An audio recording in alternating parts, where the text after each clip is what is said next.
Chapter 1. Hello, Janvier. Good morning. Chief, good morning. Lucas, good morning. Lapointe. Maigret couldn't keep back a smile as he reached the ladder. Not only because young Lapointe was wearing a slim-fitting new suit, pale gray with tiny flecks of red. Everyone was smiling that morning.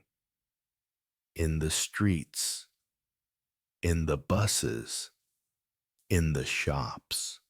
The day before had been a gray and windy Sunday, with wintry squalls of rain. And suddenly, although it was only the 4th of March, they had wakened to find it was spring. The sun was still a bit sharp, certainly, and the blue sky brittle. But there was a gaiety in the air, in the eyes of the passers-by, a sort of complicity in the joie de vivre, and in recognizing anew the delicious smells of Paris in the morning.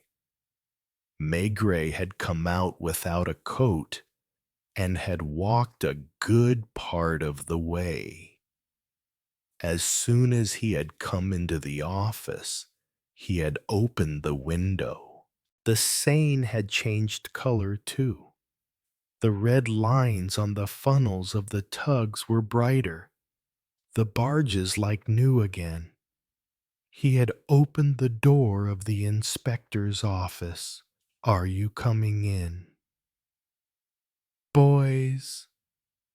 It was what they called the little briefing, in contrast to the real briefing, which got all the divisional superintendents together with the big chief.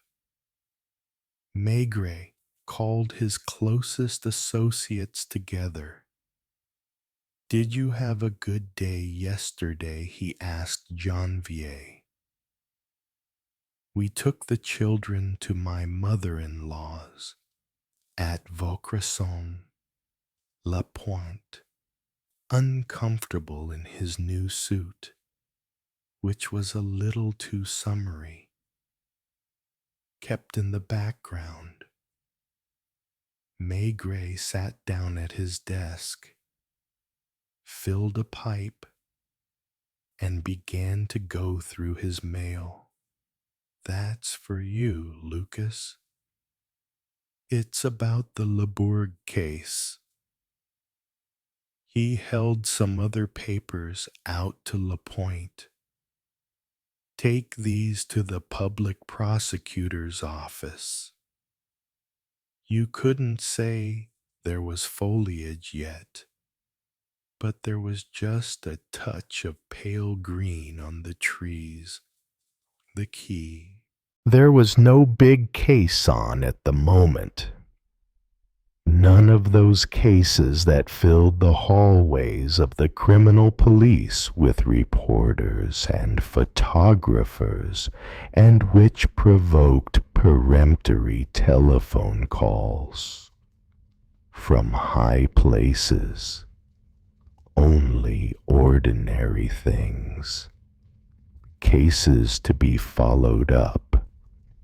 A madman or a madwoman, he pronounced as he picked up an envelope on which his name and the address of the Quai des Orfèvres were written in block capitals. The envelope was white, of good quality. The stamp was cancelled with the postmark of the post office in the Rue de Miromesnil. What struck the superintendent first, on pulling the letter out, was the paper. a thick, crackly vellum of an unusual shape. Someone must have cut off an engraved letterhead, and this task had been done with care, using a ruler and a very sharp knife. The text of the letter, like the address, was in very regular block capitals. Perhaps not such a madman. He growled, "Dear Divisional Superintendent, I do not know you personally, but what I have read of your investigations and of your attitude to criminals gives me confidence. This letter will astonish you. Do not throw it into the waste paper basket too quickly. It is not a joke, nor is it the work of a maniac. You know better than I do that the truth is not always credible. A murder will be committed shortly, certainly within a few days, perhaps by someone known to me, perhaps by me myself. I am not writing to you so that the murder will not take place. It is in a way inevitable, but when it happens, I would like you to know. If you take me seriously, please put the following advertisement in the personal column of Le Figaro or Le Monde. Sure, I am waiting for a second letter. I do not know if I shall write it. I am very worried. Certain decisions are hard to make. I may perhaps see you one day in your office, but then we shall be on opposite sides of the fence. Yours faithfully." He wasn't smiling anymore, frowning. He gave the sheet of paper another glance, then looked at his associates. "No, I don't think it's a madman." He repeated, "Listen." He read it to them, slowly, emphasizing certain words. He had had letters of this kind before, but most of the time the language was less well chosen, and usually certain phrases had been underlined. They were often written in red or green ink, and many of them had spelling mistakes. The hand had not trembled here. The strokes were firm, with no flourishes or erasures. He held the paper up to the light and read the watermark, Morven Vellum. He got hundreds of anonymous letters every year, with very rare exceptions. They were written on cheap paper sold at any corner store, and sometimes the words were cut out of newspapers. No specific threat. He murmured, a sense of hopeless distress.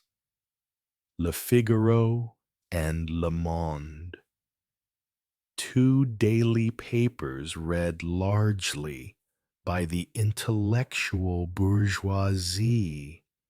He looked at all three men again. "Will you see to it?" Lapointe. The first thing to do is to get in touch with the paper manufacturer, who must be somewhere in the Morven. Right, Chief. That was the beginning of a case which was going to give Maigret more worries than many front-page crimes.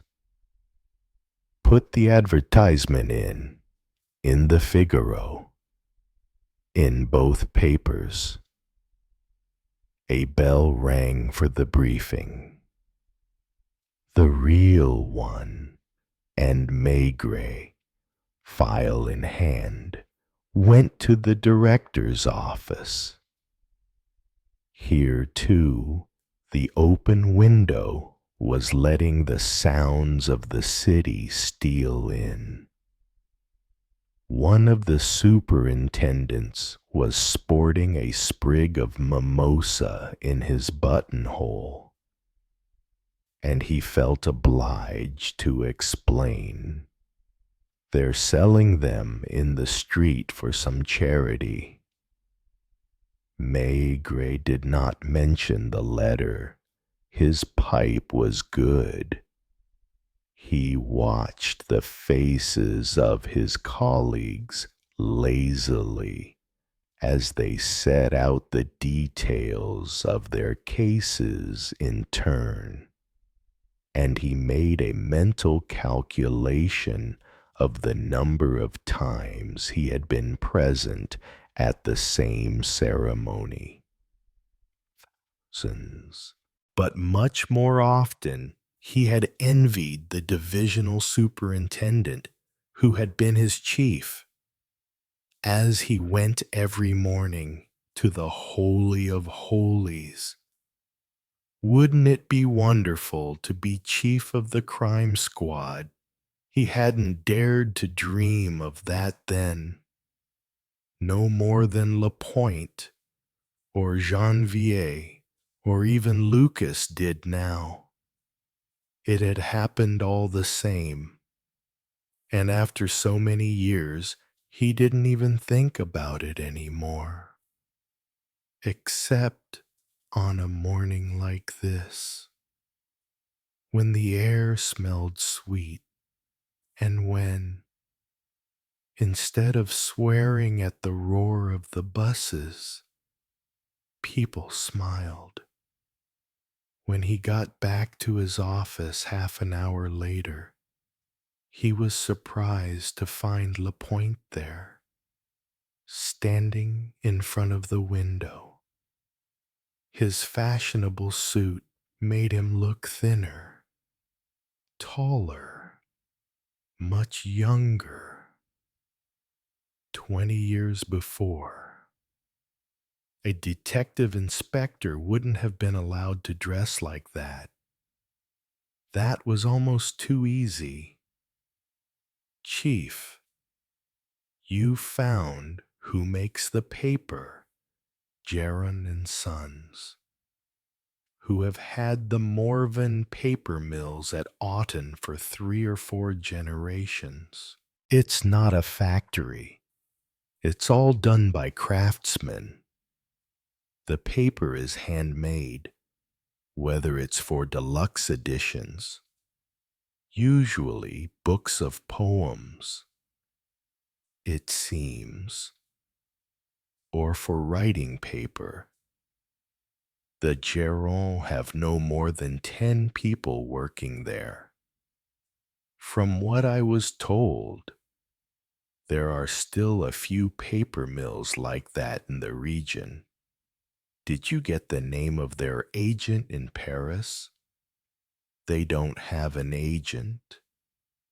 They work directly with art publishers and with 2 stationers, one on Rue du Faubourg Saint-Honoré, the other on Avenue de l'Opéra. Isn't that right at the top of Rue du Faubourg Saint-Honoré? On the left, I think so. From the address, the Papeterie Roman. Maigret knew it.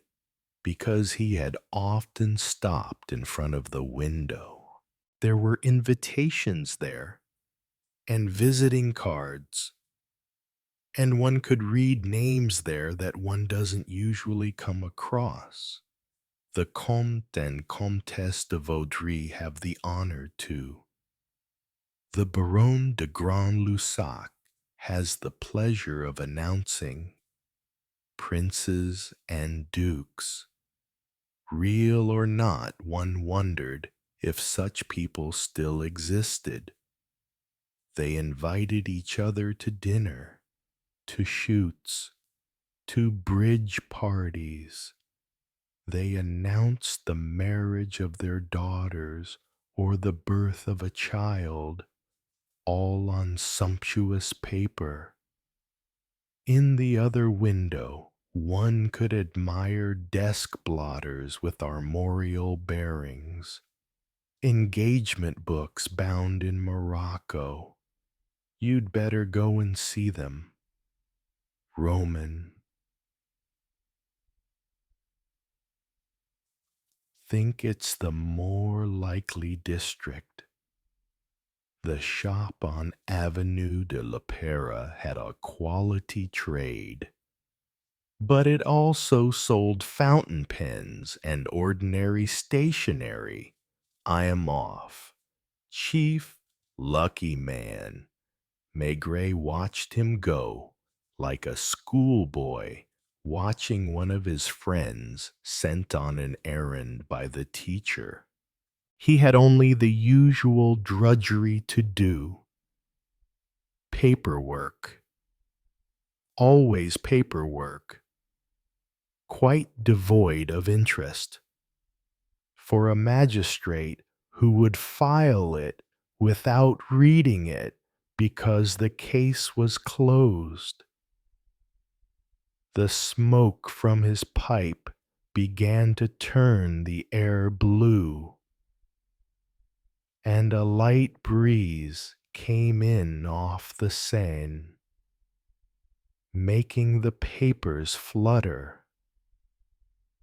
By 11 o'clock, La Pointe, full of high spirits, bursting with life, came into the office. It's still too easy. What do you mean? Anyone would think he'd chosen that paper on purpose. By the way, the Papeterie Roman isn't owned by Monsieur Roman anymore. He died 10 years ago, but by a Madame Laubier, a widow in her 50s. She would hardly let me get away.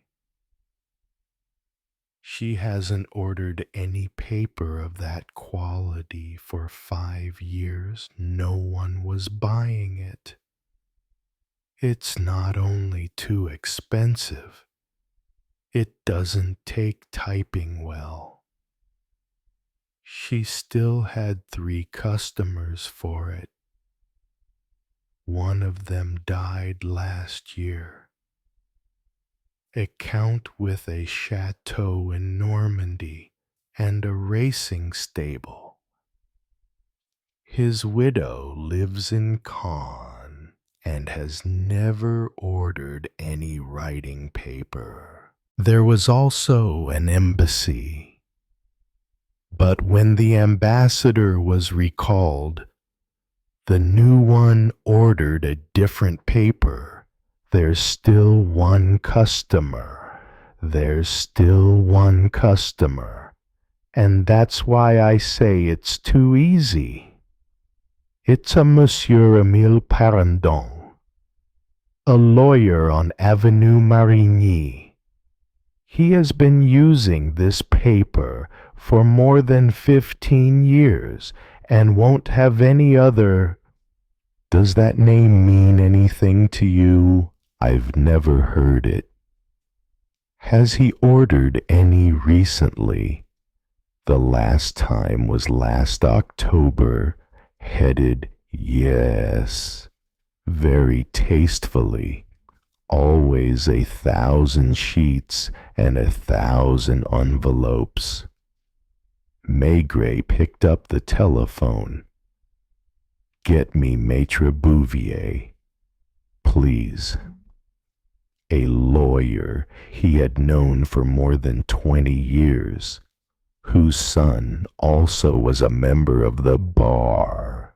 Hello. Bouvier Maigret here. Are you busy at the moment?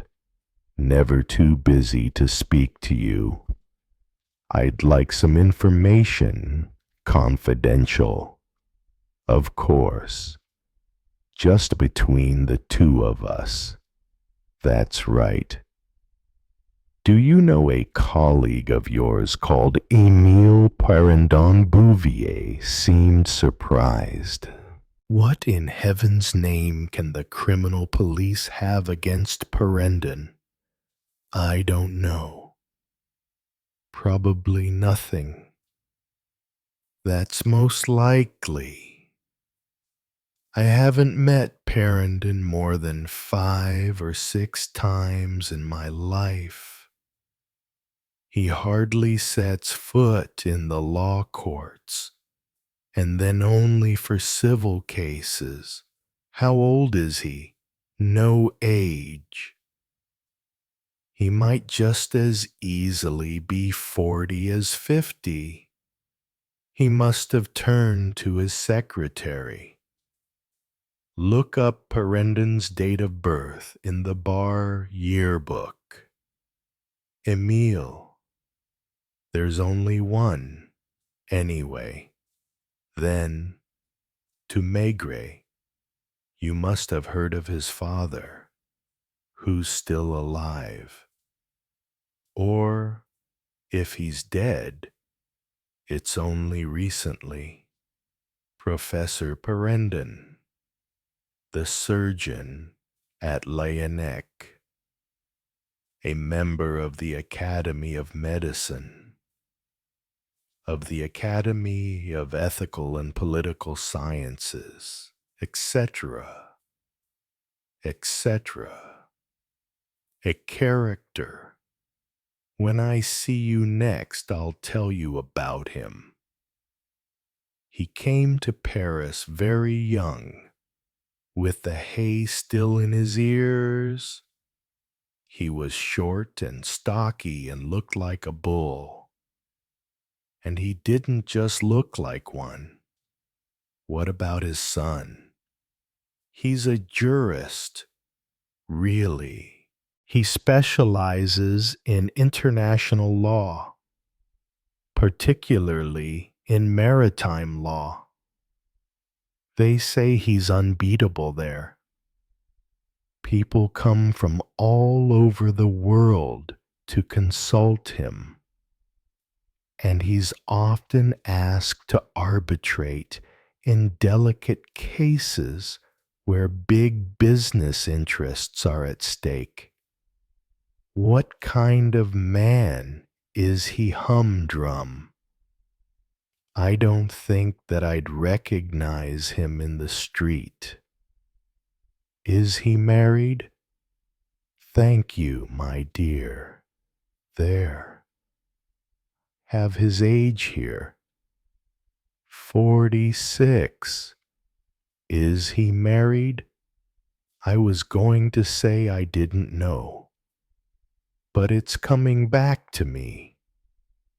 He certainly is married, very well married, too. He married one of the daughters of Gassin de Beaulieu. You remember him.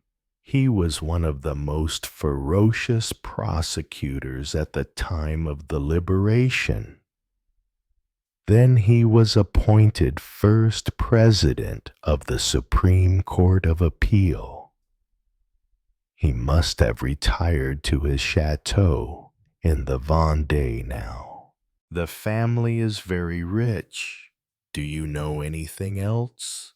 What else would I know? I've never had to defend them in a summary court or at the assizes. Do they go out a lot? The Parendons, not in my circles. Anyway, thanks a lot. You can do the same for me sometime. Maigret reread the letter that Lapointe had laid on his desk. He reread it twice, 3 times, and each time he looked more somber. Do you know what all this means? Yes, Chief, a smear, that's a strong word, but it's probably too mild. A noted surgeon, a first president, a specialist in maritime law who lives on Avenue Marigny and uses the most expensive writing paper. The kind of trouble Maigret feared most. He already had the feeling that he was walking on eggs. Do you think he wrote that? He, or someone in his household, someone who had access to his writing paper. In any case, it's odd, isn't it, Maigret, who was looking out of the window, didn't answer. As a rule, people who write anonymous letters don't make a habit of using their own writing paper, particularly when it's a rather rare kind. Too bad. I'll have to go and see him. He looked up the telephone number in the directory and put the call through on the outside line. A woman's voice answered. Maître Perrandon's secretary speaking.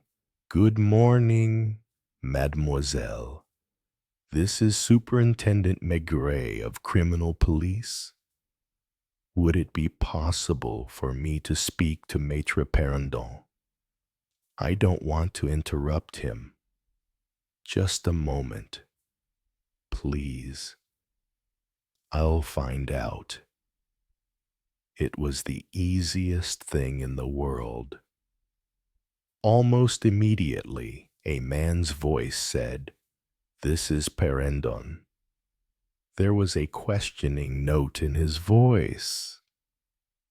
I wanted to ask you, Maître, who is that speaking? My secretary didn't quite catch your name.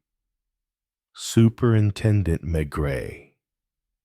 I can understand her surprise now. She must have heard properly, but she didn't imagine it was really you who... I'm delighted to be speaking to you, Monsieur Maigret. I've often thought of you.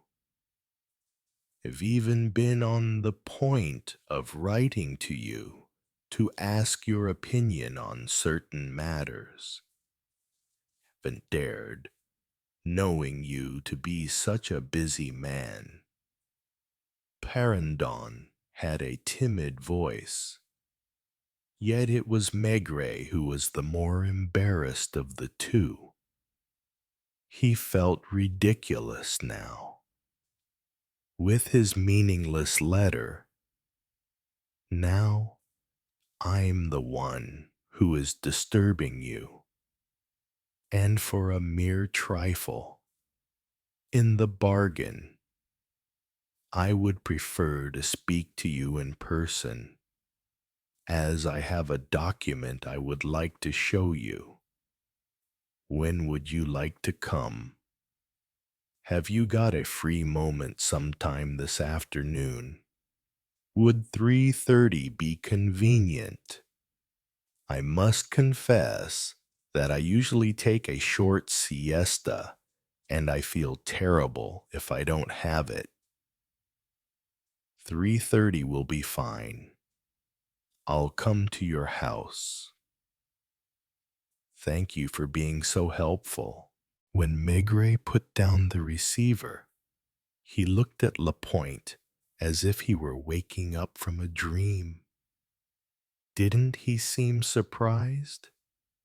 Not in the least. He didn't ask any questions. He says he's quite looking forward to meeting me. There's one thing that intrigues me. He says he has been on the point of writing to me for an opinion more than once. Now, he doesn't plead in the criminal courts, only in the civil courts. His specialty is maritime law, about which I don't know a thing. What does he want my opinion on? Maigret told a small lie that day. He telephoned his wife and told her that he was held up at work. He wanted to celebrate the spring sunshine by having lunch at the Brasserie Dauphine, where he even treated himself to a pastis at the bar. If there was muckraking to be done, as Lapointe had hinted, at least it was beginning pleasantly. Maigret had taken the bus to the Rond Point, and in the 100 yards he walked along Avenue Marigny, he saw at least 3 faces he thought he recognized. He had forgotten that he was walking alongside the gardens of the Élysée Palace, and that the area was heavily guarded day and night. The guardian angels recognized him too, and gave him a discreet and respectful salute. The building where Parendon had his apartment was vast and solid, built to defy the passage of time. The gateway was flanked by bronze candelabra. From the entrance, one could see that the concierge did not have the usual little room, but a veritable drawing room, with a table covered with green velvet, as if it were in a ministry. The superintendent found a familiar face here, too, a man called Lamule, or Lamure, who had worked on Rue des Saussayes for many years. He was wearing a gray uniform with silver buttons, and he seemed surprised to see Maigret looming up in front of him. "Who have you come to see?" "Chief Maitre Parendon." "Take the elevator or the staircase on the left. It's on the first floor. Behind the house there was a courtyard with cars, garages, and low buildings which must have been stables once."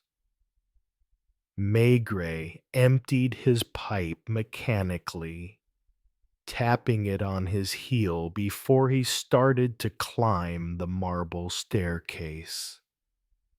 When he rang at the only door, a butler in a white jacket opened it as if he had been waiting for him. "I have an appointment with Maître Parendon. This way, superintendent."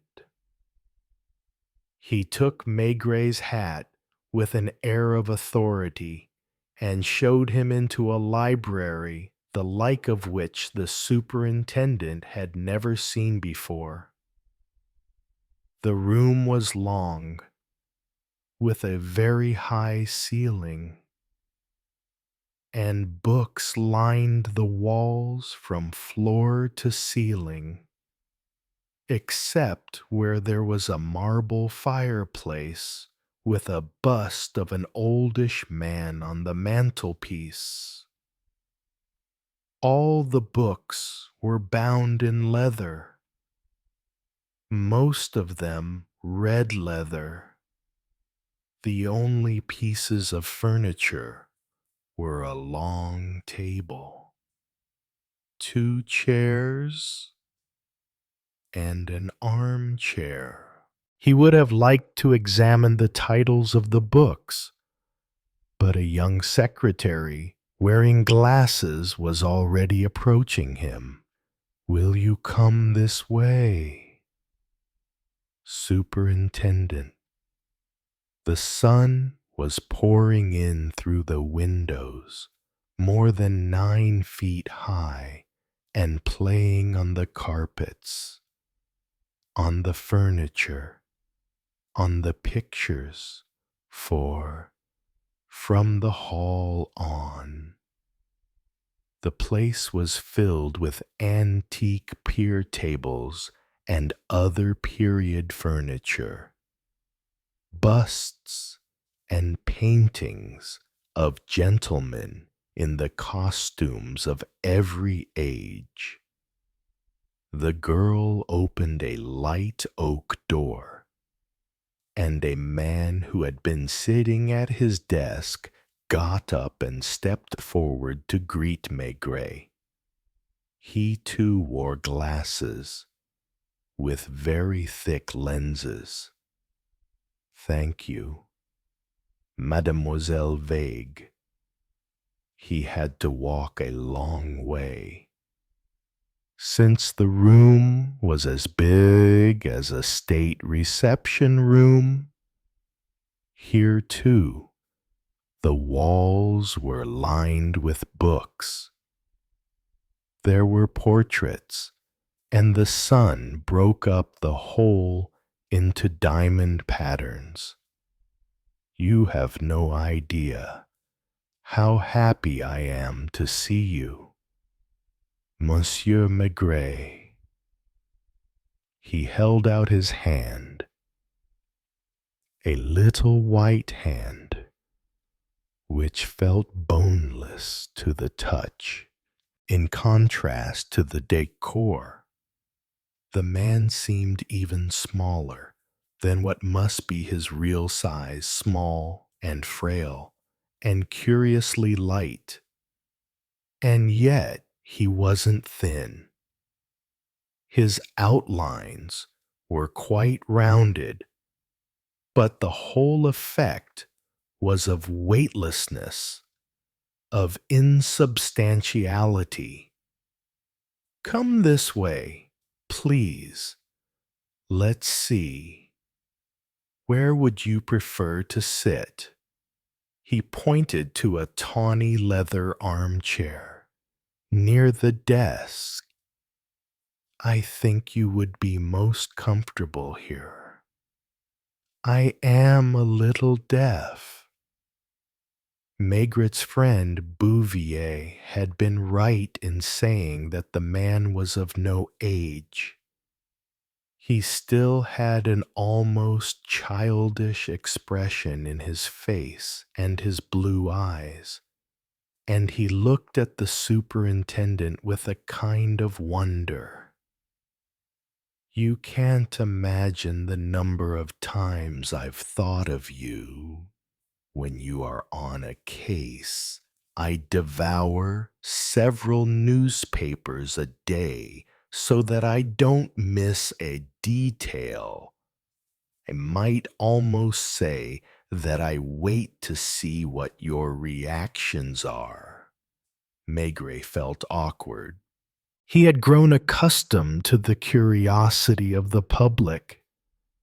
But the enthusiasm of a man like Perendin put him in an embarrassing position. "Well, my reactions are just the same as those the average man might have in my place. The average man, maybe, but there is no such thing as the average man. That's a myth. What isn't a myth is the penal code, the judges, the juries, and the juries who were average men the day before become different people the minute they enter the courtroom. He was wearing a dark gray suit, and the desk he was leaning on was much too big for him. But he didn't look ridiculous. Perhaps that wasn't naivete either, shining in the eyes behind the thick lenses of his glasses. As a schoolboy, he had perhaps had to put up with being called half-pint, but he had resigned himself to the inevitable, and he gave the impression of a benevolent gnome who had to keep his high spirits in check. May I ask you a rather personal question?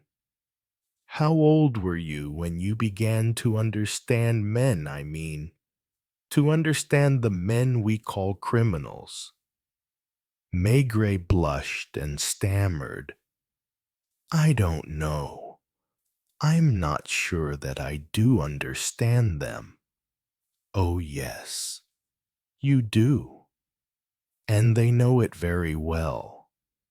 That's one of the reasons why they are almost relieved to confess. It's the same with my colleagues. I could prove the contrary by mentioning several cases, but that would only bore you. You studied medicine, didn't you? Only for 2 years. If what I've read is true, your father died, and since you were unable to continue your studies, you joined the police. Maigret's position was growing more and more delicate, almost ridiculous. He had come to ask questions, and he was the one being interviewed. I don't see a change of vocation in that, but a different way of expressing the same character. Excuse me, I have literally thrown myself at you since you came in. I was awaiting your arrival impatiently. I would have opened the door myself when you rang, but my wife wouldn't have liked that. She insists on a certain decorum. His voice had lowered several tones on speaking these last words, and pointing to an immense painting depicting, almost full length, a judge dressed in ermine, he whispered, My father-in-law, First President Gatien de Beaulieu. Do you know him? During the last few minutes, Perrendon had looked so like a little boy that Maigret felt he had to admit, I did my homework before I came. Did anyone say anything against him? It seems that he's a great judge. There you are, a great judge. Do you know the works of Henri A? I've read his textbook on psychiatry, Sanges Levi Valency Maxwell. He pointed to a section of the bookshelves where the books bore these names. But they were all psychiatrists who had never taken any interest in maritime law. Maigret recognized other names as he glanced at them. He had seen some of them quoted in the journals of the International Society of Criminology, and he had in fact read the works of others, Lagache, Ruysson, Genel Perrin. "Aren't you smoking?" his host suddenly asked him, astonished. "I thought you always had a pipe in your mouth." "I'd rather not." "Thank you. What may I offer you?" "The cognac isn't particularly good, but I have a 40-year-old Armagnac." He trotted over to a wall where a section of paneling between the rows of books hid a bar with some 20 bottles and glasses of all sizes. "Just a little, please. My wife only lets me have a drop on special occasions. She says I have a weak liver. According to her, I am weak all over, and I haven't a single healthy organ in me." That amused him. He spoke without bitterness. "Your health." If I have been asking these personal questions, it is because I am passionately interested in Article 64 of the Penal Code, which you must know better than I do. Indeed, Maigret knew it by heart. He had gone over it again and again, many times. In his mind, if the person charged with the commission of a felony or misdemeanor was then insane or acted by absolute necessity, no offense has been committed. "What do you think of it?" asked the gnome, leaning toward him. "I am glad I'm not a judge. That way, I don't have to pass judgment. That's the kind of thing I like to hear you say. This is the kind of thing I want to know sitting in your office in front of a guilty man, or a man who is presumed guilty.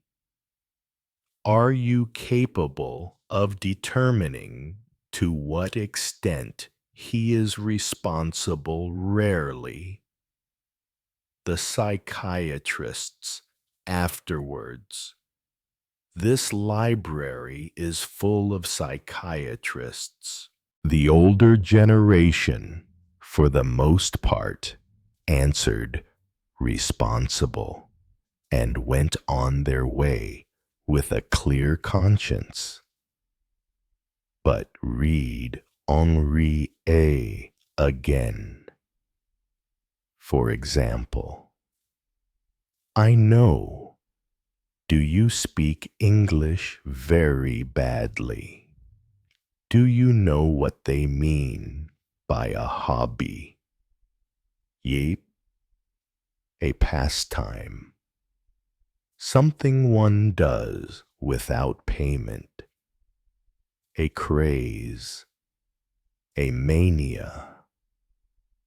Well, my dear Monsieur Maigret, my hobby, my mania, as some people say, is Article 64. I'm not the only one. And that celebrated article isn't found only in the French Penal Code. In more or less identical terms, it is found in the United States, in England, in Germany, in Italy. He grew animated. His face, which had been rather pale, grew pink, and he gesticulated with surprising energy. There are thousands of us all over the world. No, tens of thousands who have made it our goal to change this shameful Article 64, which is a relic of the past. It's not a secret society. There are official organizations in most countries with their magazines, journals. Did you know the answer they give us? And, as if to make the they more personal, he glanced at the portrait of his father-in-law. They tell us the penal code is an integrated whole. If you tamper with one stone, the whole edifice runs the risk of collapsing. They also object. If one followed your wishes, the doctor and not the judge would have the task of judging. I could talk to you about it for hours. I have written many articles on the subject, and I will get my secretary to send you some of them, which may seem presumptuous on my part. You know criminals, if I may say so, at first hand, as far as a judge is concerned. They are creatures who fit almost automatically into one compartment or the other. You see, don't you? Yes, your good health. He drew his breath, seeming to be surprised himself at having got so involved. There aren't many people I can talk to so openly. I hope I haven't shocked you. Not at all. In fact, I haven't even asked you why you wanted to see me. I have been so thrilled at this chance that it never even occurred to me. And, with a touch of irony, I hope it's nothing to do with maritime law. Maigret had taken the letter out of his pocket. I received this letter in this morning's mail. It has no signature. I'm not at all certain that it came from this house. I would just like you to look at it. Oddly enough, the lawyer began by feeling the paper, as if his sense of touch was the most strongly developed of his senses.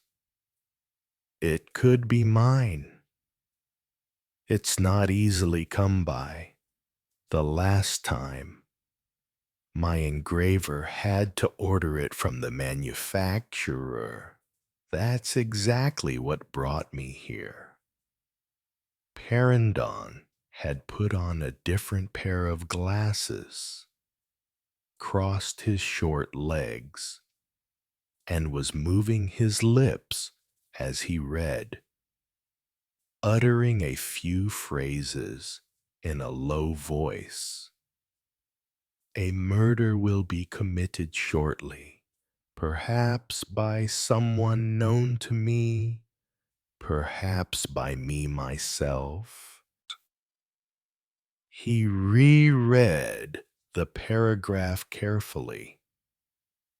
It looks as if each word had been carefully chosen, don't you think? That is the impression I got from the letter. It is, in a way, inevitable. I don't like that sentence so well. There's something gratuitous about it. Then, holding the paper out to Maigret and changing his glasses again, strange. He wasn't the man for long words, for emphasis. His commentary was restricted to that one word. One detail struck me. Maigret explained, "The person who wrote this letter does not address me as superintendent, as most people do, but by my official title, divisional superintendent." I thought of that too. Have you placed the advertisement? It will appear in Le Monde this evening and in tomorrow morning's Figaro. The oddest thing was that Perendon was not surprised, or, if he was, he didn't show it. He was looking out of the window at the gnarled trunk of a chestnut tree when his attention was caught by a slight noise. He was not surprised by that either. Turning his head, he murmured, "Come in, my dear," and, getting up, let me introduce Superintendent Maigret in person. The woman, who was about 40, elegant, very vivacious, with extremely restless eyes, took only a few seconds to examine the superintendent from head to toe. She would doubtless have noticed if he had had a tiny speck of mud on his left shoe. "How do you do?" "Superintendent, I hope you haven't come to arrest my husband. With his poor health, you would have to put him in the prison infirmary." Her tone was not biting. She did not speak with any malice, but she did say it, though with the gayest of smiles. "I expect it's about one of our domestics." "I have had no complaint about any of them." "That would be a matter for the local police." She was dying to know why he was there. Her husband knew that as well as Maigret did, but neither of them gave the slightest hint, as if they were playing a game. "What do you think of our Armagnac?" She had removed the glasses. "I hope you only had a drop." Darling. She was wearing a light-colored suit, a spring style, although the season had only just begun. Oh well. "Gentlemen, I'll leave you to your own affairs. I was going to tell you that I won't be back before 8. Darling, you can always join me at Hortense's. After 7, if you like." She did not leave immediately, but managed, while the two men remained standing silent, to make a tour of the room, changing the position of an ashtray on a pedestal table, putting a book into line with the rest. "Goodbye," Monsieur Maigret, I am so happy to have met you. You are an extremely interesting man. The door closed behind her. Parendon sat down again. He waited a moment longer, as if he expected the door to open again.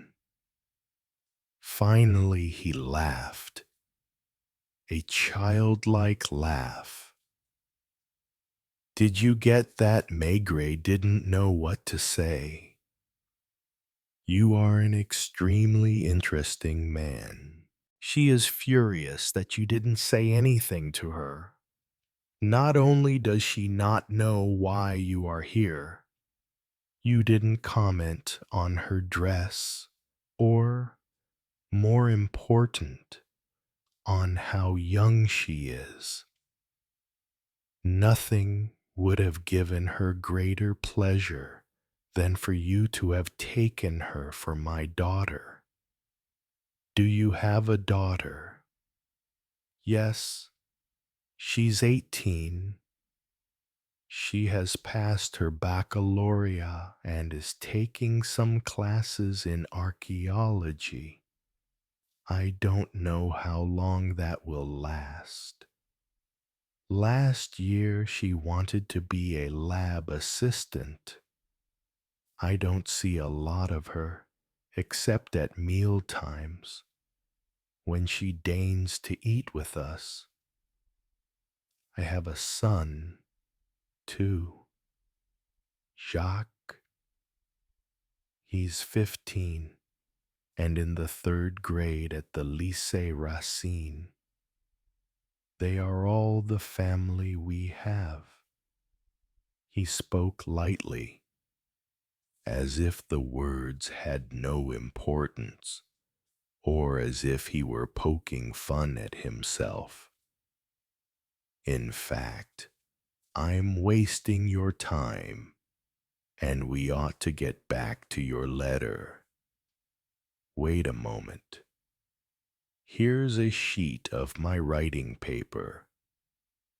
Your experts will tell you if it's really the same paper, but I am already certain that it is. He rang a bell and waited, his head turned toward the door. Mademoiselle Vague, would you be so good as to bring me one of the envelopes we use for the tradesmen? He explained.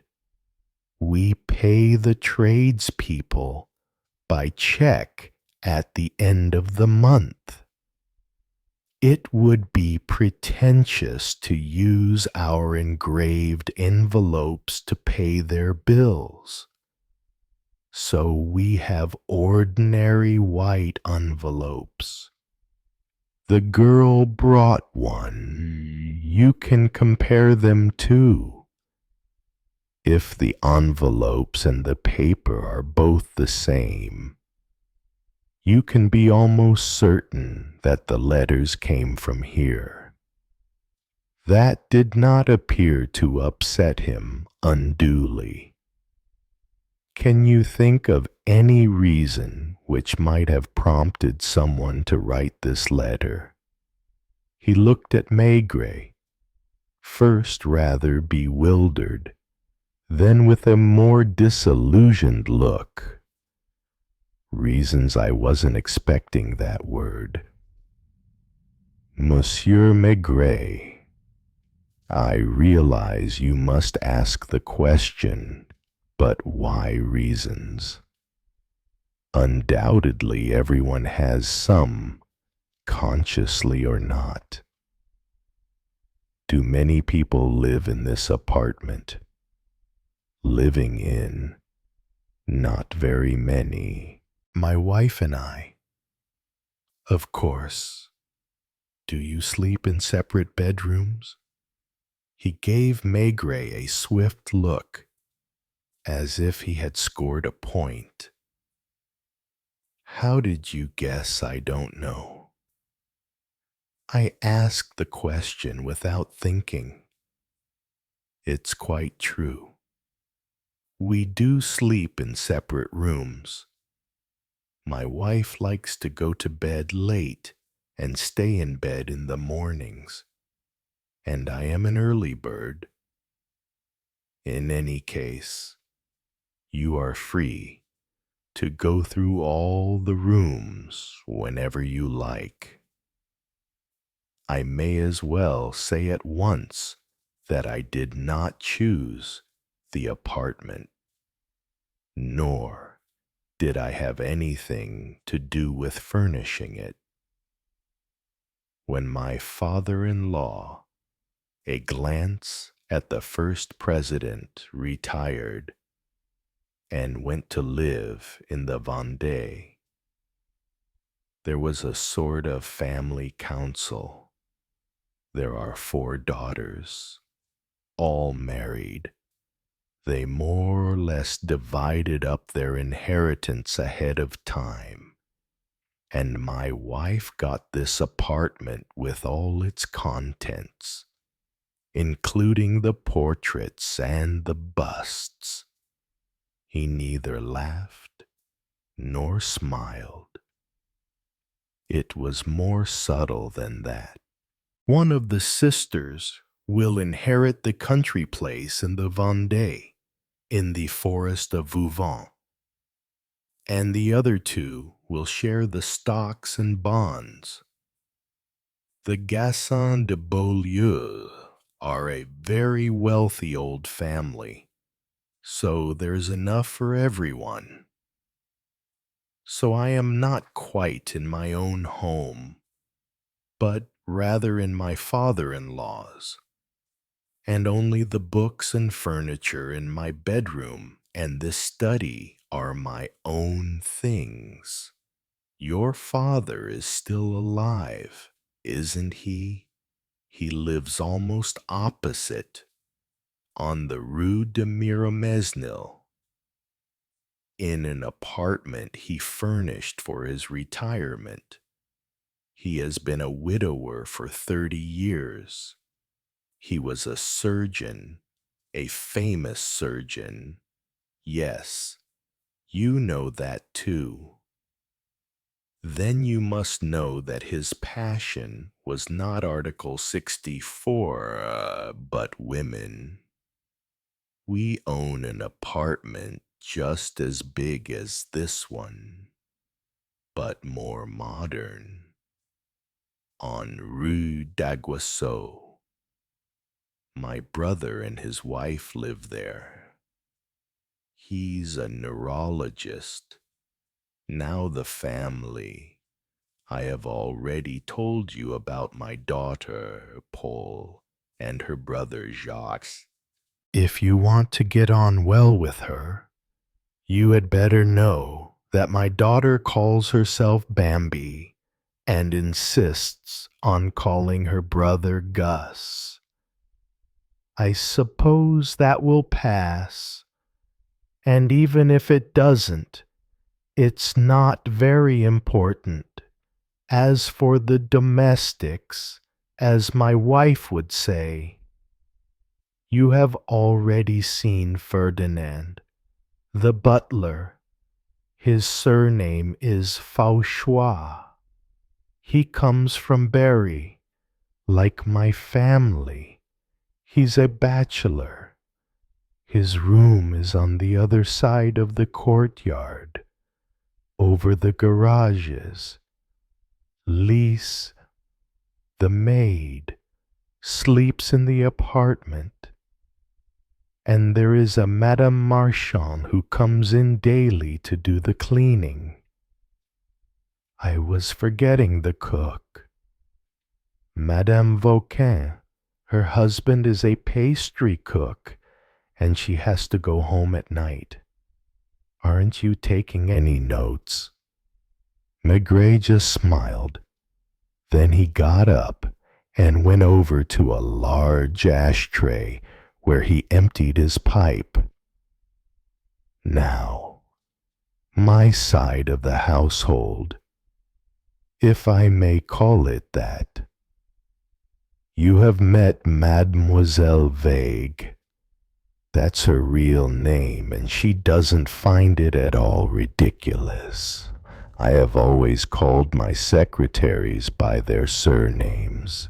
She never speaks of her private life, and I would have to consult my records to find her address.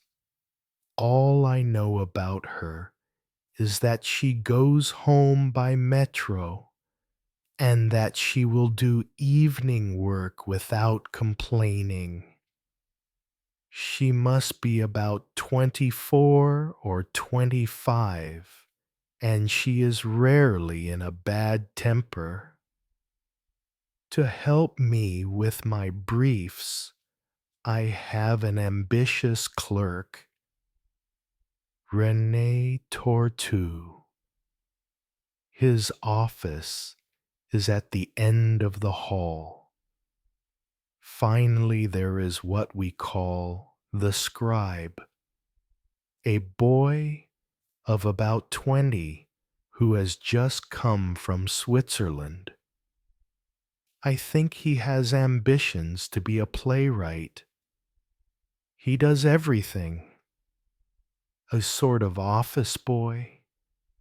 When I am given a case, it's almost always a big one.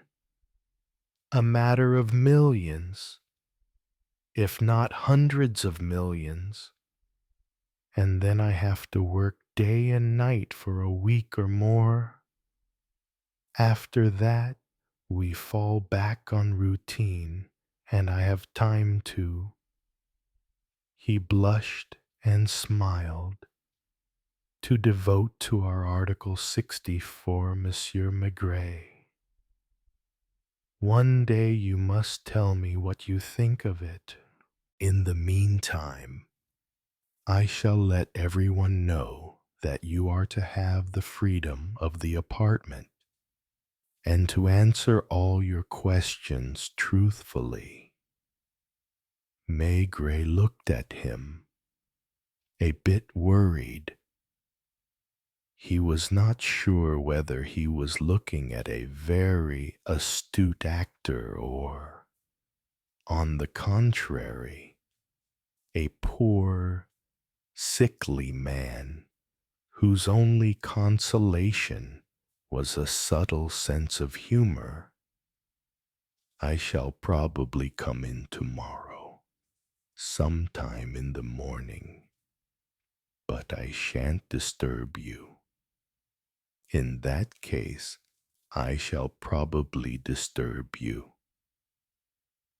They shook hands, and the hand that the superintendent held in his own was almost that of a child. Thank you for receiving me so kindly. Monsieur Perrandon, thank you for your visit. Monsieur Maigret. The lawyer trotted behind him as far as the elevator. Chapter 2. Once outside, he found the sun again, and the scent of the first fine days of the year. There was already a faint smell of dust. The guardian angels of the Élysée Palace walked along nonchalantly and gave him discreet signs of recognition. At the corner of the Rond Point, an old woman was selling lilacs, which smelled like suburban gardens, and Maigret resisted the impulse to buy some. What would he have looked like arriving at the Quai des Orfèvres, carrying a huge bunch of flowers? He felt lightheaded, an odd sort of lightheadedness. He had just left a hitherto unknown world, where he had found himself more like a fish out of water than he would ever have believed. As he walked along the sidewalks, among the jostling crowds, he could visualize the solemn apartment presided over by the shade of the great judge. He must have given formal receptions there. From the start, Parendon, as if to put him at his ease, had given him a sort of wink that said, "Don't get it wrong. All this is only decor. Even the maritime law is only a game. Only make-believe." And he had brought out a toy, his Article 64, which interested him more than anything else in the world. Or was Parendon a sly one? In any case, Maigret felt attracted to the skipping gnome who devoured him with his eyes as if he had never before seen a superintendent of the criminal police. He took advantage of the good weather to walk down the Champs-Élysées as far as the Place de la Concorde, where he finally took a bus. He couldn't get one with a platform, so he had to put out his pipe and sit inside. When he got back to his office, it was time to sign his mail, and he took 20 minutes to get through the letters. His wife was surprised to see him come in at 6 o'clock, looking gay. "What's for dinner? I thought I'd cook." "Don't cook anything. We're going to eat out." It didn't matter where, just as long as they could dine outside. It was no ordinary day, and he wanted it to stay special right to the end. The days were growing longer. They found a restaurant in the Latin Quarter with a glassed-in terrace pleasantly warmed by a charcoal heater. The specialty of the house was seafood, and Maigret sampled almost every kind, even some sea urchins flown in that very day from the Midi. She looked at him, smiling. "You've had a good day, haven't you? I saw a very odd man. A very odd house, too, and some very odd people. A crime I don't know. It hasn't been committed yet, but it could happen at any time. And when it does, I'll find myself in a very awkward situation." He rarely talked to her about cases underway, and she usually learned more about them from the newspapers and the radio than from her husband. This time, he gave in to the urge to show her the letter. "Read that." They had reached the dessert. They had drunk a bottle of Pouilly Fumé with their grilled red mullet, and its aroma still surrounded them. Madame Maigret gave her husband a rather surprised look as she handed back the letter. Was it written by a child? She asked. There is, in fact, a child in the house.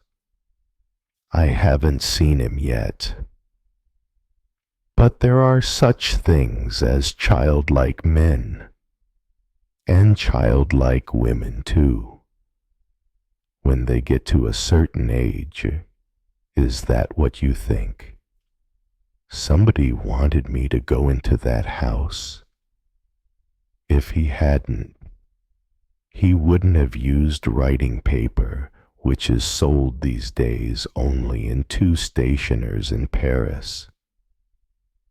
If he's planning to commit a crime, he doesn't say that he is going to commit a crime. He is telling me there is going to be one, and he doesn't seem to be too sure who is going to commit it. For once, she didn't take him seriously. It's just a joke. You'll see. He paid the bill. It was so warm that they walked home, making a detour to walk through the Ile Saint Louis. He found lilacs on Rue Saint Antoine, so there were some in the apartment that night. After all, the next morning, the sun was just as bright, the air just as clear, but already Maigret took less notice of it. He found Lucas, Janvier, and Lapointe ready for the little briefing, and he looked immediately for the letter in the pile of mail. He was not sure that it would be there, for the advertisement in the Monde had not appeared until the middle of the previous evening, and the Figaro had only just come out. There it is, he cried, brandishing it in the air. The same envelope, the same carefully written block letters, the same writing paper with the letterhead cut off. The writer didn't call him divisional superintendent anymore, and the tone had changed. You made a mistake, Monsieur Maigret, in coming before receiving my second letter.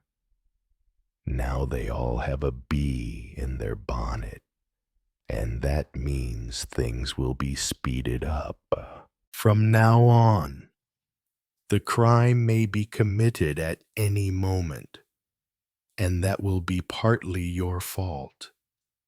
I thought you were more patient, more reflective. Do you really think that you are capable of discovering the secrets of a whole household in one afternoon? You are more credulous and perhaps more vain than I had thought. I cannot help you any more. My only advice to you is to continue your investigation without believing what anyone tells you.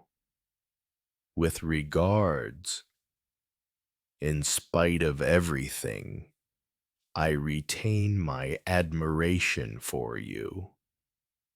The 3 men, standing facing him, realized that he was embarrassed, and he handed them the sheet of paper with some reluctance. They were even more embarrassed than he was at the offhand way the anonymous correspondent was treating their chief. Don't you think it's a kid having fun? That's what my wife said last night. What do you think? No. No. He didn't think that it was a joke in poor taste. Besides, there was nothing dramatic in the air on the Avenue Marigny. In that apartment, everything was clear and well ordered. The butler had received him with calm dignity. The secretary with the funny name was lively and pleasant. As for Maître Parendon, he had shown himself to be a most charming host in spite of his strange appearance. The idea that it might be a joke had not occurred to Parendon either. He had made no protest against this intrusion into his private life. He had talked a lot about many subjects, particularly about Article 64, but,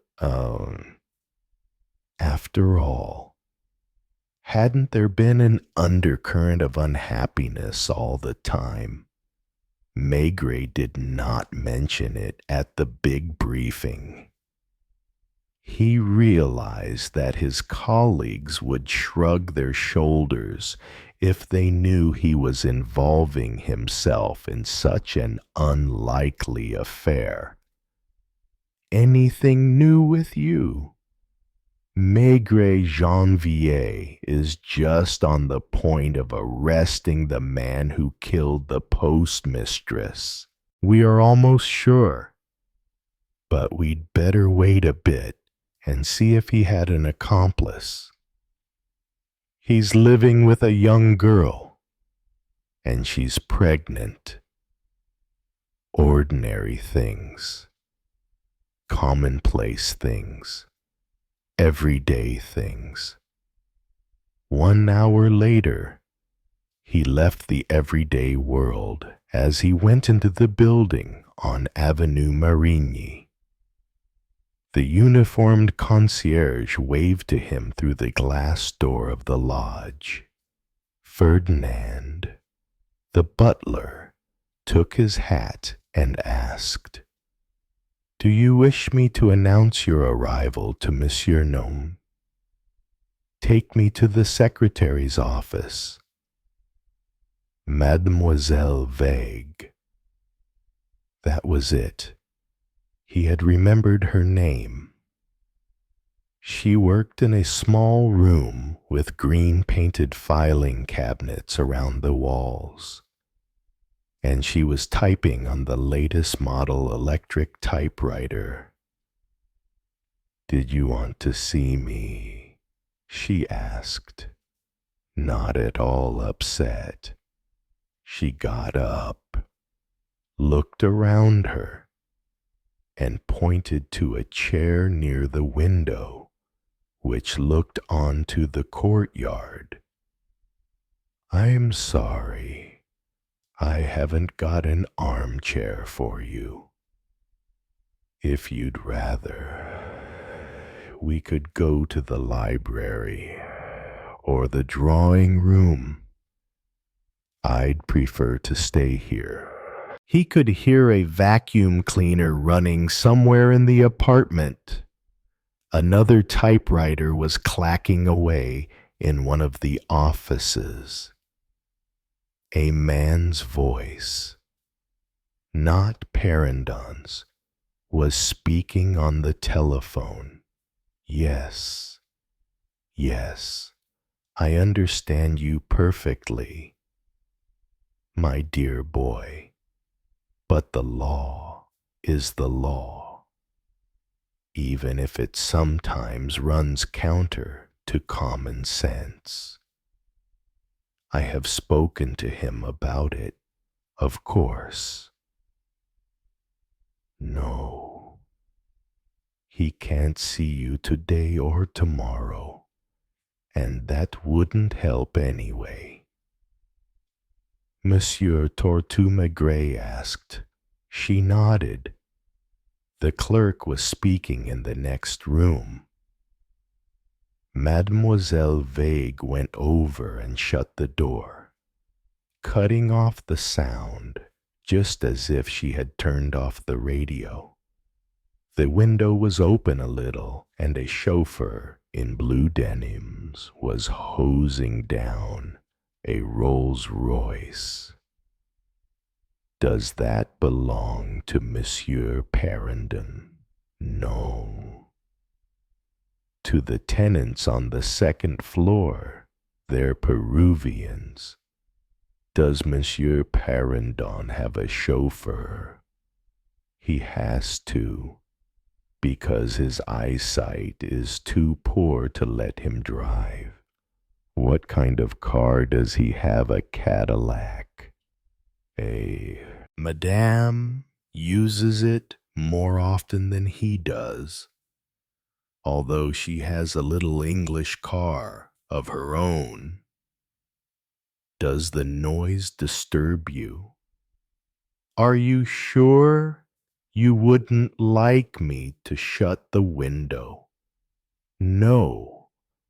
The jet of water was part of the atmosphere, of spring, of a house like the one he found himself in. Do you know why I am here? I only know that we are all at your service, and that we are to answer all your questions, even if we think they are indiscreet. He took the first letter out of his pocket again. He would have a photocopy made of it when he got back to the quay. Otherwise, it would end up in shreds. While she was reading it, he examined her face, which her round tortoise-shell spectacles managed not to make ugly. She was not beautiful in the usual sense, but she had a pleasant face.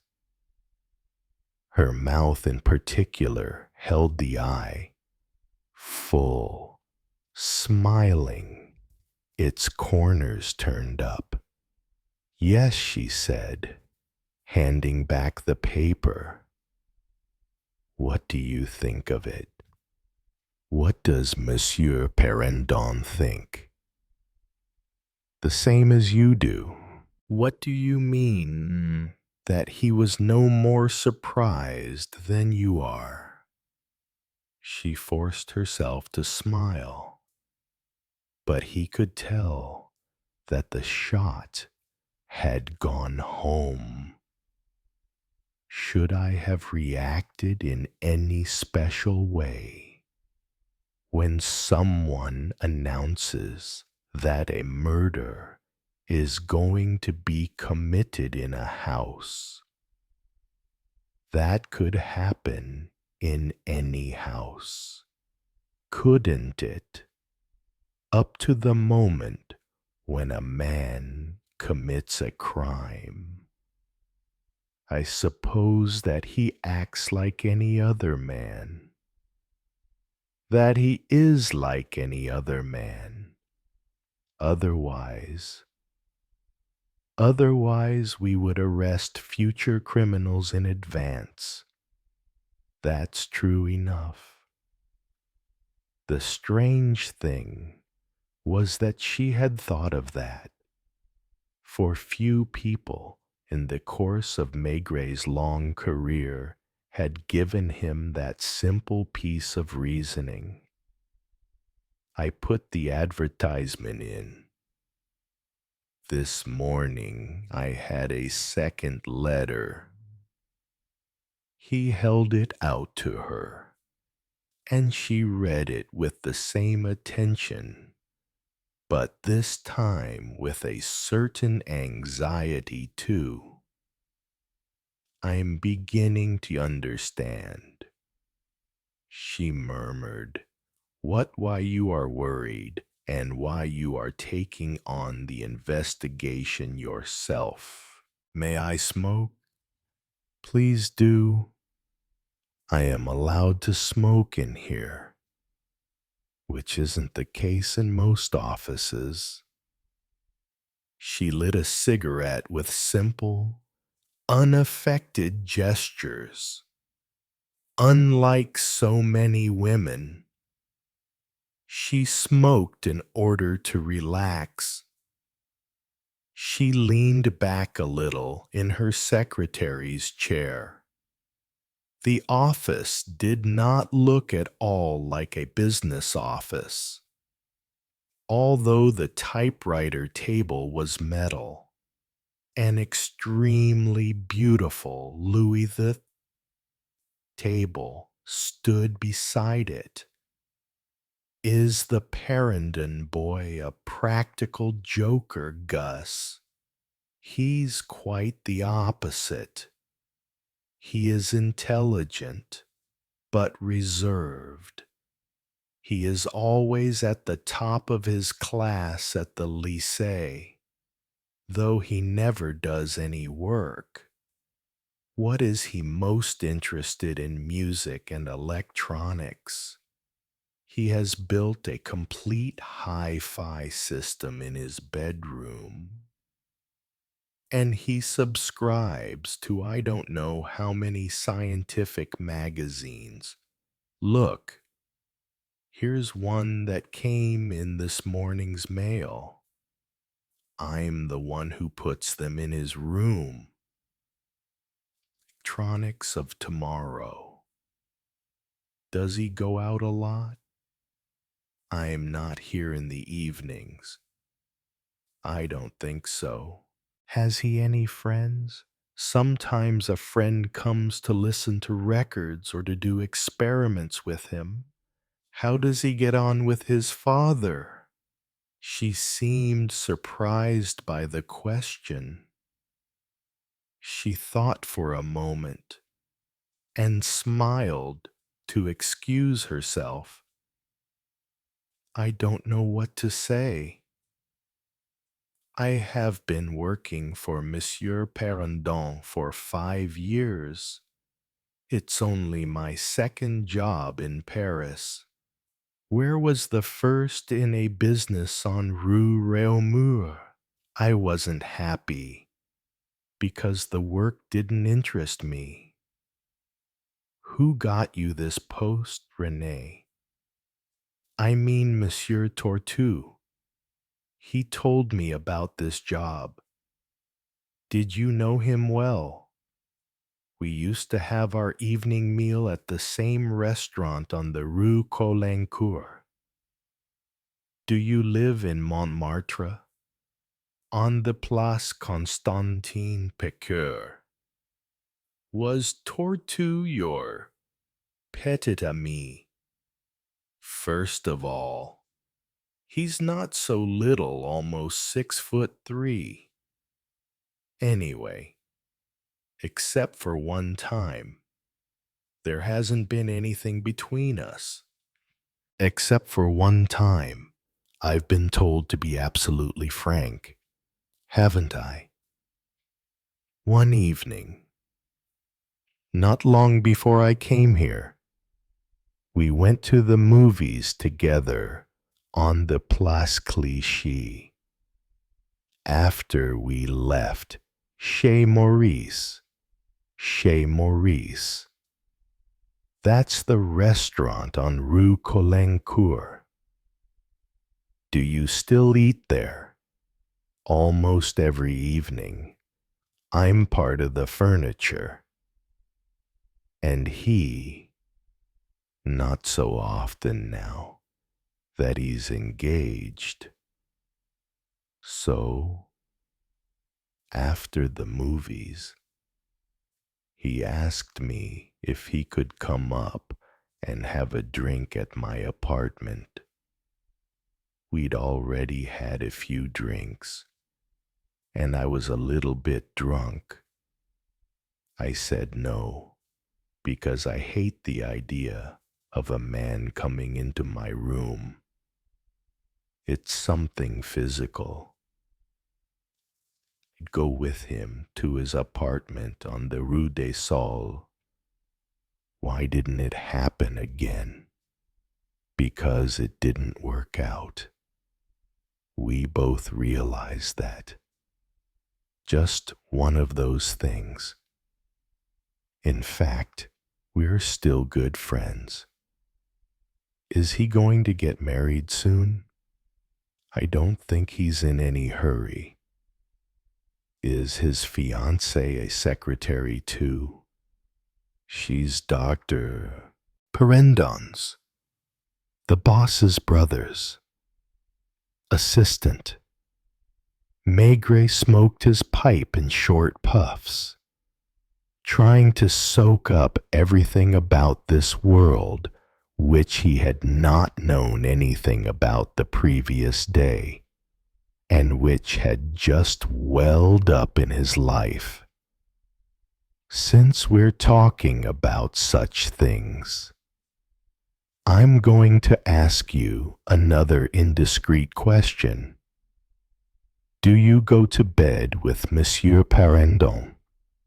It was her way of doing things. She listened attentively to the question, her face serious. She took her time and then, at the moment of answering, she began to smile, a smile both mischievous and spontaneous, while her eyes twinkled behind her glasses. In a sense, yes, we make love, but it's always on the run, so to speak. So the word bed isn't appropriate.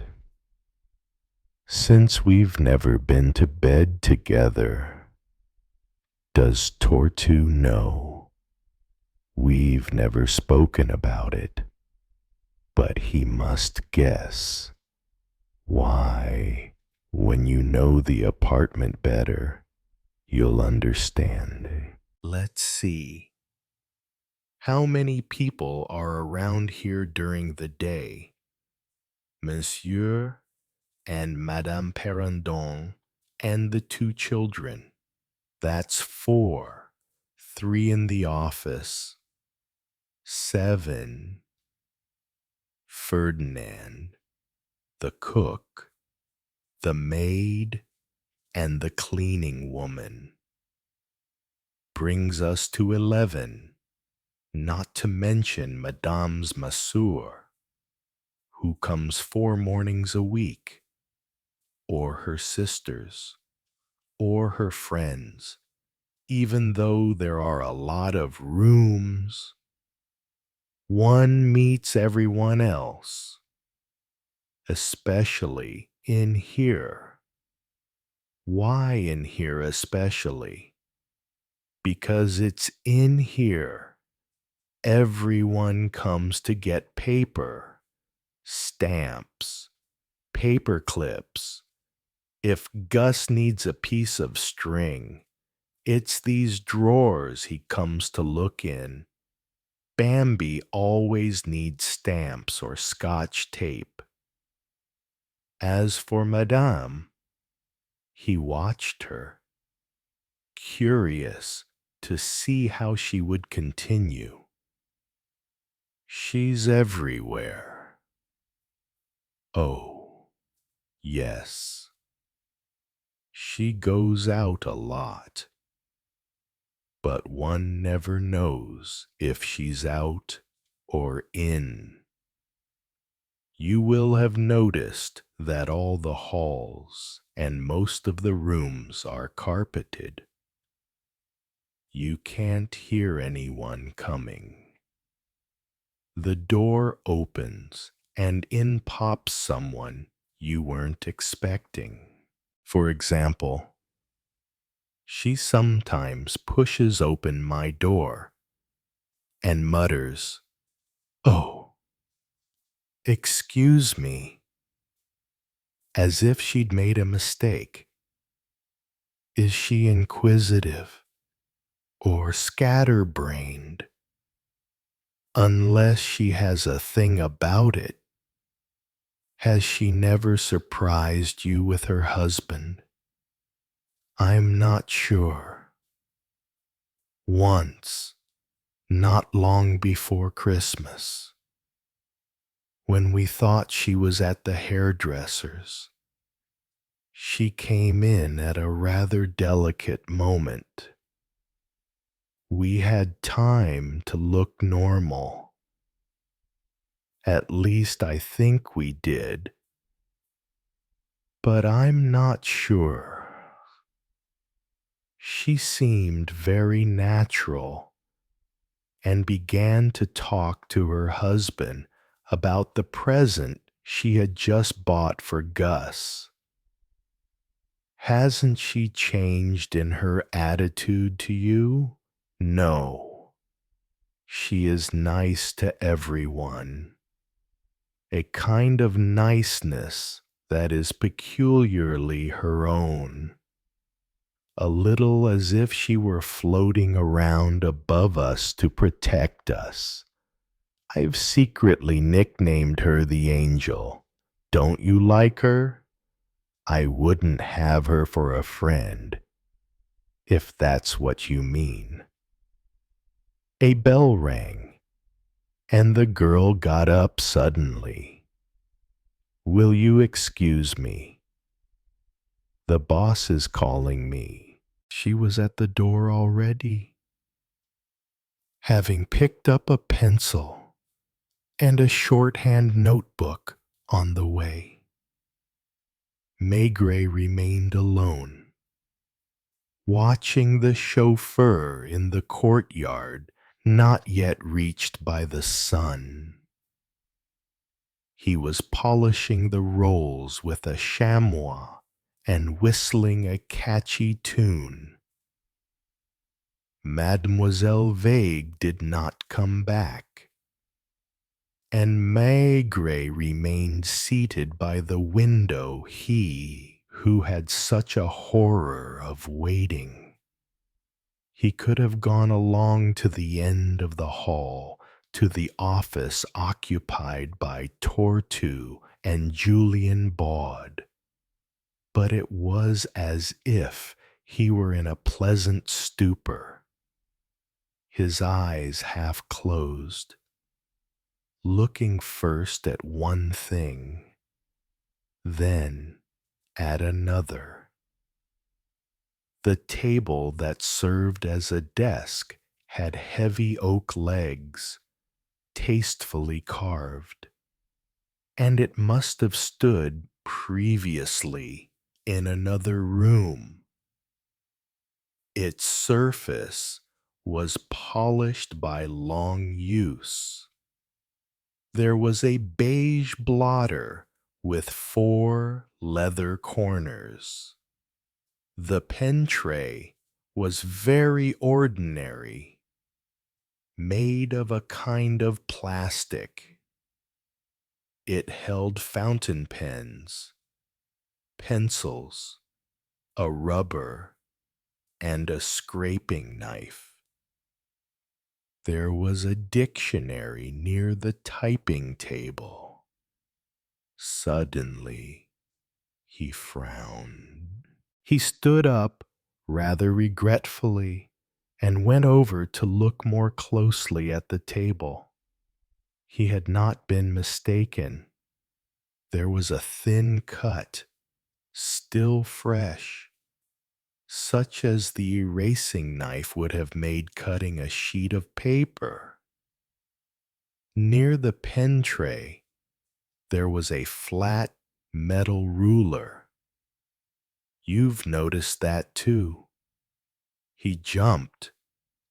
It was Mademoiselle Vague who had come in still holding her notebook.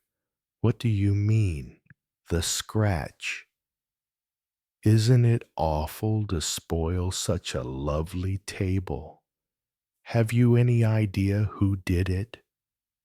Anyone with access to this room. That is to say, anyone at all. I told you everybody treated this place as his own, so he wouldn't have to search. He had promised himself the previous day that he would examine all the tables in the house, for he had noticed that the paper has been cut cleanly, as if with a guillotine. "Did you tell him what we were talking about?" she answered, not in the least embarrassed. "Yes, even about your relationship with him. Of course." "Is that why he called you? No. He really had something to ask me about the case he's working on just now. I'll come back in a moment. I suppose you don't need to show me in any more." She smiled. "He told you to make yourself at home, didn't he?"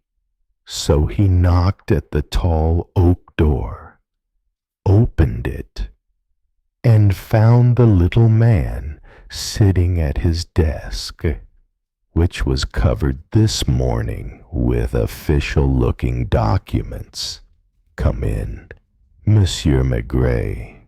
I'm sorry I interrupted you. I didn't know you were with my secretary. You're getting to know a bit more about our household. Would it be indiscreet to ask you if I could look at the second letter Maigret gave it to him willingly?" And he had the impression that Parendon's face, which was already colorless, grew waxy. The blue eyes no longer sparkled behind the thick glasses, but stared at Maigret with an anguished, questioning look. "From now on, the crime may be committed at any moment." Do you believe that Maigret, who was staring at him equally hard, said only, "Do you? I don't know. I don't know any longer. Yesterday I took the affair rather lightly, although I did not believe it was a spiteful joke.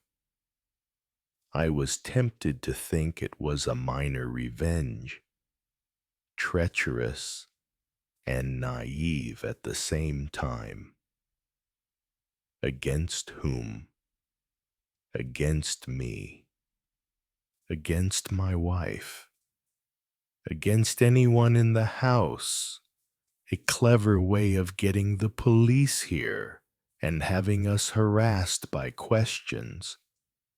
Have you mentioned it to your wife?" "I had to, since she met you in my office.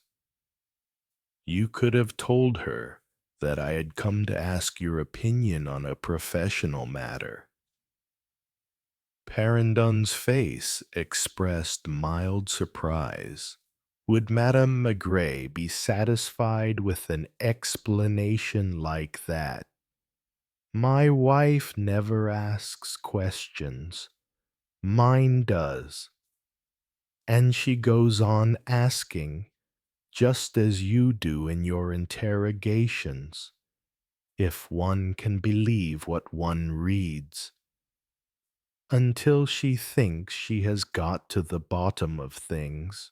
Then she checks on them with seemingly harmless questions, which she shoots at Ferdinand, at the cook, at my secretary, at the children." He was not complaining.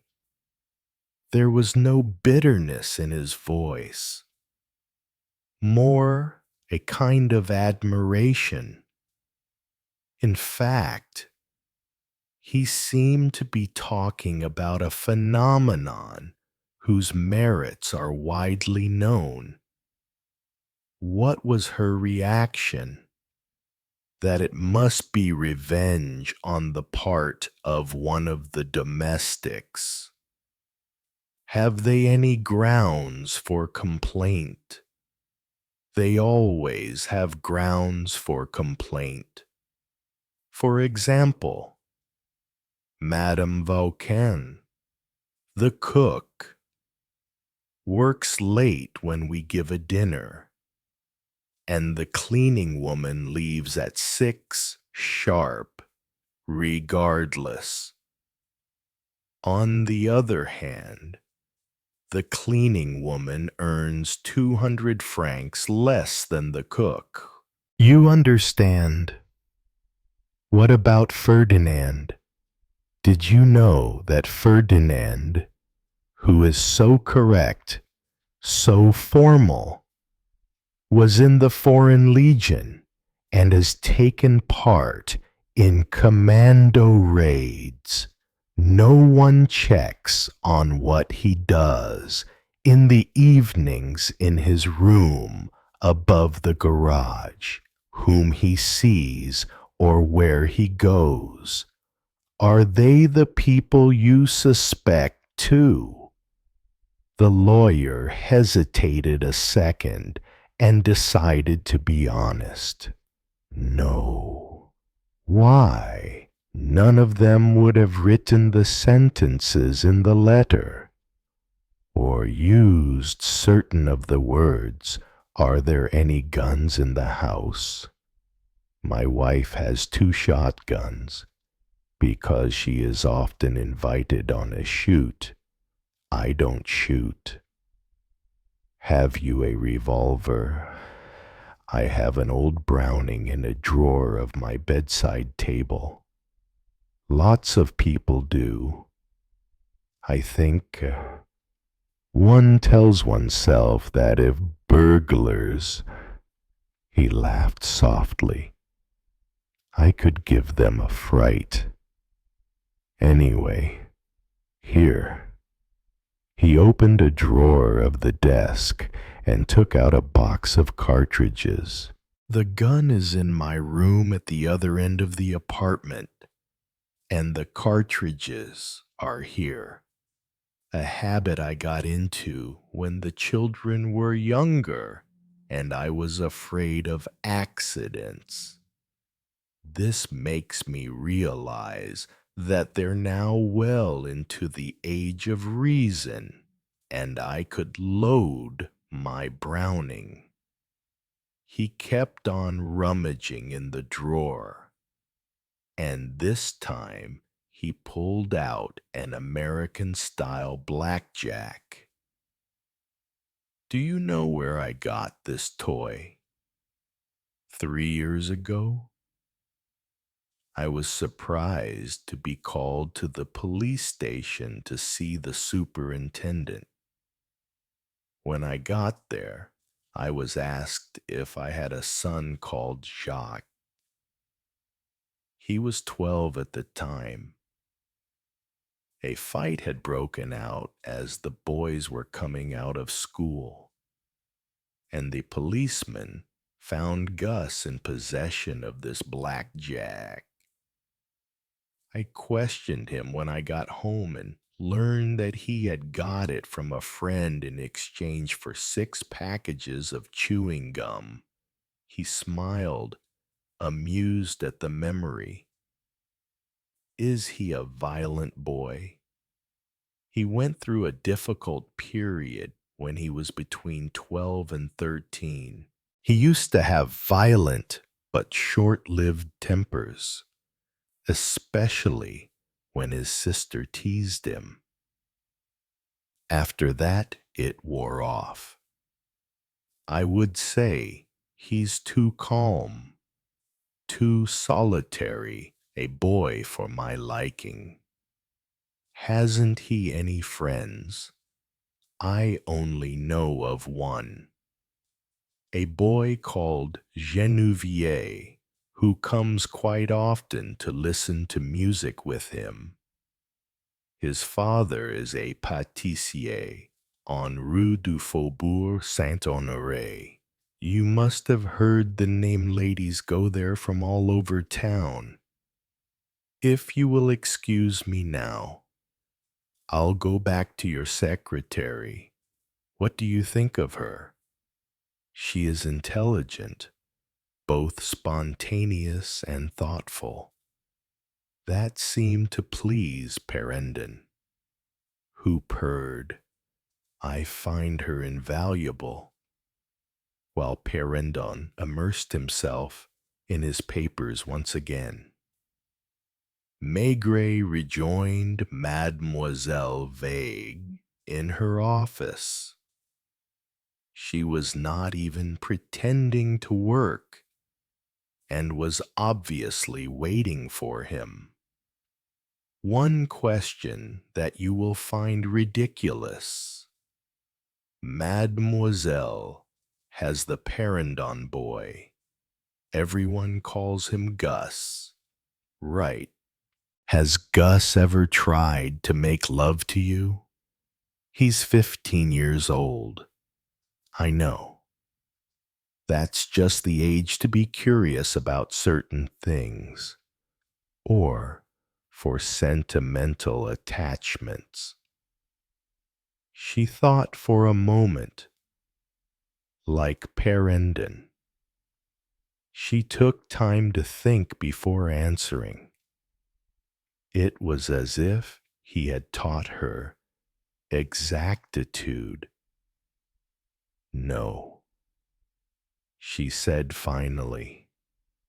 When I first knew him, he was a little boy who came in to ask me for stamps for his collection.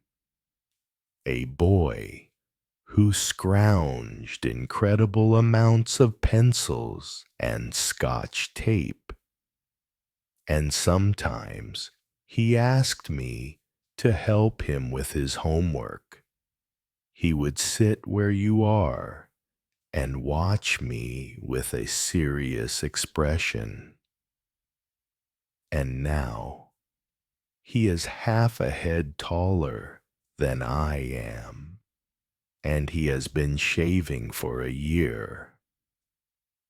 If he scrounges anything from me now, it's cigarettes. When he has forgotten to buy any. She lit one suddenly, while Maigret filled his pipe slowly. Aren't his visits any more frequent? Quite the opposite. I think I told you he leads his own life, apart from the family, except for meals, and he even refuses to appear at table when there are guests. He prefers to eat in the kitchen. Does he get on well with the staff? He doesn't make any distinctions between people. Even if he is late, he won't let the chauffeur drive him to school in case the other boys see him in a limousine. In fact, he is ashamed of living in a house like this. It's a bit like that. Yes. Has his relationship with his sister improved? You must remember that I never have meals with them and that I rarely see them together. As far as I can see, he thinks of her as a curious creature and tries to understand how she works. Rather the way he would think of an insect. What about his mother? She's a bit flamboyant for him. I mean, she is always on the move, always talking to a crowd of people. I understand. And the girl Paulette, I think her name is, everyone here says Bambi. Don't forget that both children have nicknames. Gus, And Bambi, I don't know what they call me among themselves. It should be quite funny. How does Bambi get on with her mother badly? Do they quarrel? Not even that. They hardly speak to each other. On whose side is the animosity? On Bambi's. You'll be seeing her. Although she's young, she passes judgment on everyone around her. And you can tell by her look that she is judging them cruelly, unjustly. Not always. Does she get on with you? She accepts me. Does she ever come to see you in your office when she needs me to type a lecture or photocopy a document? Does she ever talk to you about her friends? Never. Do you think that she knows about your relationship with her father? I've sometimes wondered about that. I don't know. Anyone could have looked in on us without our knowing. Does she love her father? She has taken him under her protection. She seems to think of him as her mother's victim, and that is why she hates her for taking so much of the limelight. In fact, Monsieur Parendon doesn't play an important role in the family, does he? Not an obvious role. Has he never tried? Perhaps he did a long time ago, before I came. He must have seen that the battle was already lost, and he retreated into his shell. She laughed, not as much as you may think. He knows everything that goes on, too. He doesn't ask questions like, Madame Parendon. He contents himself with listening, observing, deducing. He is an extremely intelligent man. I had that impression. He saw that she was delighted.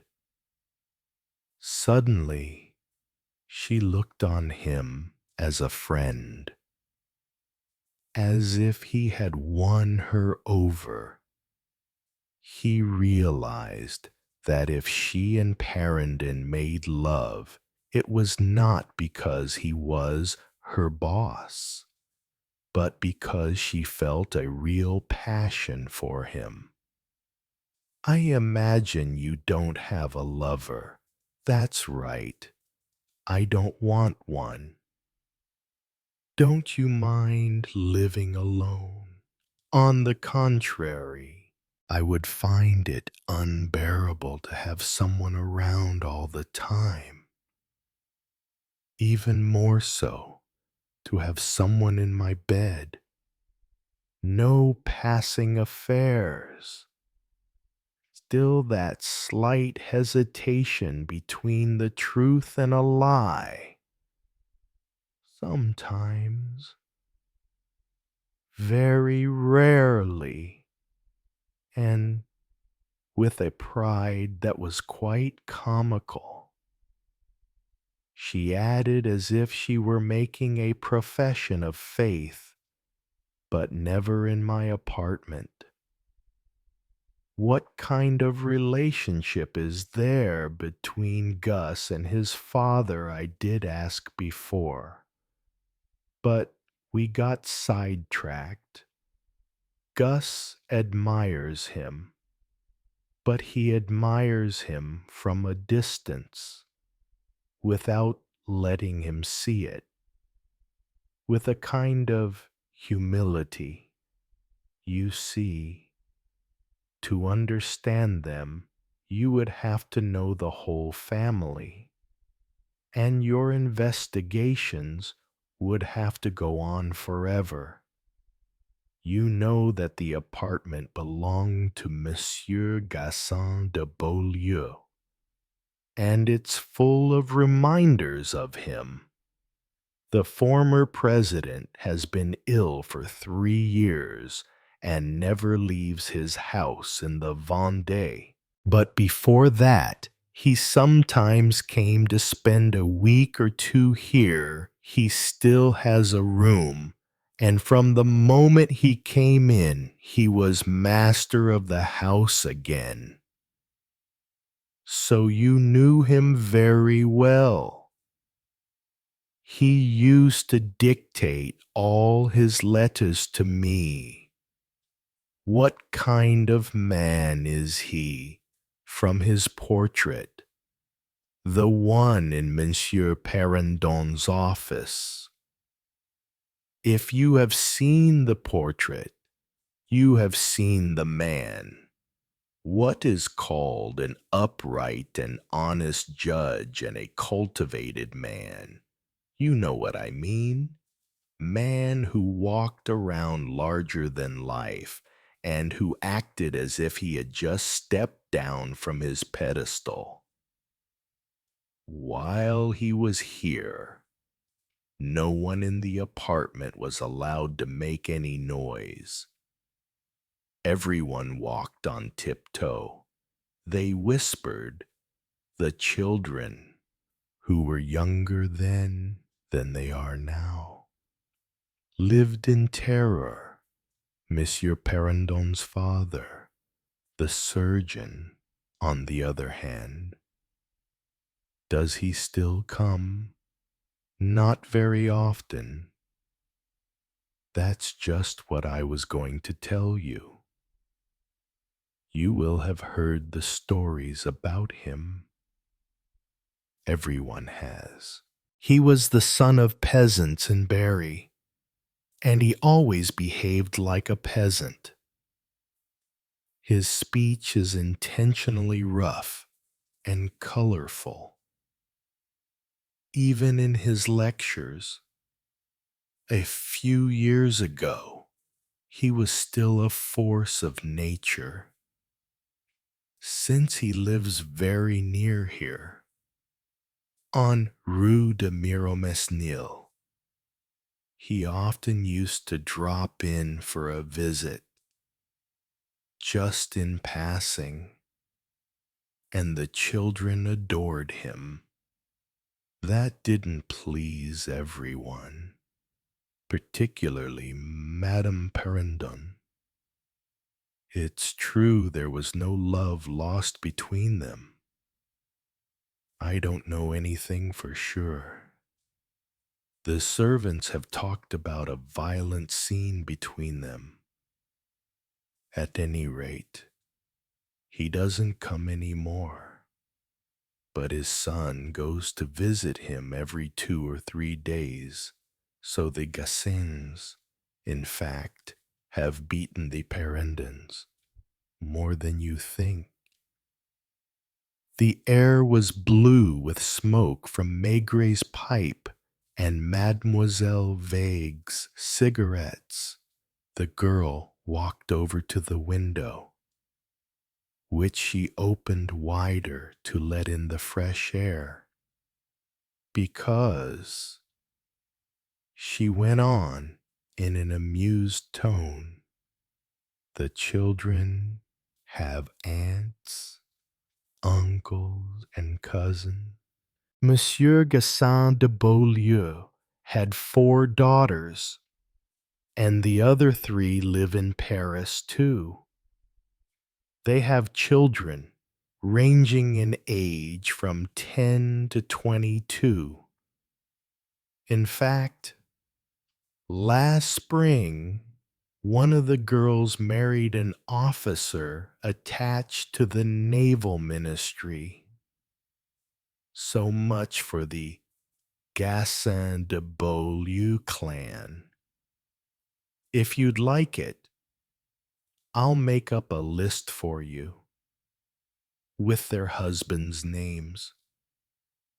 I don't think that will be necessary just now. Do they often come here?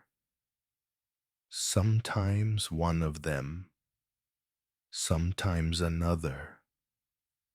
Although they've been married for a long time, they still consider this house the family home. While on the other hand, you have understood what I was going to say before I said it. Monsieur Parandon's brother, Germain, is a doctor, a specialist in infantile neurology. He is married to a former actress who still looks young and vivacious. Does he look like... Maigret was a little embarrassed by his question, and she understood. No, he's just as broad and powerful as his father, and much taller. He is an extremely handsome man, and it's surprising to find he's so gentle. He and his wife have no children. They don't go out much and only entertain close friends. But they don't come here, sighed Maigret, who was beginning to form a fairly accurate picture of the family. Monsieur Parandon goes to see them on the evenings when his wife plays bridge, since he loathes cards. Sometimes Monsieur Germain comes to visit him in his office. I can tell if he has been when I come in the morning because the room smells of cigars. Maigret seemed suddenly to change his tone of voice. He did not grow menacing or severe, but there was no longer a trace of badinage and amusement in his voice and in his eyes. Listen to me, Mademoiselle Vague. I am sure you have answered me with complete honesty, and sometimes you have even anticipated my questions. I still have one more to ask you, and I beg you to be just as sincere. Do you think these letters are a joke? She answered without hesitation. No. Before they were written, had you ever felt that something terrible was about to take place in this house?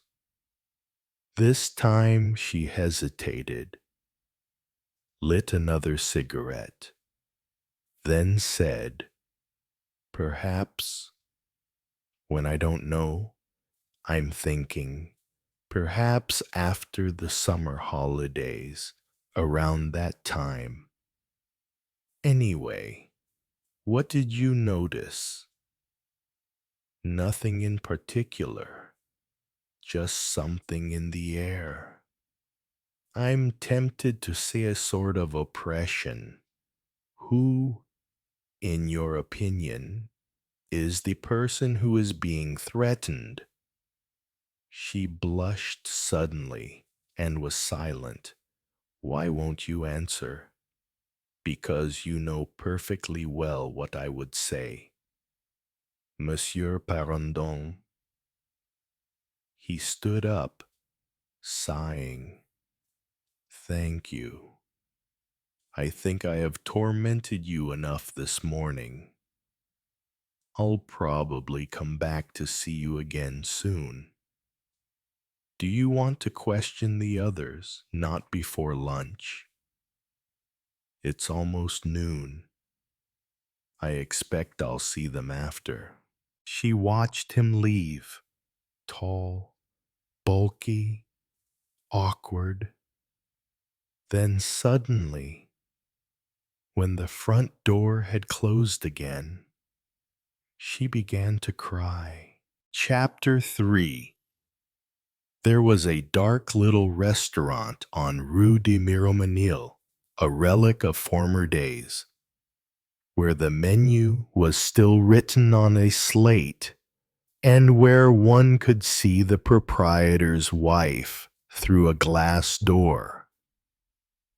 A big woman with legs like columns, standing over her stove. Each of the regulars had his napkin in a pigeonhole and frowned when someone took his seat.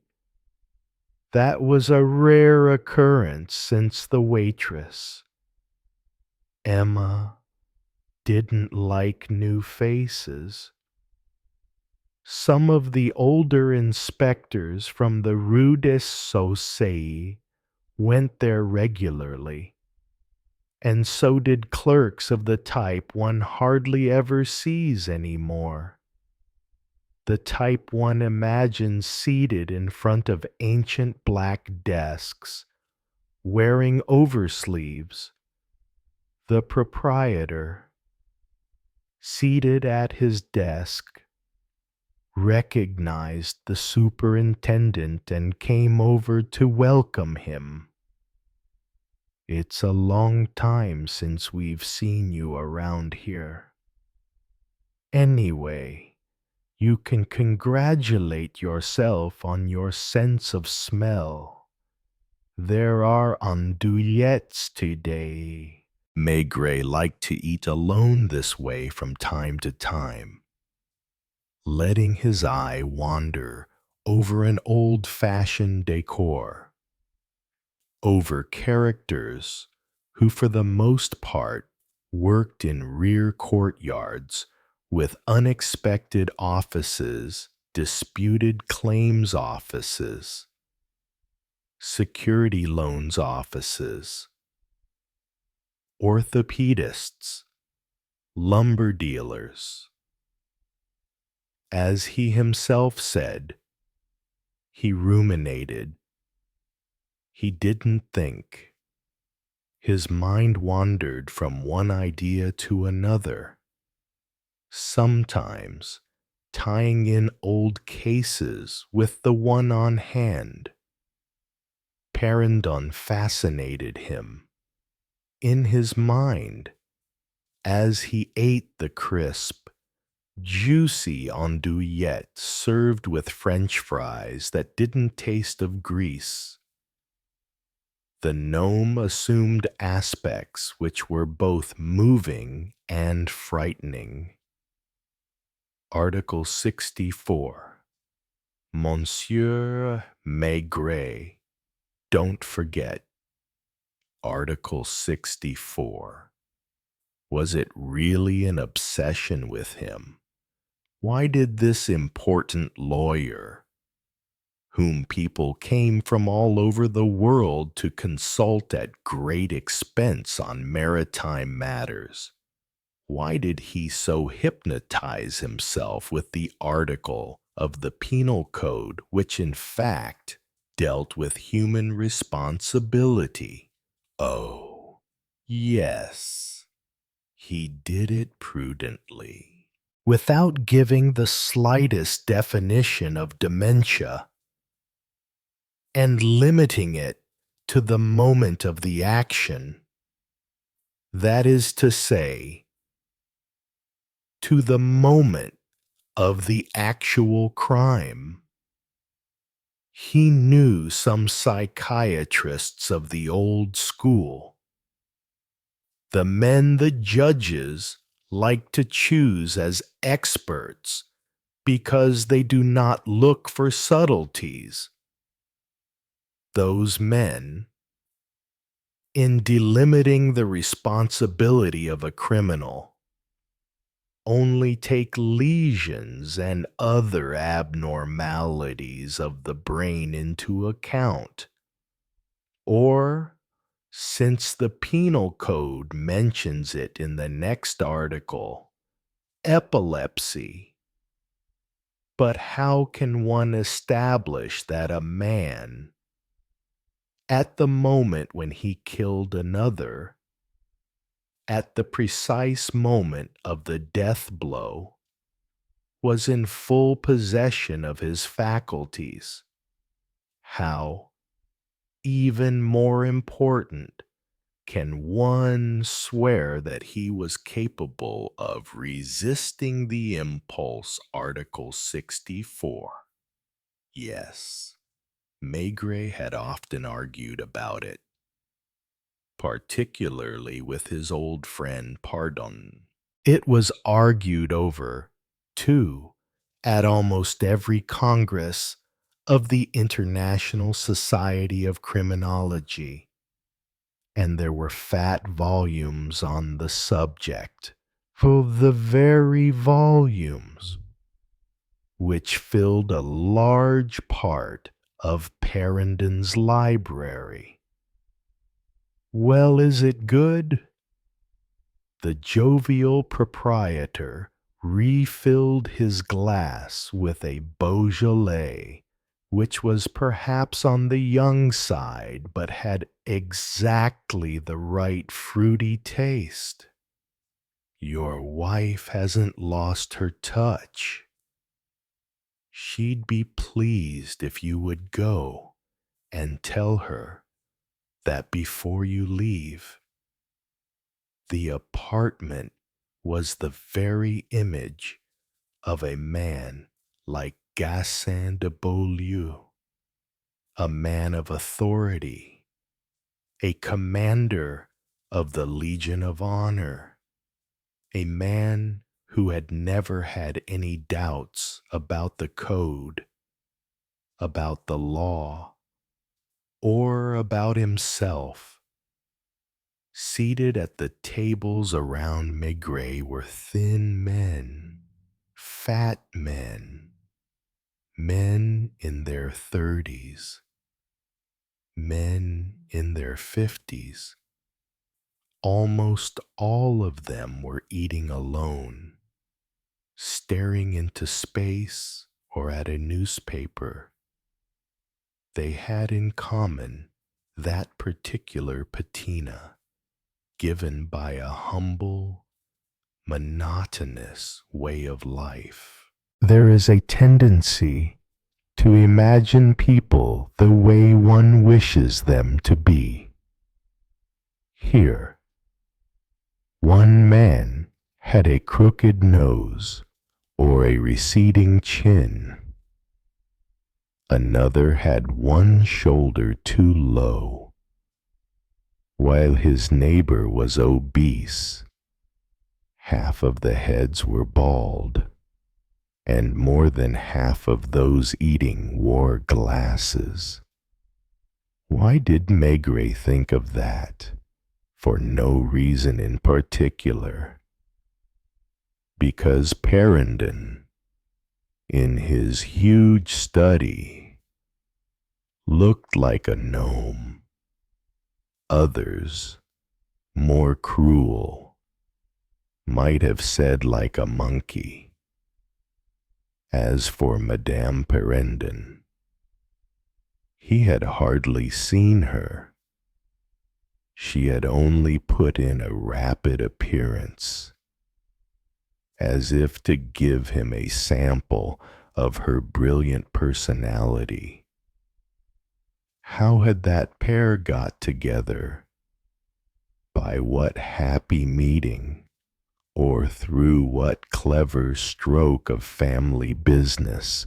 And there was also Gus, who worked at his hi-fi and electronics in his bedroom with the pâtissier's son. He was taller, stronger than his father. Luckily, and if one could believe Mademoiselle Vague, he was a well-balanced boy. There was also his sister Bambi. studying archaeology. Did she really intend to dig in the deserts of the Near East someday? Or were those studies only a blind Mademoiselle Vague fiercely defended her employer, with whom she could only make love in the corner of the office on the sly? Why in heaven's name didn't they meet somewhere else? Were they both so afraid of Madame Perrendon? Or was it through a sense of guilt that they had to keep the furtive, impromptu element in their relationship? There were also the former legionnaire turned butler, the cook and the housekeeper who detested each other because of their hours of work and their wages, and a maid called Lise, whom Maigret hadn't yet met, and who had scarcely been mentioned to him. There was René Tour, too, who had slept just once with the secretary, and was at present dragging out a long engagement to another girl. Finally, there was Julien Baud, who was learning about Paris as a lawyer's copying clerk before breaking into the world of the theater. Whose side were they on? Each of them. The Gassens, the Perrendons. Someone in that list wanted to kill someone else. And an ironic touch, a former inspector of criminal investigation held the post of concierge downstairs. The gardens of the President of the Republic were across the street, and through the trees which were beginning to turn green, although it was early yet, the well-known steps where he was photographed, shaking hands with his important guests. Wasn't there a certain lack of cohesion?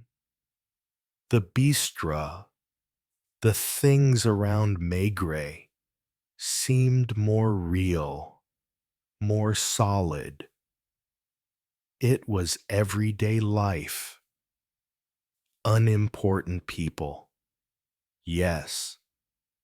But there are more unimportant people than there are others, even if they are less often noticed. Dress soberly. Speak more quietly.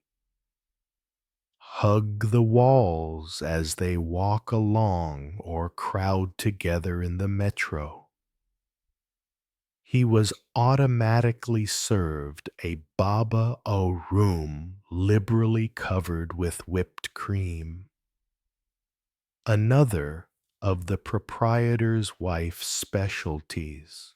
Maigret remembered to go into the kitchen to shake hands with her. He even had to kiss her on both cheeks. It was the tradition.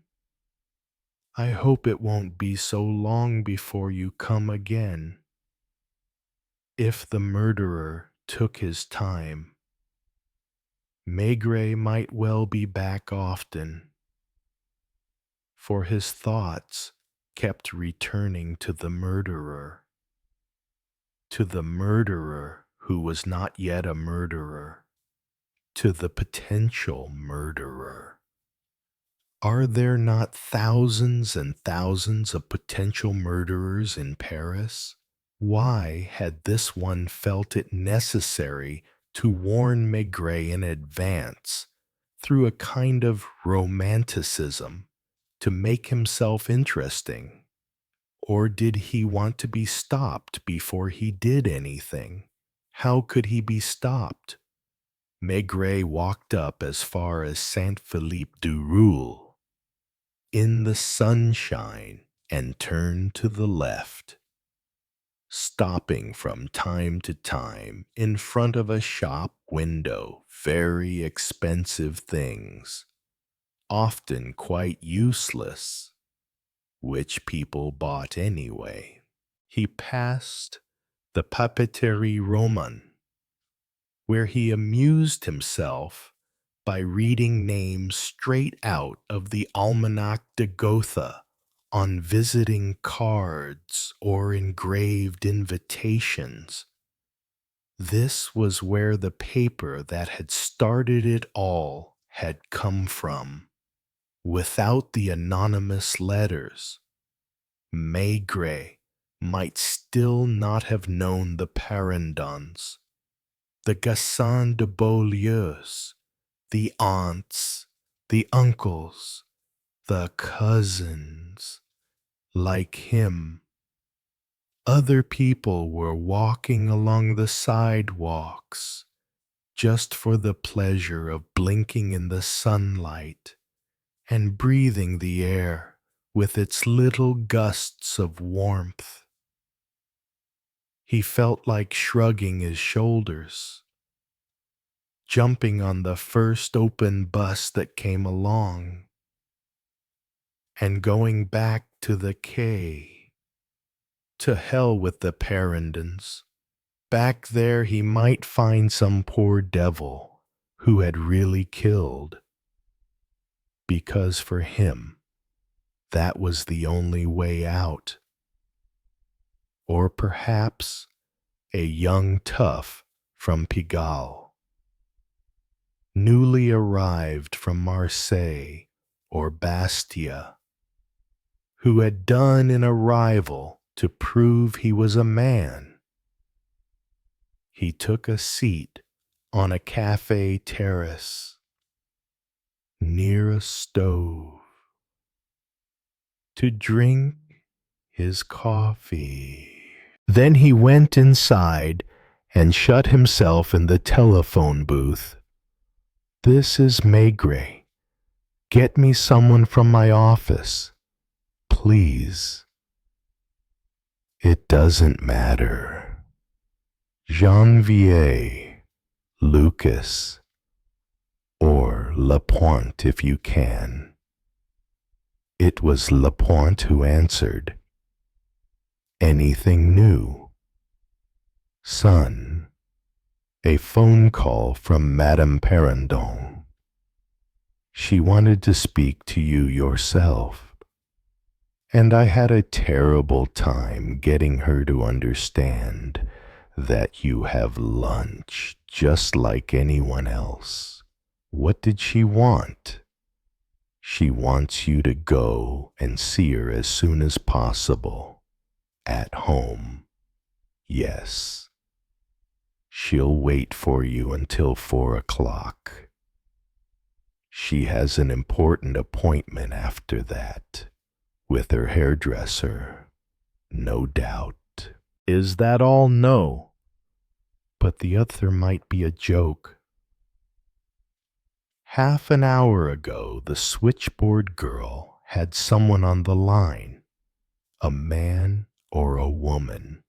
She couldn't tell which. An odd voice. Or it might have been a child's. Anyway, the person was breathing hard, in a hurry or upset, and he said very quickly, "Tell Superintendent Maigret to hurry." The girl had no time to ask anything. The person had already hung up. "It isn't a letter this time, and that's why I'm asking myself." Maigret almost told him, "Don't ask yourself anything." He wasn't asking himself any questions. He wasn't trying to play guessing games. But that didn't stop him from being worried. Thank you, son. I'm just going back to Avenue Marigny. If anything comes up, you can call me there. The fingerprints on the 2 letters hadn't been of any use. For years, incriminating fingerprints have been getting rarer and rarer because they have been talked about so much in the papers, in novels, and on television that even the most obtuse criminals take precautions.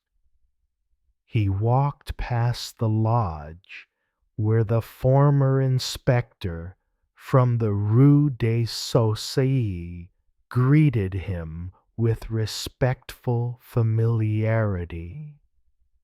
The rolls stood in front of the porch, with no one in it except the chauffeur. Maigret climbed up to the first floor and rang the bell.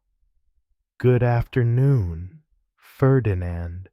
He was becoming a part of the household. Wasn't he? I'll take you to Madame. Ferdinand had had his instructions. She had left nothing to chance. His hat was taken away as if he were in a restaurant, and for the first time he walked through an immense drawing room such as a minister of state might have. There were no personal objects lying around, no scarf, no cigarette holder, no open book, not a speck in the ashtrays.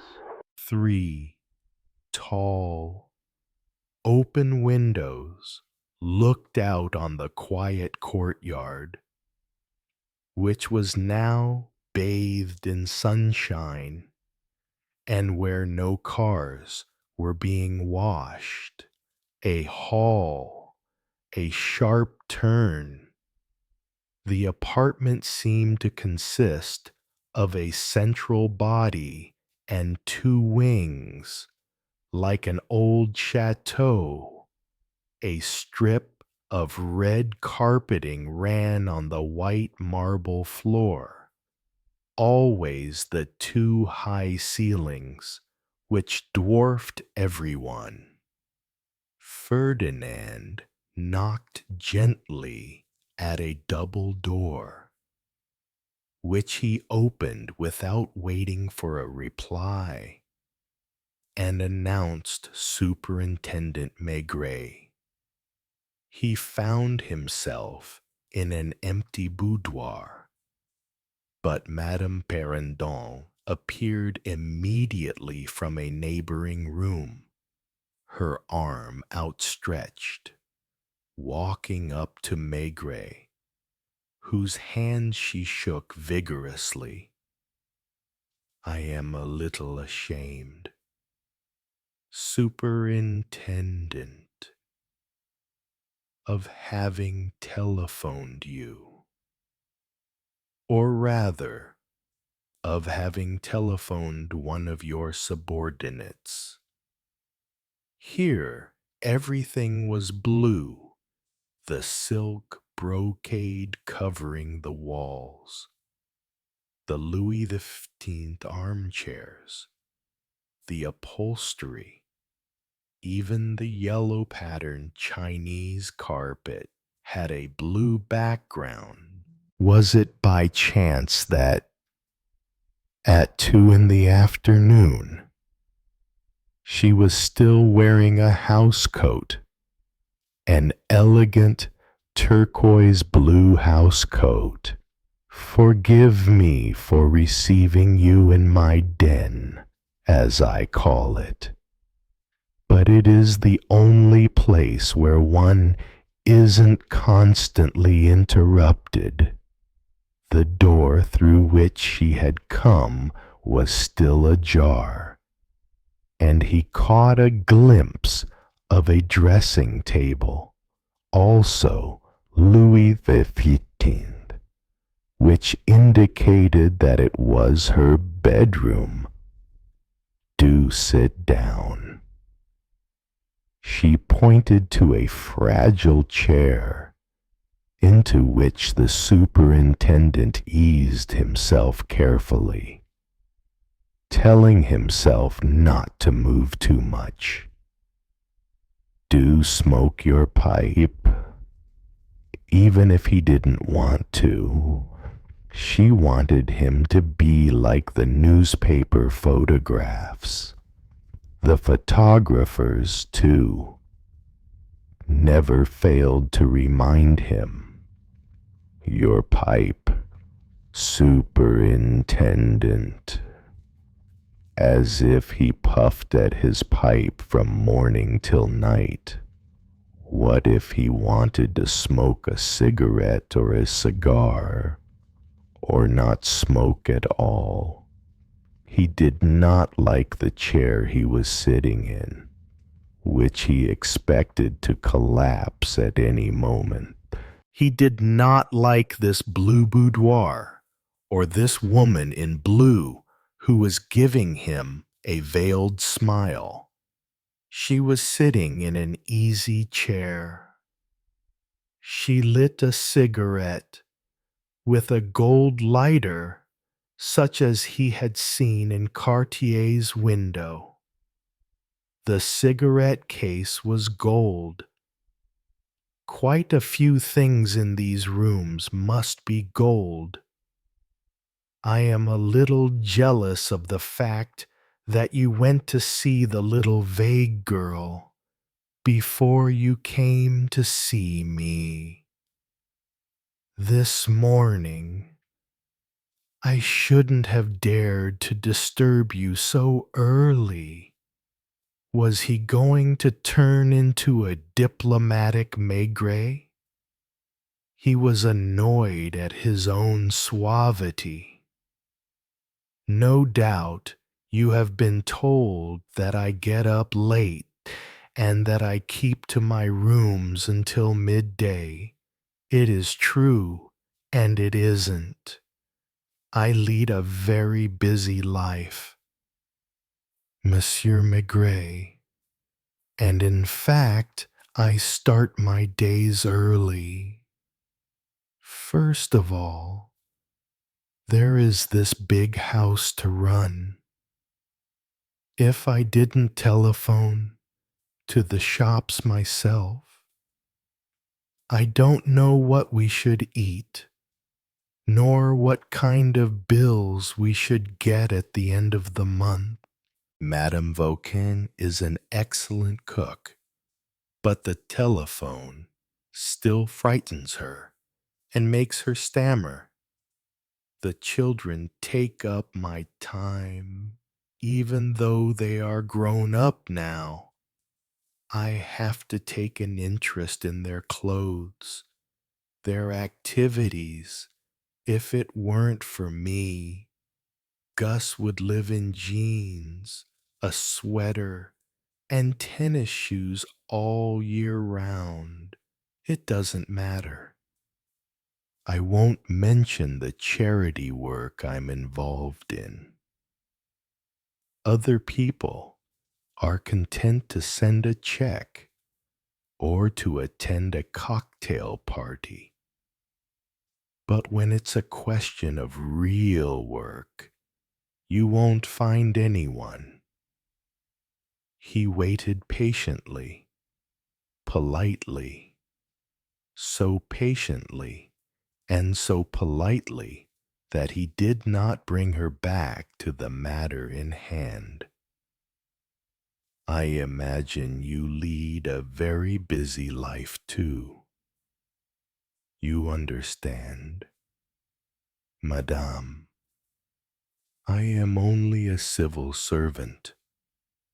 She laughed, showing all her teeth, the tip of a pink tongue.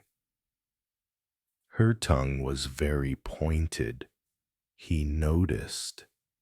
She was blonde, almost a strawberry blonde, and her eyes were the color usually called green, but which is more often a dark gray. Was she 40? A bit more? A bit less? 45? It was impossible to say. Such was the effect of the beautician's work. I must tell that to Jacqueline. She is the wife of the Minister of the Interior, one of my best friends. Good. He had been warned. She had wasted no time in playing her first trump. I may appear to be joking. I am joking. But you must realize that that is only a front. In fact, Monsieur Maigret, I am tormented by what is happening, more than tormented. Then, straight to the point, what did you think of my husband? He is very pleasant. Of course. That's what everyone says. I mean, he is very intelligent, remarkably intelligent. She was growing impatient. She knew what she was getting at, and he was interrupting her. Maigret, looking at her hands, noted that they were older than her face. I think that he is very sensitive, too. If you were being quite honest, wouldn't you say he is oversensitive? He opened his mouth to reply, but this time it was she who won, adding, sometimes he frightens me. He is so introspective. He is a man who suffers. I have always known that. When I married him, there was a certain amount of pity in my love for him. Maigret played the idiot. Why, for a moment she was put out of her stride. But you have seen him right from childhood. He must have been ashamed of his looks. He isn't tall. Many other men. Look here. Superintendent. She braced herself. Let us lay our cards on the table. I don't know what his heredity is, or rather I know only too well. His mother was a young nurse at Lyonnec, a ward maid really, and she was only 16 when Professor Parendon got her with child. Why on earth? Since he was a surgeon, didn't he do an abortion? Did she threaten to expose him? I don't know. What I do know is that Emile was a 7 months baby. That is, a premature baby. Most premature babies grow into normal children. Do you think he is normal? In what sense? She stubbed her cigarette out nervously. Only to light another. Excuse me. You seem to be avoiding the issue, to be trying not to understand. to understand what she couldn't stand it any longer, got up suddenly and began to pace the Chinese rug. To understand why I am worried. Why, as they say.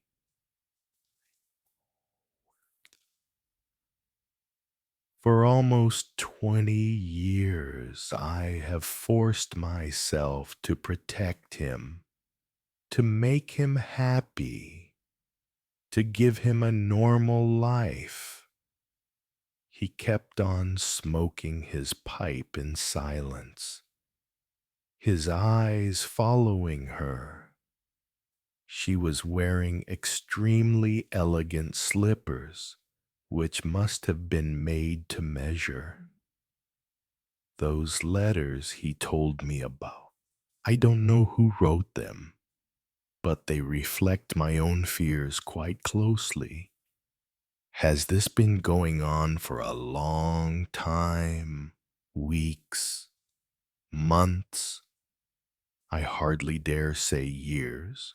When we were first married, we went out together. We went to the theater. We dined in town. Did that make him happy? It relaxed him, at any rate. I suspect now that he never feels at ease, that he is ashamed that he is not like other men, that he has always felt that way. Wait, even his choice of maritime law as a career. Can you tell me for what reason a man like him could have chosen maritime law? It was a sort of act of defiance. Since he couldn't plead at assizes, why not? She looked at him helplessly. Well, really, Monsieur Maigret, you know that as well as I do. Can you see that pale, insignificant little man in the great hall of the assizes, defending a criminal's life? He decided not to tell her in turn that one noted barrister of the previous century was only 4 feet 3. He is bored. As time goes on, as he grows older, he shuts himself away more and more. And when we have a dinner party, I have a dreadful time to get him to be present. He also refrained from asking her who made up the guest list. He listened and he watched. He watched and tried not to worry, because the picture this taut-nerved woman with her burning energy was painting of her husband was both true and false. True in what respect? False in what respect? That was what he would have liked to unravel. His vision of Emile Parendon was becoming like a blurred photograph. The contours were not clear. The features changed expression according to the angle from which they were viewed. It was true that he was enclosed in a world of his own. The world, one might say, of Article 64. Was he a responsible person? An irresponsible one. Other men besides him were passionately interested in that most important question. and councils had argued over it since the Middle Ages.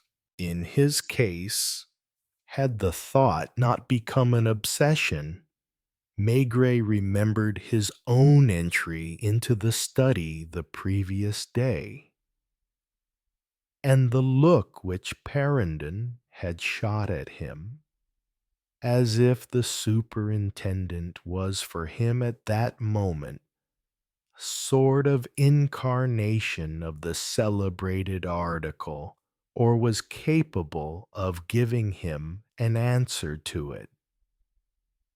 The lawyer had not asked him what he had come about, what he wanted.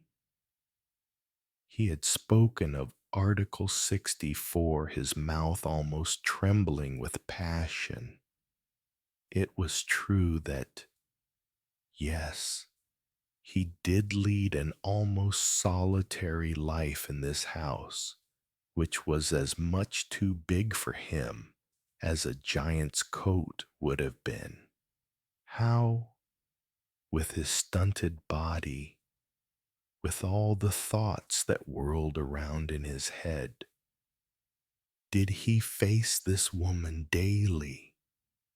This woman who was so nervous that her nervousness was communicated to everything around her.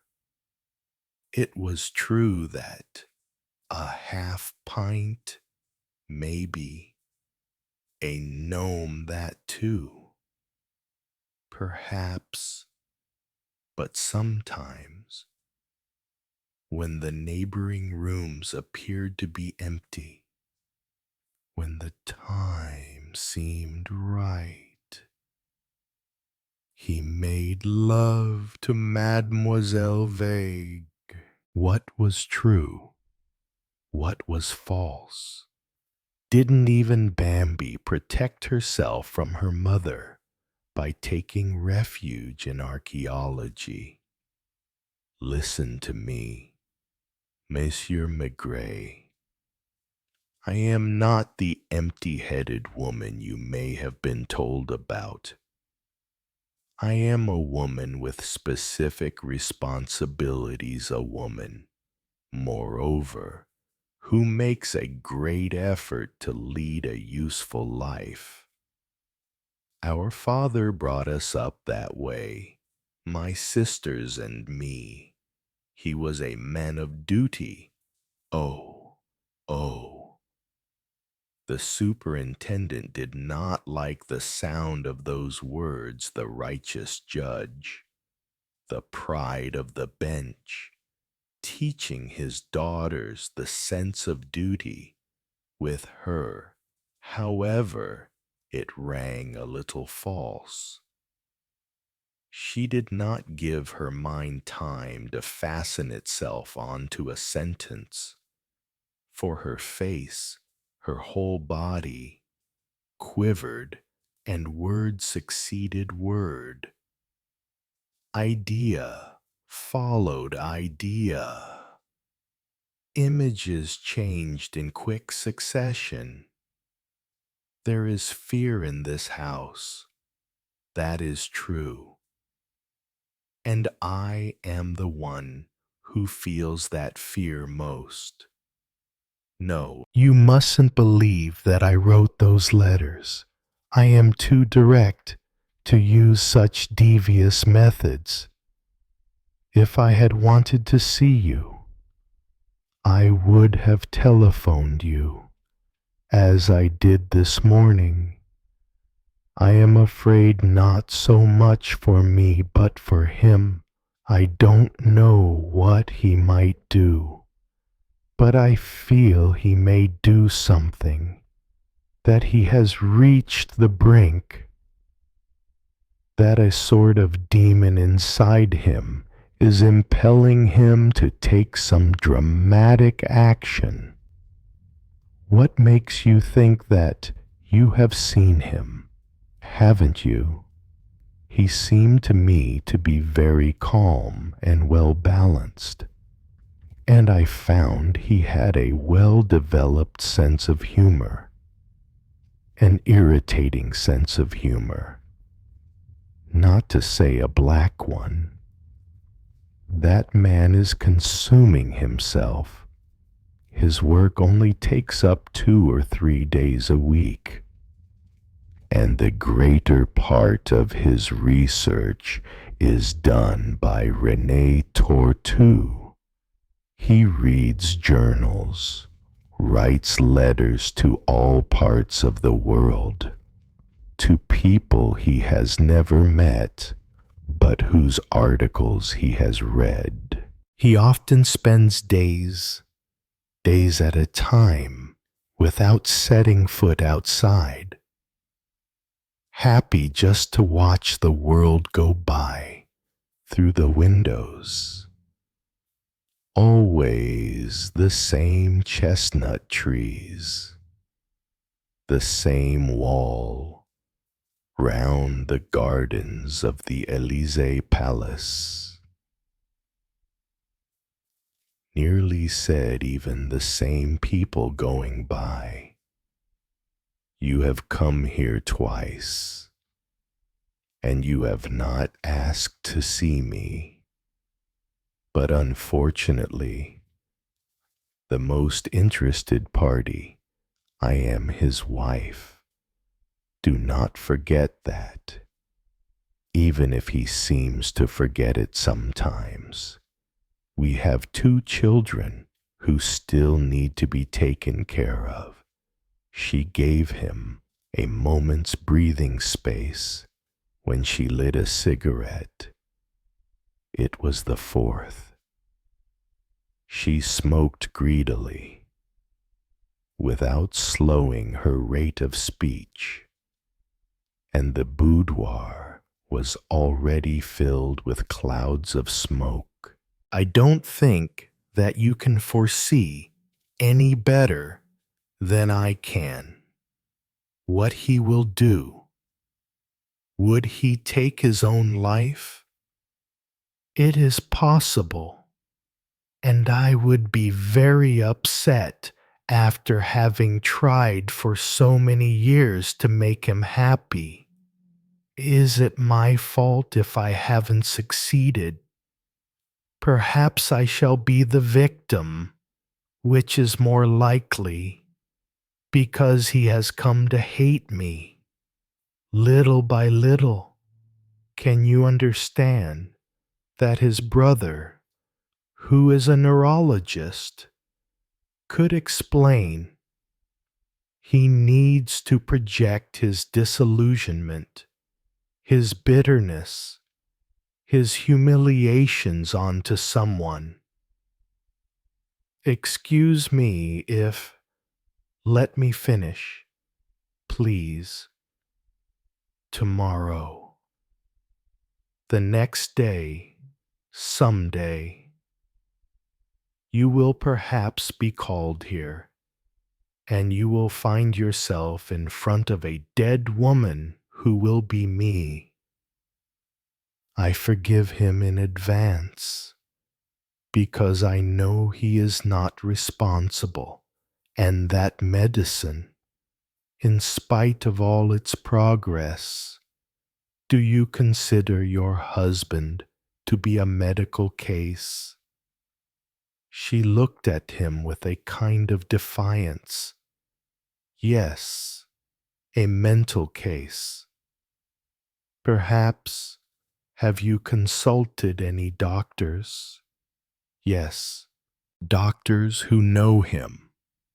We have several doctors among our friends. What exactly have they told you? To take care. To take care of what?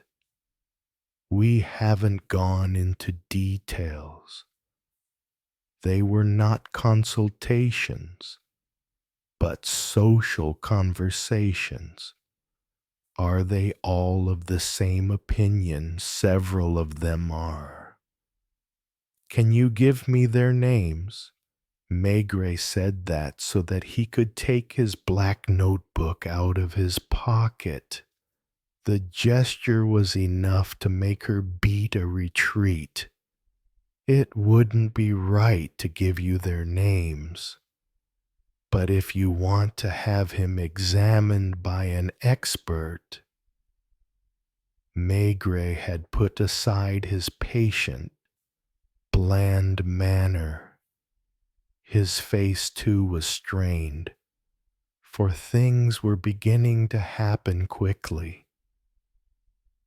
When you telephoned my office to ask me to come to see you, did you already have that in mind? Have what in mind? To ask me more or less directly to have your husband examined by a psychiatrist. Did I say that that is a word I never even mentioned? But the thought showed clearly behind everything you said.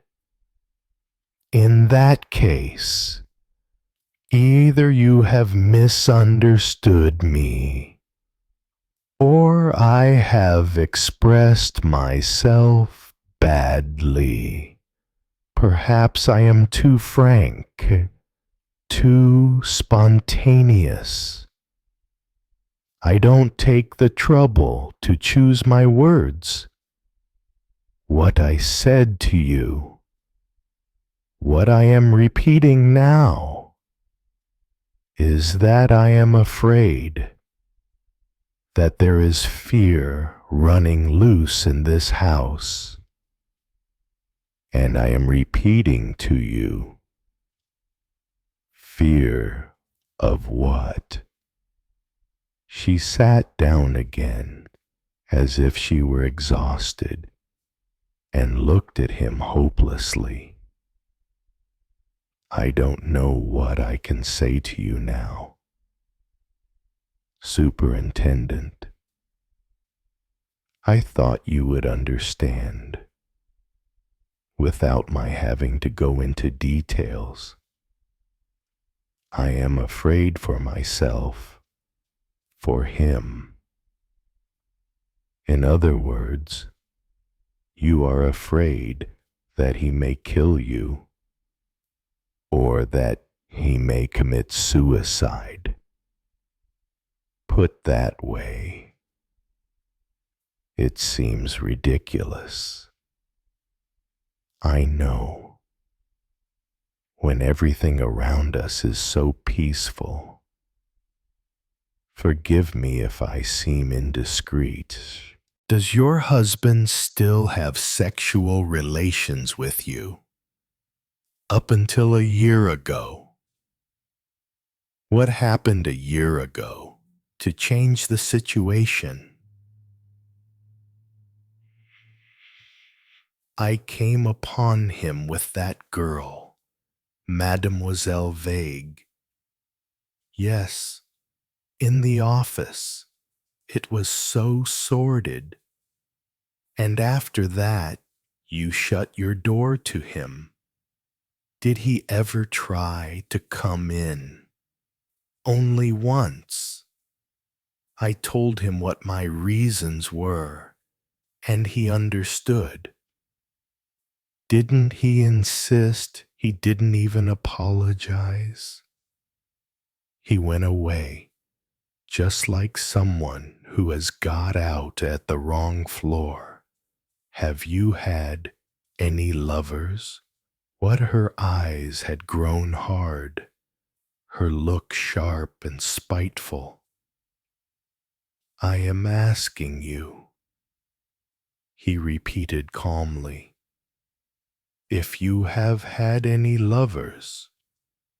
These things happen, don't they not, in our family? Superintendent, and if my father were here, in his capacity as judge, your father would understand that it is my duty to ask you the question. You have just spoken to me of an atmosphere of fear, of a threat hanging over you and your husband. You suggest, in veiled terms, that I should have him examined by a psychiatrist. So it is natural. Forgive me. I let myself get carried away. No, I have not had any lovers, and I never shall have. Do you have a gun? She got up, walked quickly to the neighboring room, returned, and handed Maigret a small mother-of-pearl handled revolver. Be careful. It's loaded. Have you had it long? One of my friends, a woman with a really black sense of humor, gave it to me when I got married. Aren't you afraid that the children, playing around, they rarely come into my bedroom, and when they were younger, this gun was kept in a locked drawer. Your shotguns, they are in a case, and the case is in the coach house, with our trunks, suitcases, and golf bags. Does your husband play golf? I've tried to get him interested, but he gets out of breath by the third hole. Is he often ill? He has few serious illnesses. The worst, if I remember rightly, was an attack of pleurisy. On the other hand, he is constantly afflicted by little things. Laryngitis, influenza, head colds. Does he call in his doctor? Of course. One of your friends? No, a doctor from nearby. Dr. Martin, who lives on Rue du Cercle, the street behind this one. Has Dr. Martin ever spoken to you privately? No, he hasn't. But I have often waited to catch him as he left, to make sure that my husband had nothing serious. What did he say? He said no, that men like him often live the longest. He told me about Voltaire, who I know about Voltaire. Has he ever suggested that your husband consult a specialist? No. Only what? What's the use? You will only misinterpret my words again. Try. Anyway, I can tell from your attitude that my husband has made an excellent impression on you, and I was sure that that would be the case. I won't say that he plays a part consciously with strangers. He is a lively man, making a great show of stability. With Dr. Martin, he speaks and acts as he does with you. And with the servants, he is not responsible for the work of the domestics. What does that mean? That he does not have to reprimand them. He leaves that task to me, so that I have to do the dirty work. Maigret was stifling in the oversoft chair. In the boudoir, whose blue was becoming unbearable to him, he got up and nearly stretched himself as he would have done in his own office. Have you anything else to tell me? She too stood up and measured him as one equal with another. There would be no point. Do you want me to send an inspector to keep permanent watch in the apartment? The idea is quite ridiculous. Not if I am to believe your premonitions. It is not a question of premonitions. It is not a question of facts either. Not yet. Let us recap. For some time, your husband has been showing signs of mental derangement. That's it exactly. He withdraws into himself, and his behavior worries you. That is nearer the truth. You are afraid for his life or for yours. I admit that. Which one do you think it will be if I knew that? I would be slightly less worried. Someone living in this house, or someone who has easy access to it, sent us at the K 2 letters announcing that a murder would take place shortly, I may add. Now, that there has also been a telephone call in my absence. Why didn't you tell me about that? Because I was listening to you. This message, a very brief one, only confirms the ones that preceded it.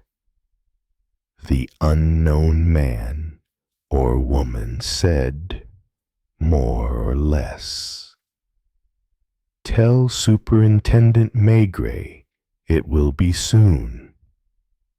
He watched her grow pale. She was not acting. Her face suddenly became lifeless, except for patches of rouge. The corners of her lips collapsed. Oh, she lowered her head, and her thin body seemed to have lost its prodigious energy. At that moment, he forgot his annoyance and pitied her. Do you still not want me to send you someone? What good would that do? What do you mean?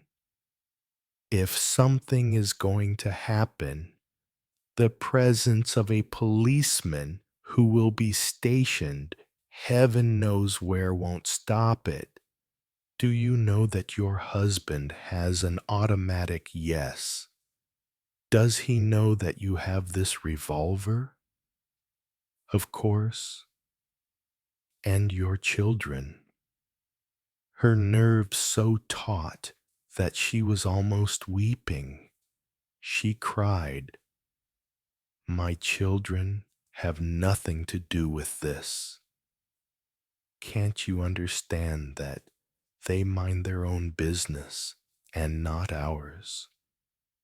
They have their own lives to live. They laugh at ours. What there is left of it." She had spoken vehemently again, as if certain subjects unleashed her anger automatically. "You may go now. Forgive me for not showing you out.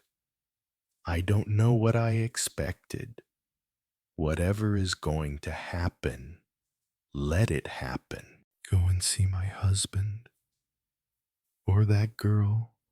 Goodbye, Monsieur Maigret." She had opened the door for him. waited until he was gone and shut it again. Already in the corridor, it seemed to the superintendent that he had come out of another world, and the blue of the boudoir he had just left haunted him still. He looked out through a window into the yard where a different chauffeur from the one in the morning was polishing a different car. It was still sunny, with a light breeze.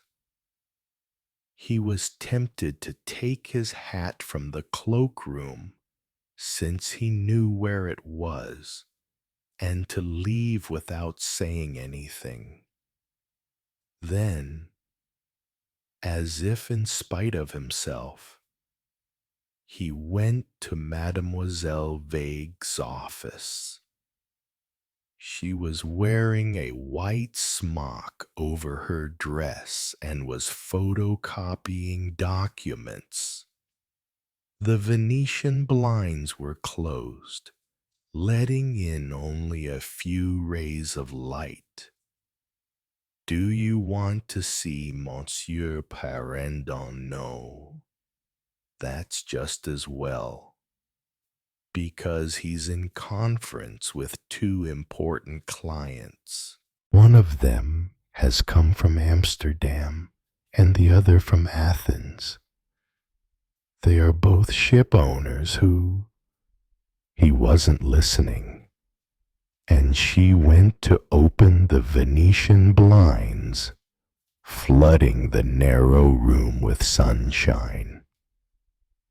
"You look tired. I've spent an hour with Madame Parendon. I know." He looked at the switchboard. "Did you put through her call to the Quai des Orfèvres?" "No, I didn't even know she had phoned. It was Lise who told me when she came in and asked me for a stamp." "Who is Lise?" "Her maid." "I know. I mean, what kind of person is she?" "An ordinary girl, like me. We are both from the provinces. I'm from a small town, and she's from the country. Since I had some education, I became a secretary, and since she hadn't, she became a maid." "How old is she?" 23. "I know how old everyone is, because I fill out the forms for Social Security." Is she a devoted servant? She does what she is told to do, very conscientiously. And I don't think she has any desire to change her job. Has she any lovers? When she has her day off? Saturday. Is she intelligent enough to have written the letters you have read? Certainly not. Did you know that Madame Parendon came upon you with her husband about a year ago? I told you that it had happened once. But there have been other times when she could have opened and shut the door again without being heard. Has Parendon told you that his wife has refused to have sexual relations with him since then? They were very infrequent anyway. Why? Because he doesn't love her, or doesn't love her any longer. That depends on what you mean by the word love. He was no doubt flattered that she married him, and for years he forced himself to show his gratitude. Maigret smiled, thinking that on the other side of the wall Two important ship owners who had come from the opposite ends of Europe were putting their prosperity into the hands of the little man whom Mademoiselle Vague and he were discussing in such a way. To them, he was not an odd, half impotent gnome, closed in on himself, mulling over unhealthy thoughts, but one of the luminaries of maritime law. Were the three of them not playing with hundreds of millions while Madame Perrandon, furious or depressed, disappointed in any case, dressed for her 4 o'clock appointment? Won't you sit down? I think I'll have a look next door. You'll only find Julian Baud there. Tortue is at the law courts. He gestured vaguely. Well, Julian Baud. Then, Chapter 4. It seemed to Maigret as if he had gone into another apartment, just as the rest of the house was orderly, mummified in a solemnity previously established by President Gaston de Beaulieu. So in the office, René Tortu shared with young Julien Baud disorder and casualness struck one's eye immediately. By the window, a desk of the kind common to all businesses was covered with reports, and green files were piled on the pine shelving that had been added progressively as it was needed. There were even files on the floor, on the waxed parquet. As for Julien Baud's desk, it was an old kitchen table covered with wrapping paper fastened with thumbtacks. Photographs of nudes cut out of magazines were attached to the walls with Scotch tape. When the superintendent pushed open the door, Baud was sticking stamps on envelopes, which he weighed one by one. He raised his head and looked at him without surprise, without any emotion, appearing to be wondering what Maigret wanted. Are you looking for Tortuno? I know he's at the law courts. He'll be back before long. I'm not looking for him. For whom? Then, no one in particular. Julien Baud was a well-built young man with red hair and freckled cheeks. His china blue eyes reflected absolute calm. Would you care to sit down? No. As you like. He went on, weighing the letters, some of which were in large manila envelopes. Then he consulted a little booklet giving the postal rates for the different countries. Do you find that interesting? Maigret asked. You know, since I first came to Paris, he had a trace of a delightful accent, drawing out certain syllables. Where do you come from? from Morges on the shore of Lake Geneva. Do you know it? I've been through it. It's lovely. N'est-ce pas? The n'est-ce pas had a special lilt. Yes, it is lovely. What do you think of this household? He mistook the word household for house. It's big. How do you get on with Monsieur Parandon? I don't see him much. In my position, I stick on stamps. I go to the post office. I run the errands. I tie up parcels. I'm not very important.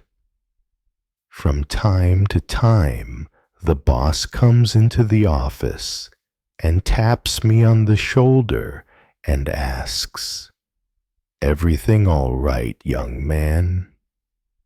As for the servants, they all call me the little Swiss, even though I'm 5'11" in my socks. Do you get on well with Mademoiselle Vague? She's nice. What do you think of her? Well, you see, she's on the other side of the fence, too. The boss's side. What do you mean? What I say. Of course, they have their work there, and we have ours. When the boss needs someone, it's not me, it's her. His face had an expression of naivete, but the superintendent was not sure that it was not a calculated naivete. I understand you want to be a playwright. I try to write plays. I have already written 2, but they're bad. When one comes from the canton of Vaud, like me, one has to get used to Paris first. Does Tortu help you? Help me with what?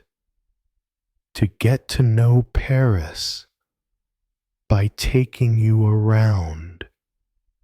For example, he has never taken me anywhere. He has other things to do. What his fiancée, his friends. As soon as I got off the train at the Gare de Lyon, I understood. Here, it's everyone for himself. Do you often see Madame Parandon? Quite often, especially in the mornings, when she has forgotten to telephone one of the tradesmen. She comes to see me. My dear Baud, would you be so good as to order a leg of lamb and ask them to send it around at once? If they haven't anyone to send, run around to the butcher's, will you? So I go to the butcher's, to the fish store, to the grocer's. I go to her shoemaker if there's a scratch on a shoe. It's always, my dear Baud, do this or stick on the stamps. What is your opinion of her? Maybe I'll put her in one of my plays, because she is somewhat out of the ordinary. There's no one quite ordinary here. They're all nuts. Your boss, too. He's intelligent, that's for sure. Because if he wasn't, he wouldn't do the job he does. But he's a nutcase, isn't he? With all the money he makes, he could do something besides staying all the time sitting at his desk or in an armchair. He's not very strong, I know, but still. Do you know about his relationship with Mademoiselle Vague? Everyone knows about that. But he could afford to pay for 10 women for 100, if you see what I mean. And his relationship with his wife.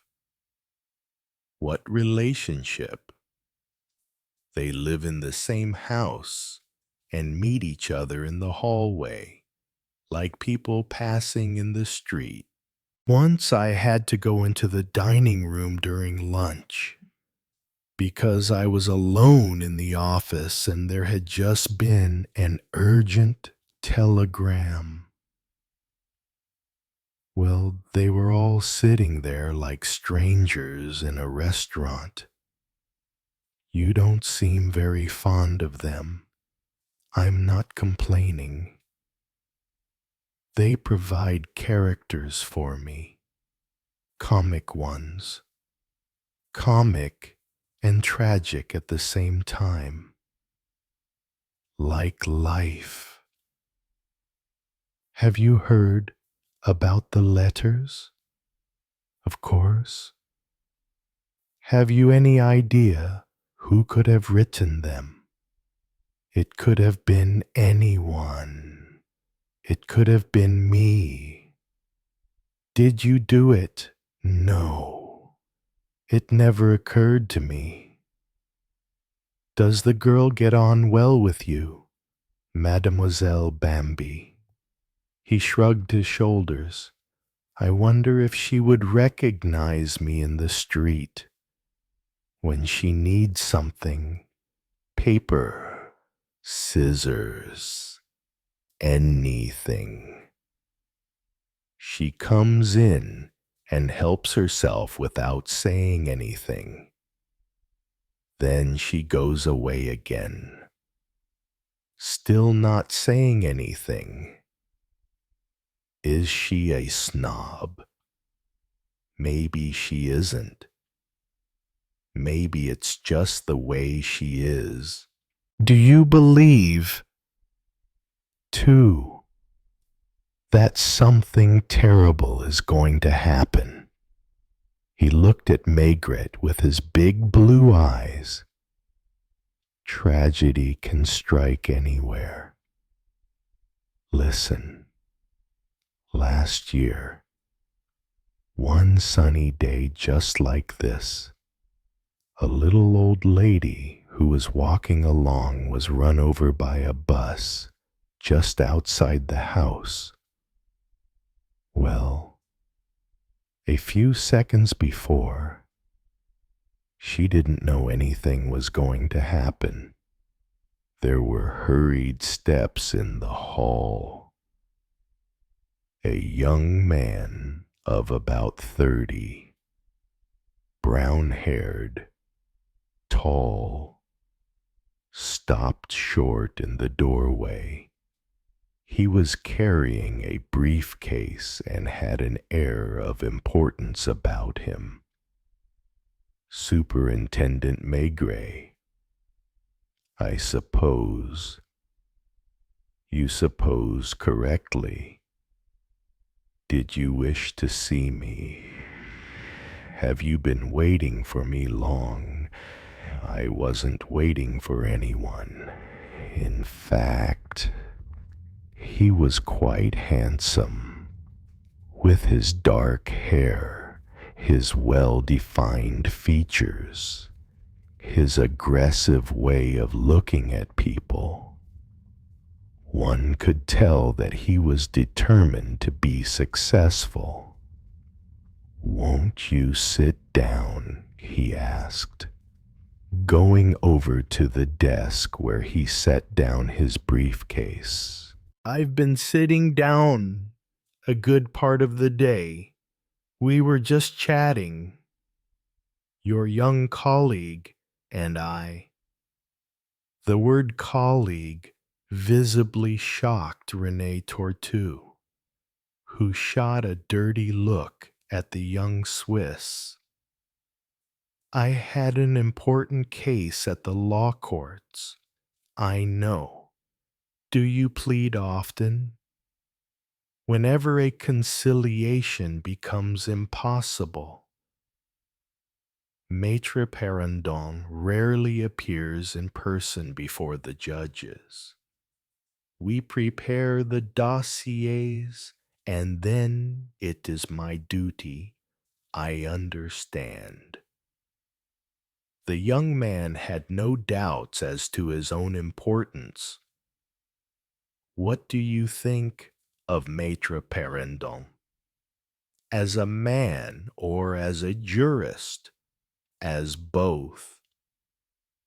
As a jurist, he is head and shoulders above his colleagues, and there is no one more able than he to spot the weak point in an adversary's argument. And as a man, working for him, being, so to speak, his sole assistant, it is not my place to judge him on that basis. Do you think he is vulnerable? I would not have thought of that word. Let's say that in his place I would lead a more active life. Being present at the receptions given by his wife, for example, going to the theater with her, or dining out. Perhaps there are other things in life besides books and dossiers. Have you read the letters Maître Perrandon has showed me the photostats? Do you believe it is a joke? Perhaps. I must confess I haven't thought about it much. And yet they announce that something terrible is going to happen imminently in this house. Tortu said nothing. He took some papers out of his briefcase and put them in the files. Would you marry a girl who is a younger edition of Madame Perrandon? Tortu looked at him in amazement. I am already engaged. Didn't you know? So there's no question. It's a way of asking you what you think of her. She is active, intelligent, and she knows how to treat. He looked toward the door suddenly, and there, standing in the doorway, was the woman they were talking about. She was wearing a leopard skin coat over a black silk dress. She was either going out or she had just come in. Are you still here? She asked in astonishment, giving the superintendent a calm, cold look, as you can see. It was difficult to know how long she had been in the hall and how much of the conversation she had heard. Maigret understood what Mademoiselle Vague had meant when she spoke of a house where one never knew if one was being spied on. My dear Baud, would you telephone the Comtesse de Prange immediately and tell her that I shall be at least a quarter of an hour late because I was held up at the last moment. Mademoiselle Vague is occupied with my husband and those gentlemen. She left. After a last hard look at Maigret, Julien Baud picked up the telephone receiver. As for Tortue, he must have been pleased, because if Madame Perendon had heard his last words, she could only be grateful to him. "Hello? Is this the residence of the Comtesse de Prange?" Maigret shrugged his shoulders and left. Julien Baud amused him, and he wasn't at all sure that the boy wouldn't make a success of a career as a dramatist. As for Tortue, he did not like him at all, for no reason in particular. Just as he reached the cloakroom to get his hat, Ferdinand appeared as if by chance. "Do you stay near the door all day?" "No, Superintendent. I only thought it would not be long before you left. Madame went out a few moments ago." "I know. Have you ever been in jail?" "Ferdinand, only military prison. In Africa." "Are you French?" "I'm from Aubagne." "Then why did you enlist in the Foreign Legion?" "I was young. I had done some stupid things in Aubagne, in Toulon. Bad company, that sort of thing. When I thought things were about to go badly for me, I enlisted in the Legion, saying I was Belgian. Have you ever been in trouble since I've been in service with Monsieur Perendon for 8 years? And he has never made any complaint. Do you like this job? There are worse. Does Monsieur Perendon treat you well? They don't come any better than him. And Madame, between you and me, she's a bitch. Does she give you a hard time? She gives everyone a hard time. She is everywhere. Sticks her nose into everything. Complains about everything.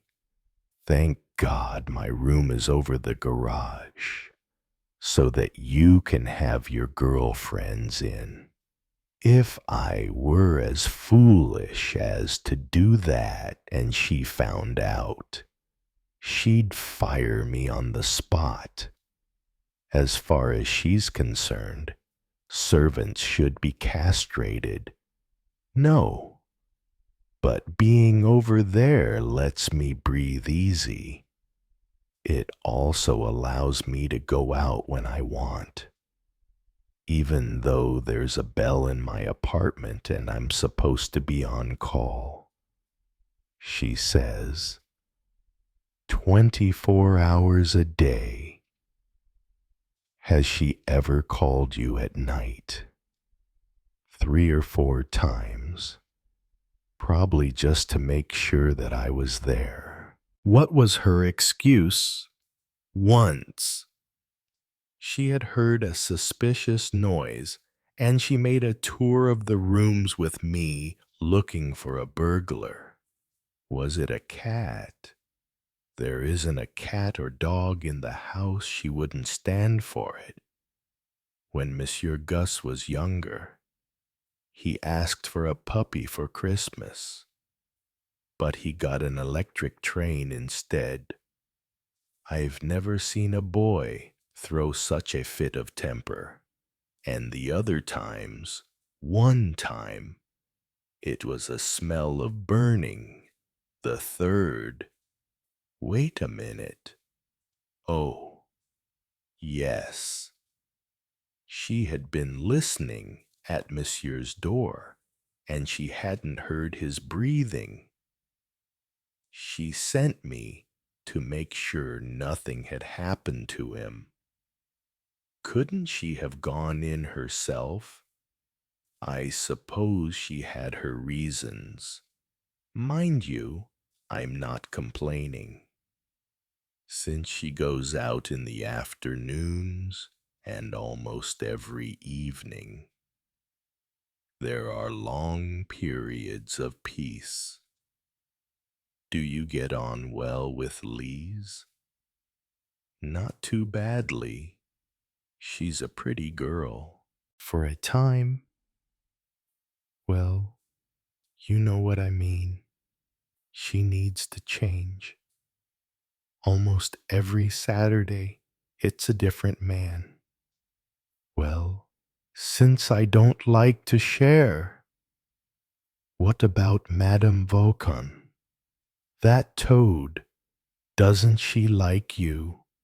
She measures out our food as if we were boarders.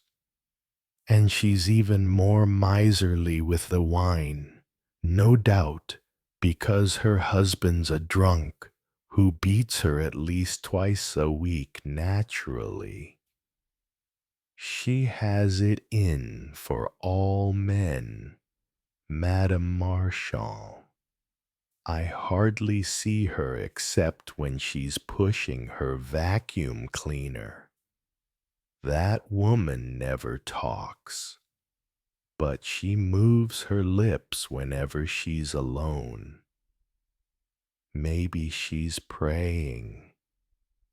Mademoiselle, she isn't proud or affected. It's a pity she's always so sad. Do you think she's having an unhappy love affair? I don't know. Maybe it's just the atmosphere in the house. Have you heard about the letters? He seemed embarrassed. I may as well tell you the truth. Yes, but I haven't read them. Who told you about them? Even more embarrassed? He pretended to search his memory. I don't know. I come, I go. I say a few words to someone, a few to someone else. Was it Mademoiselle Vague? No. She never talks about Monsieur's business. Monsieur Tortue. That fellow thinks he's my boss all over again. Julien Baud, perhaps. Really, I don't remember. It was maybe in the office. Do you know whether there are any guns in the house? Monsieur has a Browning in the drawer of his bedside table, but I haven't seen any cartridges in the room. Do you do his room?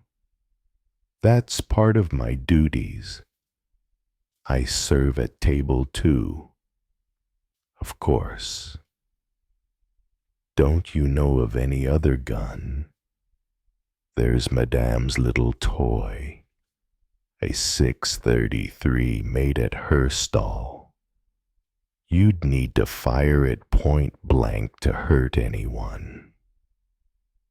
Have you felt any change in the atmosphere in the house lately? He seemed to think, possibly.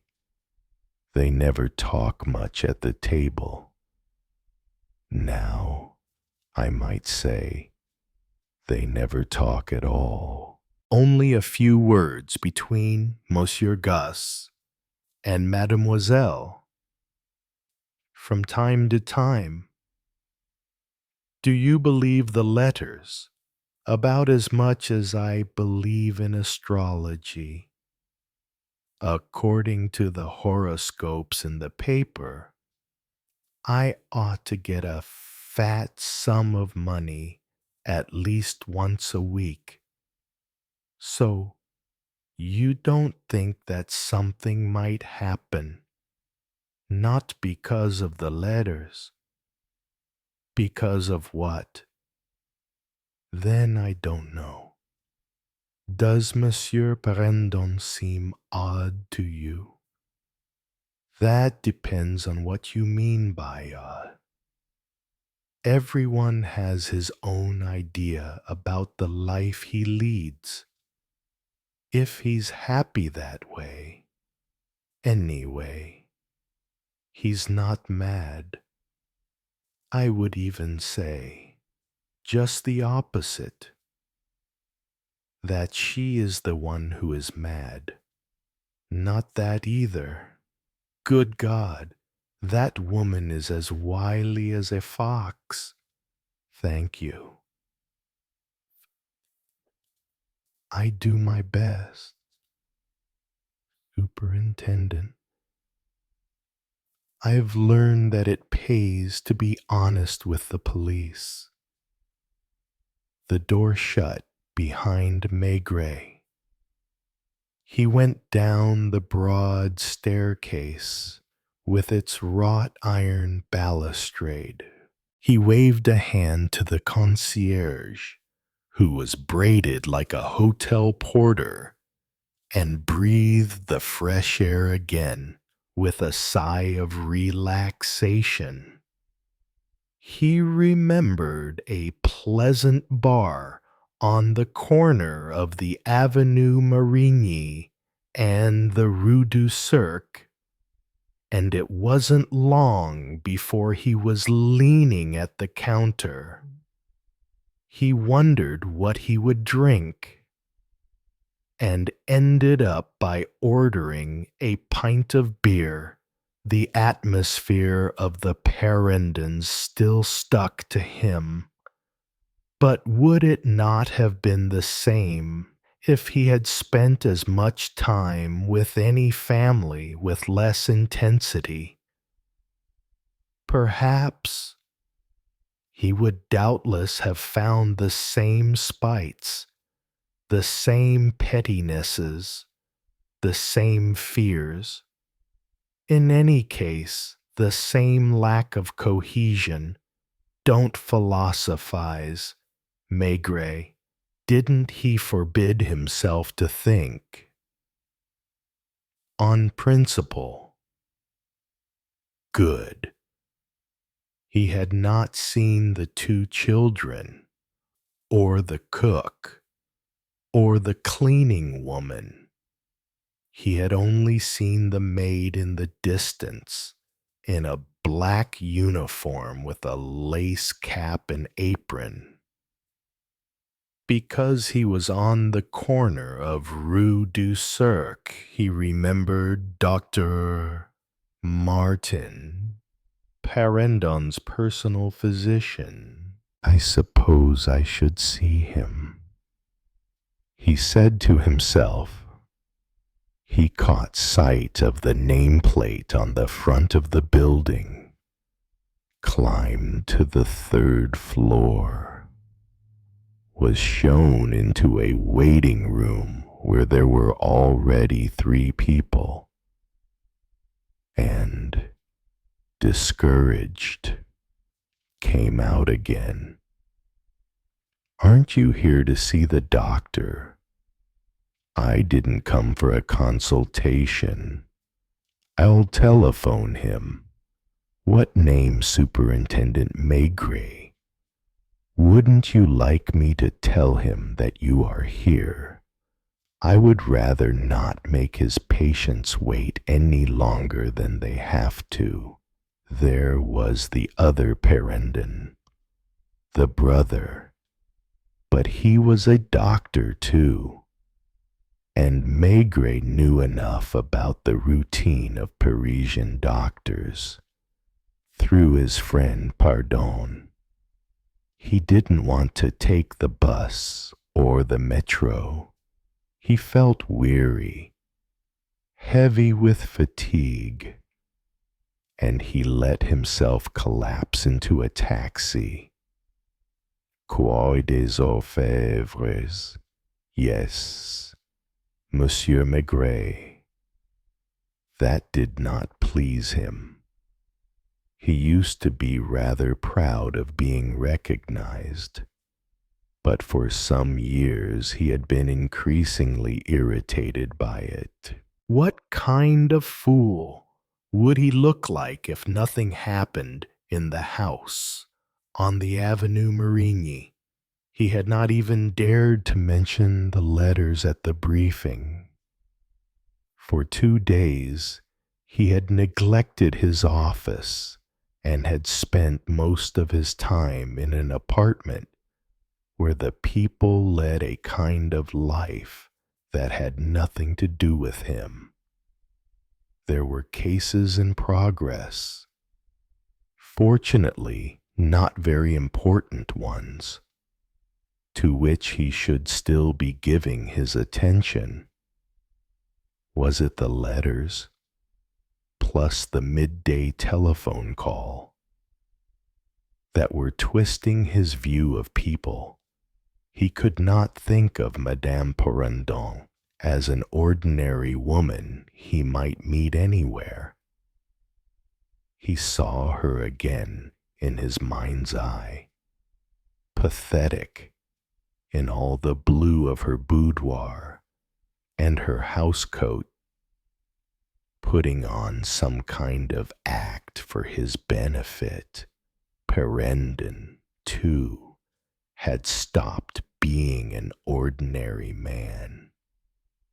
The gnome looked at him with his pale eyes made bigger by the thick lenses, and Maigret tried in vain to read his thoughts in them. The others, Mademoiselle Vague, that big red-headed boy, Julien Baud, Tortue, looking suddenly at the door where Madame Perrandon had appeared as if by magic.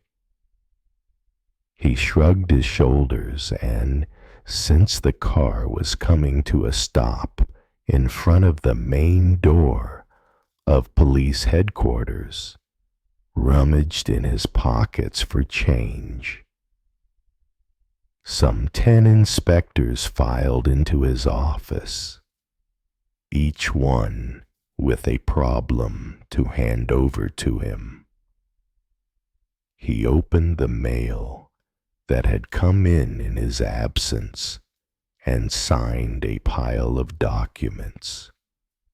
But all the time he was working in the sunny calm of his office. The house on the Avenue Marigny remained in the back of his mind. He felt an uneasiness that he could not throw off, and yet he had done everything he could. No crime, no misdemeanor had been committed. No one had called the police officially for a special reason. No one had lodged a complaint. Nevertheless, he had devoted hours to studying the little world that revolved around Emile Perrandon. He searched his memory in vain for a precedent. Yet he had dealt with all kinds of situations.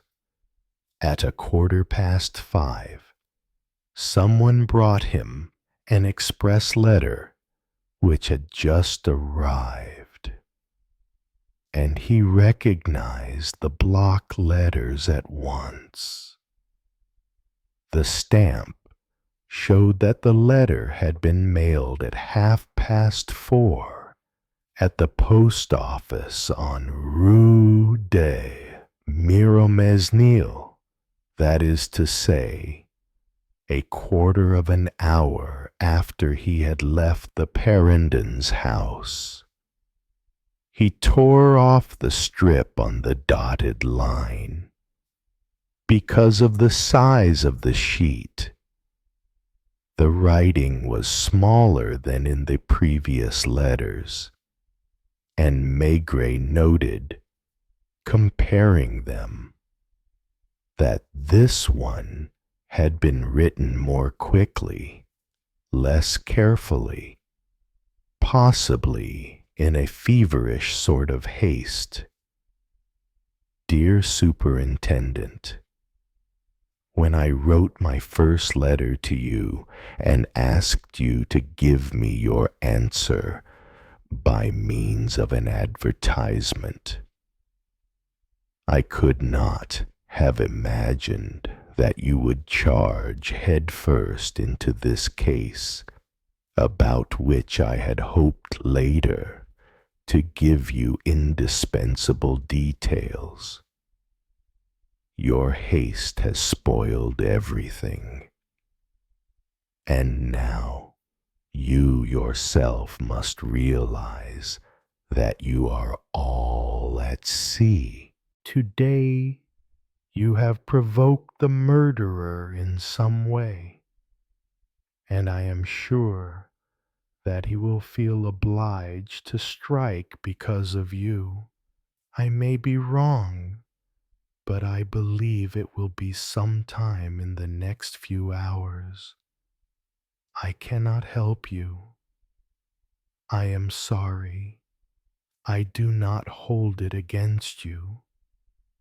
Maigret reread the letter with a grave expression on his face and went to the door to call Janvier and Lapointe. Lucas was not there. Read this, boys. He watched them with some anxiety, as if to see if their reactions were the same as his. They had not been contaminated by the time spent in the apartment. They could only judge by the bits of evidence they had seen. Leaning together over the sheet of paper, they showed an increasing interest and a growing alarm. It looks as if things are heating up, murmured Janvier, laying the express letter on the desk. What are these people like? Asked Lapointe. Like everybody else and like no one at all. What I'm wondering is what we can do. I can't leave a man in the apartment permanently. And anyway, that wouldn't do any good.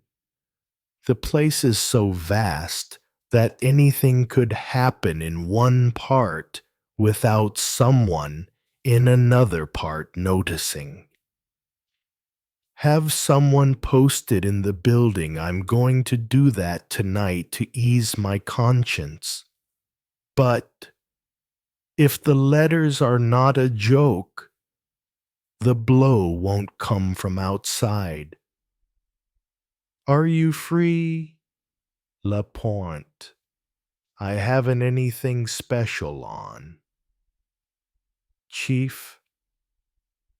Right. Then you'll go. You'll find the concierge in the lodge, a man called Lamure, who used to work on the Rue des Saussayes. Spend the night in his room and go up to the first floor from time to time. Get Lamure to give you a list of all the people living in the building, including the staff, and check all points of entry. I see. What do you see? That this way, if anything happens, we'll at least have something to work on.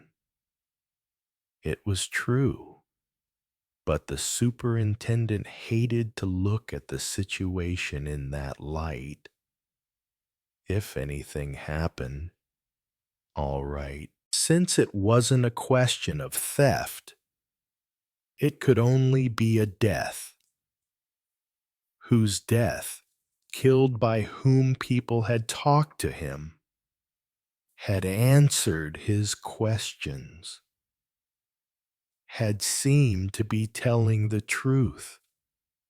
Was it for him, damn it, to decide who was lying and who was telling the truth? Or even if one of the people involved was crazy. He strode up and down his office with furious steps and talked as if to himself, while Lapointe and Janvier exchanged glances. It's quite simple. Superintendent, someone writes to you and says that someone is going to kill. The only thing is, he can't tell you in advance who will kill whom, or when, or how. Why does he write to you? Why warn you for no reason at all? To amuse himself. He seized a pipe and filled it, tapping it nervously with his index finger. Who does he take me for? Anyway, if something happens, they'll say it's my fault. That woman in blue chiffon thinks it is already. It seems I've gone to work too quickly. What should I have done? Waited for an invitation. All right. And if nothing happens, I look like a fool. I'm the man who has wasted the taxpayers' money for 2 days. Janvier remained serious, but Lapointe could not help smiling, and Maigret saw him. For a moment he stopped, still angry. Then he too laughed, slapping his assistant on the shoulder. I'm sorry. Boys, this case will drive me mad. Over there, everybody walks around on tiptoe, and I began to walk on tiptoe too, to tread as if I were walking on eggs. This time Janvier had to laugh too, imagining Maigret walking on eggs. At least I can let off steam here. That's it. Let's talk seriously. Lapointe, you can go now. Get something to eat and go and take up your post on Avenue Marigny. If anything at all odd happens, don't hesitate to telephone me at home, even if it should be the middle of the night. Good night. See you tomorrow. Someone will relieve you at about 8 in the morning. He went over to the window and stood there, with his eyes following the course of the Seine. He went on for Janvier's benefit. Are you on any particular at the moment? I arrested the 2 boys this morning. 2 kids of 16. You were right. Will you take over from Lapointe tomorrow morning? It seems stupid. I know, and that's why I'm annoyed.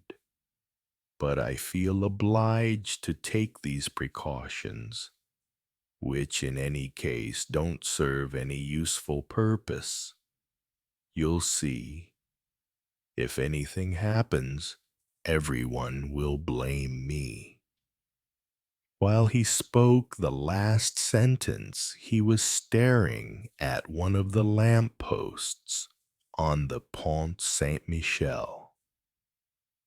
Give me the letter. He had remembered a word, one he had not paid any attention to before, and he wondered if his memory was at fault. Am sure that he will feel obliged to strike because of you. The word strike was indeed there. Obviously, that could mean strike a hard blow. But in the 3 letters, the anonymous correspondent had shown a certain meticulousness in his choice of words. Strike. You see, both the man and the woman have a gun. I was in fact going to demand that they be handed over to us, the way I would take matches away from children. But I can't take away all their kitchen knives and all the paper knives. One can strike with pokers too, and there is no lack of fireplaces there, or of candlesticks, or of statues. Suddenly, changing his tone, he said, "Try to get me Germain Parendon on the phone. He's a neurologist on Rue d'Aguesseau, my Parendon's brother." He lit his pipe while he waited. Janvier, sitting on a corner of the desk, fiddled with the telephone. "Hello, is this Dr. Parendon's house? This is the criminal police. Mademoiselle, Superintendent Maigret's office. The superintendent would like to speak to the doctor for a moment." "What? In Nice?" "Yes. Just a moment." For Maigret was signaling to him. "Ask her where he's staying. Are you still there? Could you tell me where the doctor is staying?" "At the Negresco." "Thank you. Yes, I expect so. I'll try. Anyway, is he seeing a patient?" "No. It's a conference on infantile neurology. It seems it's a very heavy program, and the doctor has to give a paper tomorrow. Ring the Negresco. It's only 6 o'clock. Today's program ought to be over. They're bound to have a big dinner somewhere at 8, at the prefecture or somewhere else, if he isn't at a cocktail party." They had to wait 10 minutes or so, because the Negresco's lines were always busy. "Hello, this is criminal police in Paris. Mademoiselle, could you get me Doc Parendon, please?" "Yes, Parendon. He is one of the conference delegates. She is going to see if he's in his room or at the cocktail party, which is going on just now in the main reception hall." "Hello. Yes, doctor. Excuse me. I'll hand you over to Superintendent Maigret." Maigret took the receiver awkwardly, for at the last moment he didn't know what to say. "I am sorry to disturb you." Doctor, I was just going to give my paper a last look over. That's what I imagined you would be doing. I have spent a long time with your brother. Yesterday and today. How did you two get together? The voice was gay, pleasant, much younger than Maigret had expected. It's quite complicated, and that's why I took the liberty of calling you. Is my brother in trouble? Not as far as I know. Is he ill? What is your opinion of his health? He seems much weaker and frailer than he really is. I couldn't stand up under the amount of work he manages to get through in a few days. Maigret decided to come to the point. I'll explain as briefly as I can what the situation is. Yesterday morning, I received an anonymous letter telling me that a murder was going to be committed at Emile's. The voice was full of laughter. No, it would take too long to tell you how we got to your brother's house. In any case, it turned out that that letter and the next did come from his house, both written on his writing paper, with the letterhead carefully cut off. I suppose my brother reassured you. It's a joke of Gus's, isn't it? As far as I know. Your nephew is not in the habit of playing practical jokes. That's true. Bambi isn't either. Don't know. Maybe the young Swiss clerk or a housemaid. I have just received a third message, an express letter this time. It says that the event is about to take place. The doctor's tone changed. Do you believe it? I've only known the household since yesterday. What does Emile have to say about it? I suppose he just shrugs it off. He doesn't take it quite as lightly as that. Really? On the contrary, I have the impression that he believes there's a real threat. Against whom? Perhaps against himself.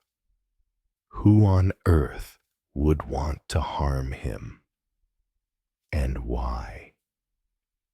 Apart from his passion for the revision of Article 64, he's the most inoffensive, friendly soul in the world.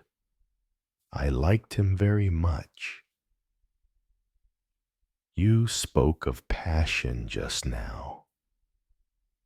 Doctor, would you, as a neurologist, go so far as to say mania in the medical sense?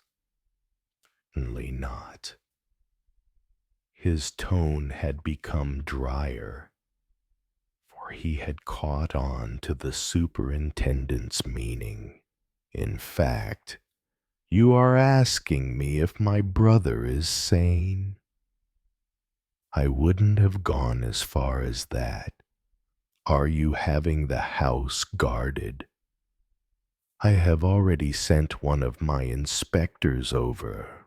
Has my brother had to deal with any shady characters lately? He hasn't set himself against business interests that are too powerful for him. He didn't talk about his business affairs, but I know that this very afternoon he had a Greek ship owner and a Dutch one in his office. They come from as far away as Japan. We can only hope it is just a joke. Have you any other questions to ask me? Maigret had to think quickly, as the neurologist at the other end of the line was probably looking at the Promenade des Anglais and the blue waters of the Baie des Anges.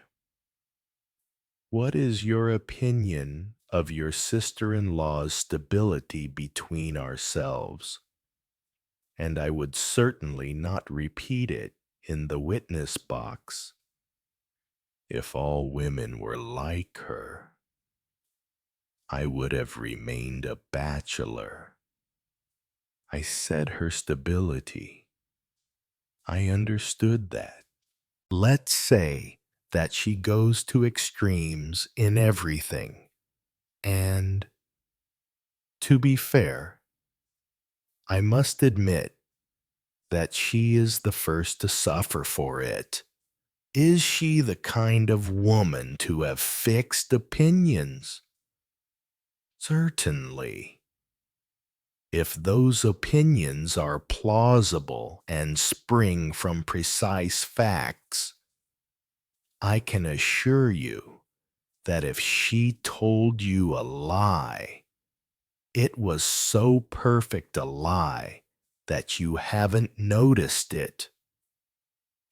Would you say she is a hysteric? There was a fairly long silence. I wouldn't quite dare to go so far, although I've seen her in states which could be called hysterical. Mind you, although she is neurotic, she manages by some kind of miracle to find the strength to control herself. Did you know she has a gun in her room? She told me about it one evening. She even showed it to me. It's more of a toy than anything else. A deadly toy. Would you let her keep it in her drawer? You know, if she took it into her head to kill, she would manage it in any case, with or without a firearm. Your brother has a gun, too, I know. Would you say the same thing about him? No, I am sure. Not just as a man, but as a doctor, that my brother would never kill. The only thing that might happen would be that he might kill himself one evening in a fit of despair. His voice had cracked. You're very fond of him, aren't you? There are just the two of us. The sentence struck Maigret. Their father was still alive, and Germaine Perrondin too was married. Now he said there are just the two of us, as if each one had only the other in the world. Was the brother's marriage also a wretched one? Perrondin, in Nice, pulled himself together. Perhaps he had looked at his watch. Well, let's hope nothing happens. Goodbye, Monsieur Maigret. Goodbye, Dr. Parendon. The superintendent had telephoned to reassure himself. But what had happened had just the opposite effect. He felt more worried than ever after his talk with the lawyer's brother. The only thing that might happen one evening in a fit of despair, and was it precisely that which was going to happen? What if it were Parendon himself who had written the anonymous letters to stop himself from acting, to put a kind of barrier between the impulse and the act? Maigret had forgotten Janvier, who had taken up his stand near the window.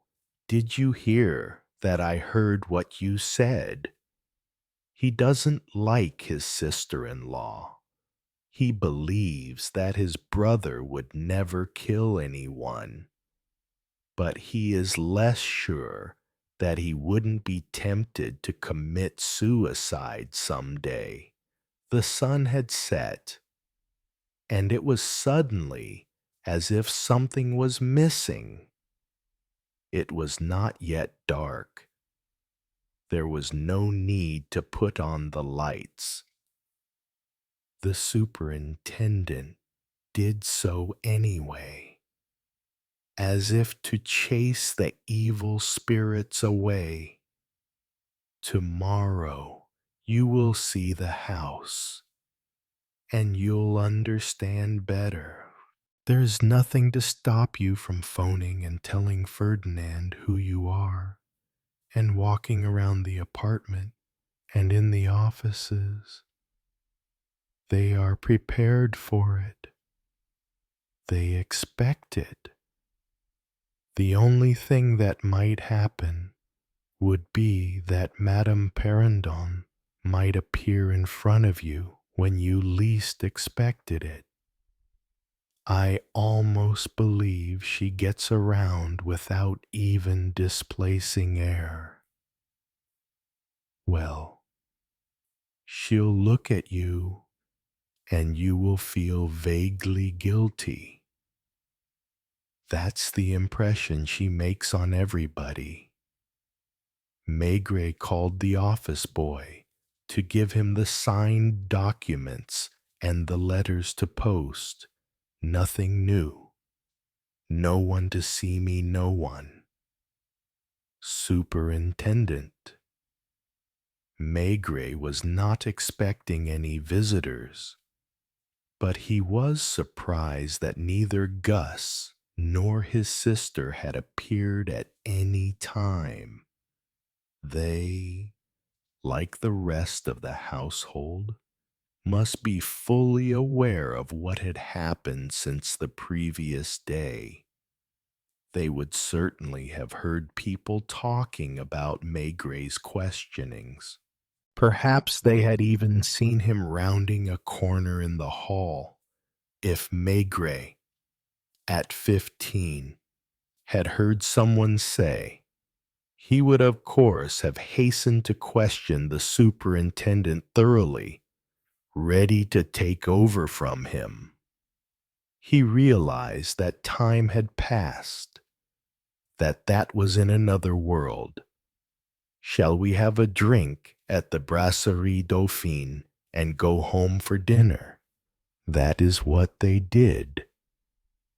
Maigret walked a good bit of the way before taking a taxi, and when his wife, on hearing his footsteps, opened the door, he did not look particularly oppressed. What is there to eat? Lunch warmed up. And what was there for lunch? Cassoulet. They both smiled. but she had guessed his state of mind nevertheless. "Don't worry, Maigret." He hadn't told her anything more about the case he was working on. Aren't all cases the same? When you get right down to it, you're not the one who's responsible. After a moment, she added, "It gets cold suddenly at this time of year. I'd better close the window." Chapter 5. As on every other morning, his first contact with life was the smell of coffee. Then his wife's hand touching his shoulder, and finally the sight of Madame Maigret, already fresh and alert, wearing a flowered house coat, holding his cup out to him. He blinked and asked, rather stupidly, "The telephone hasn't rung, has it? If it had, he would have come awake as quickly as she." The curtains were drawn back.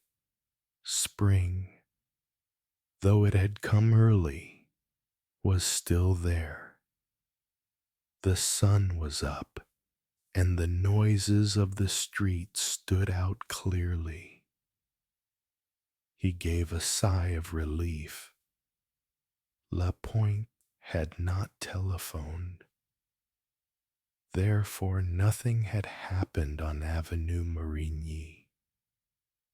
He drank half the cup, got up briskly, and went into the bathroom. He had been wrong to worry. When the first letter arrived, he should have realized that it was not serious. This morning, he was a little ashamed of having let himself panic like a child who still believes in ghost stories. "Did you sleep well?" "Very well." "Do you think you'll be back for lunch?" "I think so." "Would you like fish skate in black butter, if you can get any?" Half an hour later, when he pushed open the door of his office, he was surprised and annoyed to find Lapointe in the armchair. The poor boy was a bit pale and almost asleep. He had chosen to wait rather than leave a report and go home to bed, no doubt because the superintendent had seemed so worried the night before. "Well, Lapointe, my boy."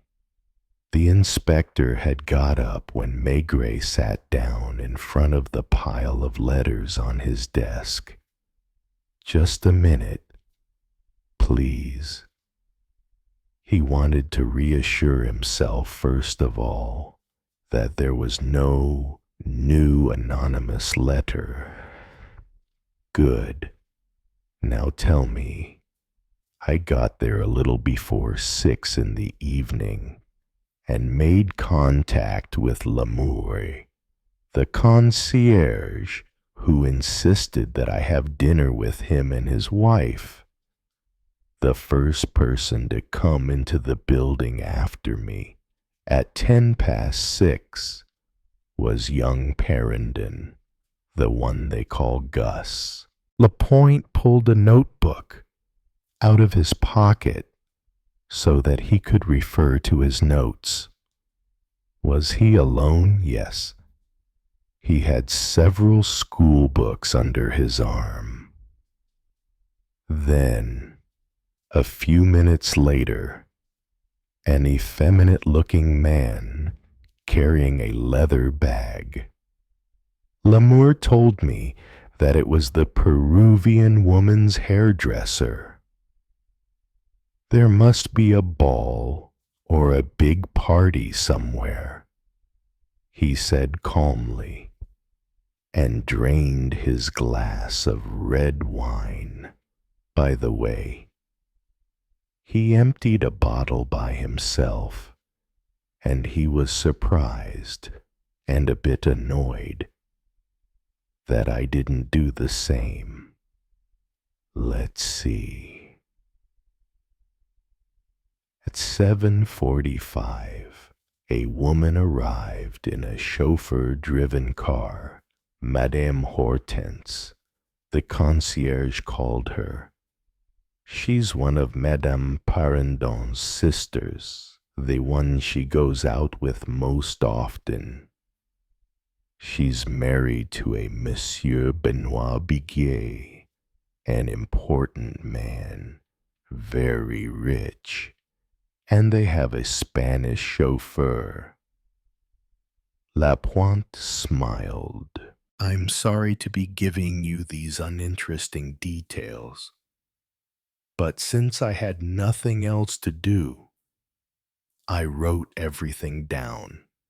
At 8:30, the Peruvian's limousine drew up, and the couple came down in the elevator. He was wearing tails, and she wore a formal evening gown with a chinchilla stole. You don't see that sort of thing very often now. At 5 to 9, Madame Parendon and Madame Hortense went out. I found out afterward where they went. The chauffeurs are in the habit of coming in for a drink at the lodge with Lamour when they get back.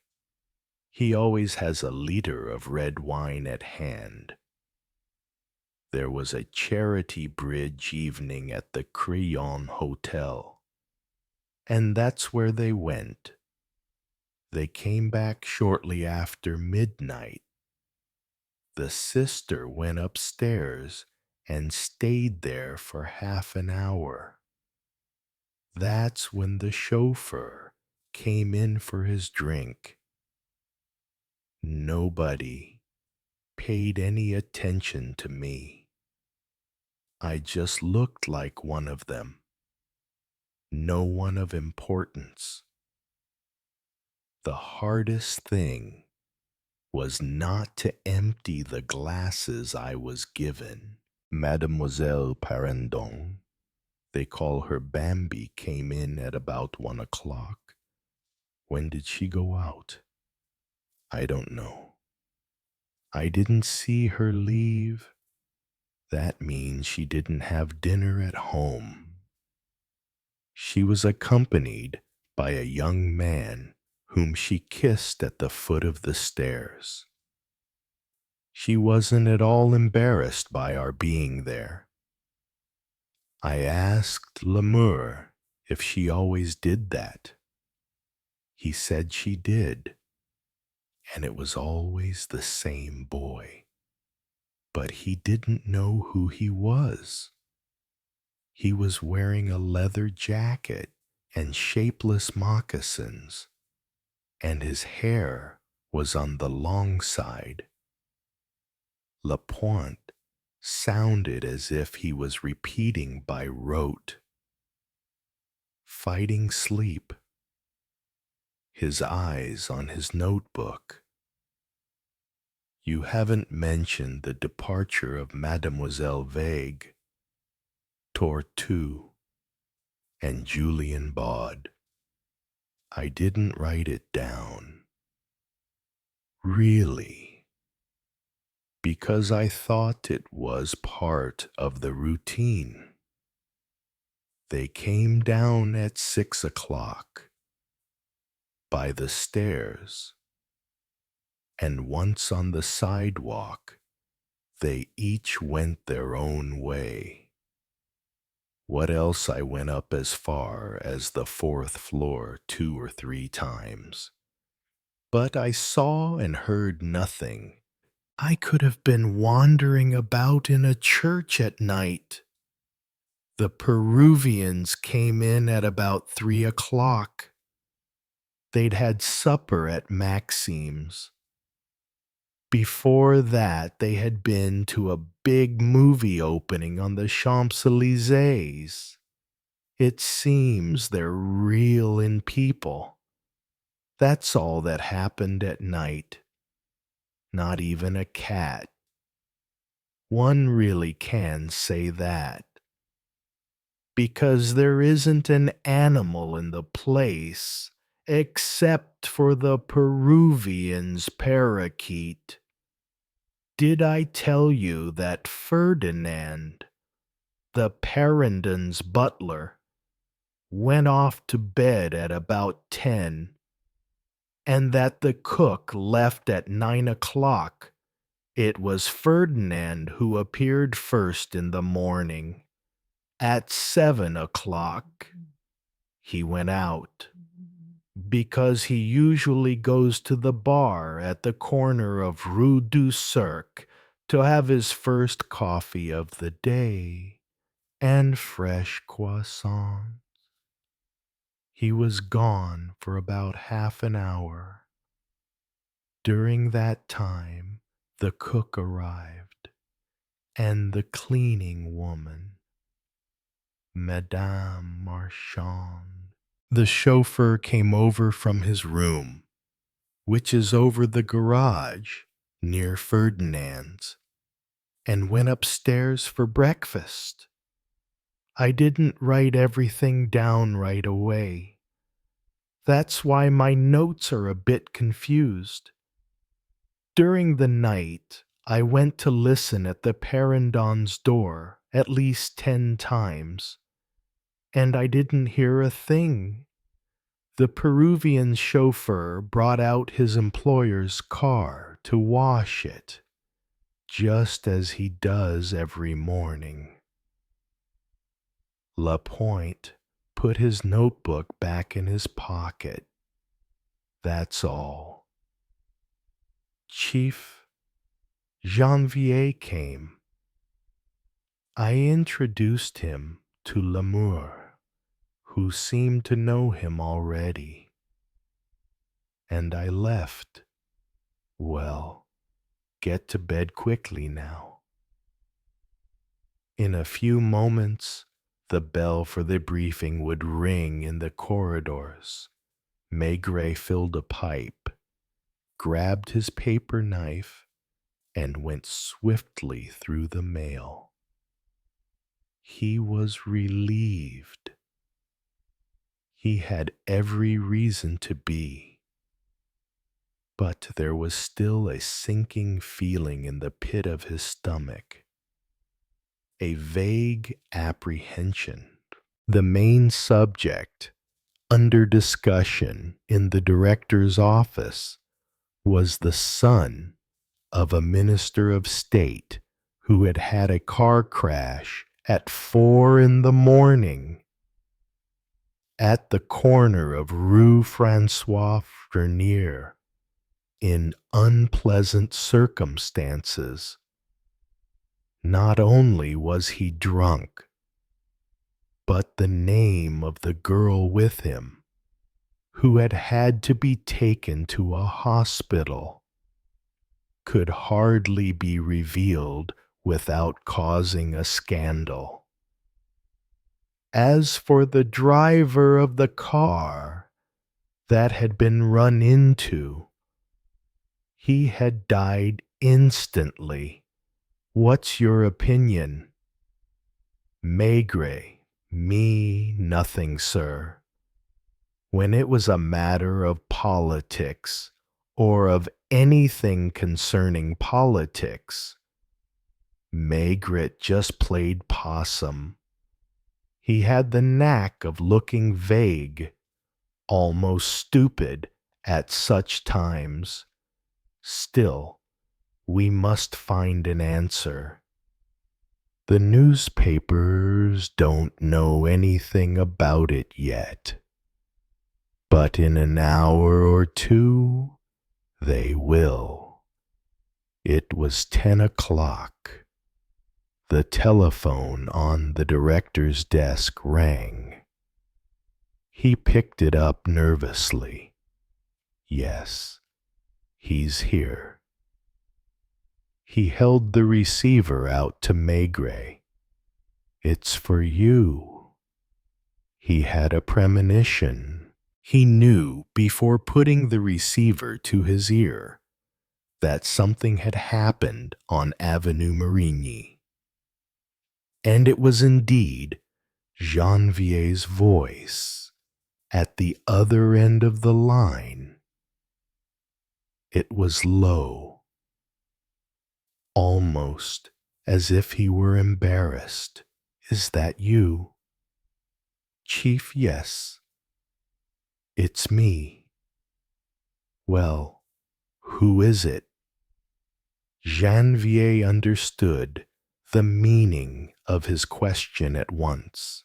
The young secretary. Dead, unfortunately.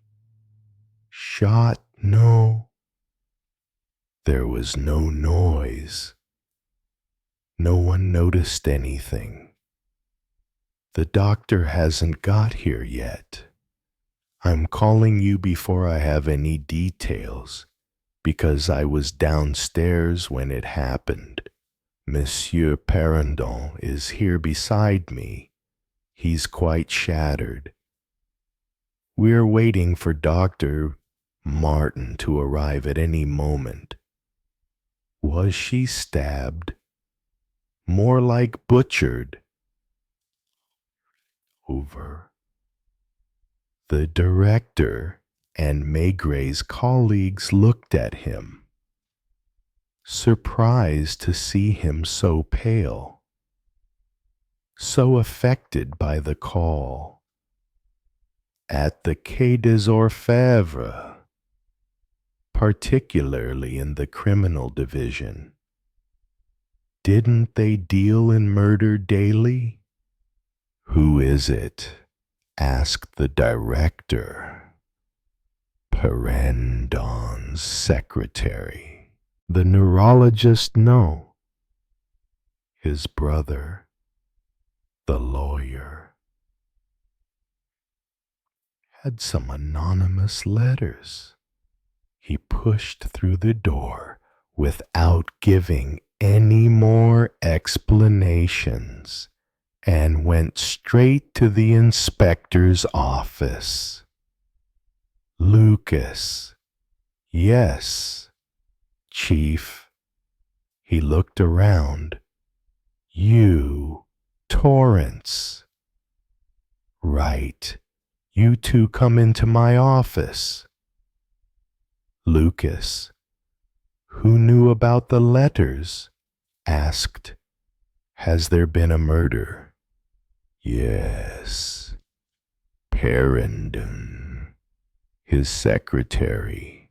Ring Mowers and tell him to get over there with his technicians. I'm calling the public prosecutor's office. It was always the same. For at least an hour, instead of working in peace. He was going to have to give explanations to the deputy public prosecutor and to whichever examining magistrate was appointed. Carry on, fellows. He was overcome, as if it had been someone in his own family. Of all the members of the household, Mademoiselle Vague was the last he would have thought of as the victim. He had taken a liking to her. He liked the way she had spoken of her relationship with her employer, a mixture of jauntiness and matter-of-factness. He had sensed that at bottom, in spite of the difference in ages, she felt for him a passionate loyalty, which is perhaps one of the truest kinds of love. Then why was she the one to be killed? He climbed into the little black car while Lucas took the wheel, and Big Torrance got in behind. "What's it all about?" he asked as they moved off. "You'll find out," replied Lucas. Who knew how Maigret was feeling? Maigret didn't notice the streets, the passers-by, the trees which were growing greener every day, the huge buses which passed dangerously close to their car. He was there already. He visualized Mademoiselle Vague's little office, where he had sat by the window at the same time on the previous day. She had sat right opposite him, as if to show him the sincerity in her eyes. And when she had hesitated after a question, it was because she was searching for the right words. There was a car at the door already. It belonged to the local superintendent, whom Janvier must have notified, for whatever happens, the correct procedure must be followed. Lamour was standing gloomily in the doorway of his luxurious lodge. Who would have thought? He began. Maigret walked past him without answering and started up the stairs. Since the elevator was at one of the other floors, Janvier was waiting for him on the landing. He said nothing. He too could guess how his chief was feeling. Maigret didn't notice Ferdinand, at his post as if nothing had happened, taking his hat.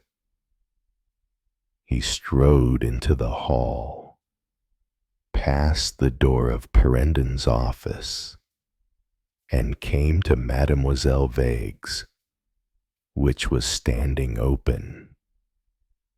At first he saw only two men, the local superintendent, Lambiliote, whom he had met frequently, and one of his colleagues. He had to look at the floor. Almost under the Louis XIII table, which was used as a desk, she was wearing an almond green spring frock, probably for the first time that season, since on the previous day and the day before that he had seen her in a navy blue skirt and a white blouse. He had thought that she must consider it a kind of uniform. After the blow, she must have slid out of her chair, and her body was doubled over, oddly twisted. Her throat was gaping open, and she had lost a considerable quantity of blood, which would still be warm.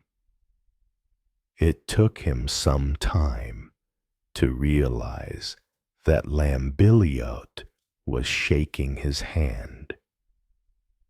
"Did you know her?" He looked at Maigret, astounded to see him so moved by the sight of a body. "Yes, I knew her," he said in a hoarse voice, and he rushed into the office at the end of the corridor where Julien bawed, eyes reddened, stood before him. His breath smelled of spirits. There was a bottle of brandy on the desk. In the corner, René Tortue held his head in his hands. Was it you who found her? The word "tu" came naturally to his lips. Since the big Swiss seemed suddenly like a child. Yes, sir. Did you hear anything? Did she cry out? Did she groan? Nothing. He could hardly speak. There was a lump in his throat, and tears poured from his blue eyes. Excuse me. It's the first time. It seemed as though he had been waiting to cry until that moment, and he pulled his handkerchief from his pocket. Just a minute. I'm sorry. He wept copiously, standing in the middle of the room, looking taller than his 5'11". There was a sharp little sound. It was the stem of Maigret's pipe breaking under the pressure of his bite.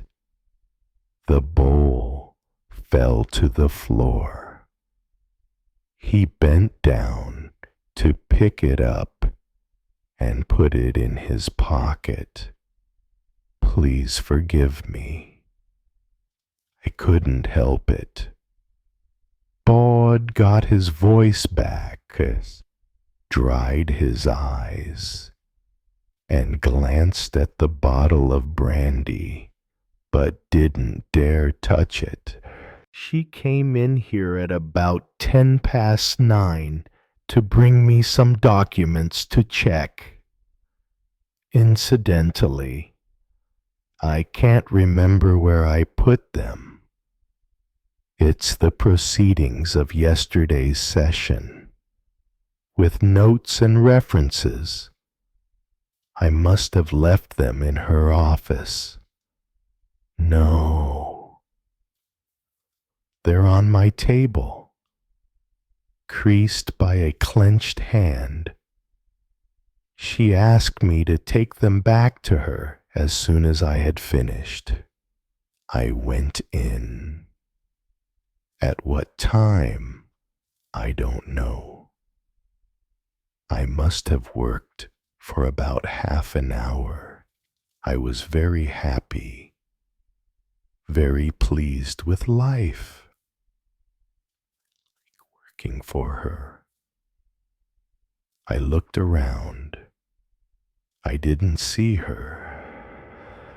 Then, when I looked down, Maigret poured a little brandy into the glass which Ferdinand must have brought and gave it to him. Was she still breathing? He shook his head. The men from the public prosecutor's office are here. Chief, didn't you hear anything either? Monsieur Tortue, nothing. Were you in here all the time? No. I went to see Monsieur Parendon for about 10 minutes about the case I dealt with at the law courts yesterday. What time was that? I didn't look at my watch. About 9:30. How was he? The same as usual. Was he alone? Mademoiselle Vague was with him. Did she go out as soon as you came in? A few seconds later. Maigret would have liked a brandy too, but he didn't dare ask for one. He had to go through the formalities. He grumbled about it, but in fact, it wasn't a bad thing. because it made him come out of the nightmare he was living in. The public prosecutor's office had appointed Dalma as examining magistrate. Maigret had worked with him several times, a pleasant man, a little on the timid side, whose only fault was excessive attention to detail. He must have been about 40. With him was the deputy public prosecutor, Duclos, a tall, fair man, very thin, perfectly turned out. He always held a pair of light-colored gloves in his hand, summer and winter. What do you think? Maigret, I'm told you had an inspector in the building. Is that right? Were you expecting anything to happen? Maigret shrugged his shoulders and gestured vaguely. It would take too long to tell you everything. I spent almost all day in this apartment yesterday and the day before, following up some anonymous letters. Did the letters say who the victim would be? No, that's just it. That's why it was impossible to avoid the murder. I would have had to have a policeman standing behind each person, following them step by step through the house. Lapointe spent the night downstairs. This morning, Janvier took his place. Janvier was standing in a corner, his head bowed. From the courtyard came the sound of the Peruvian's chauffeur washing the rolls. Who did tell you? Janvier Ferdinand. He knew I was down there. I had spoken to him. There were heavy footsteps in the hall. The experts had arrived with their apparatus.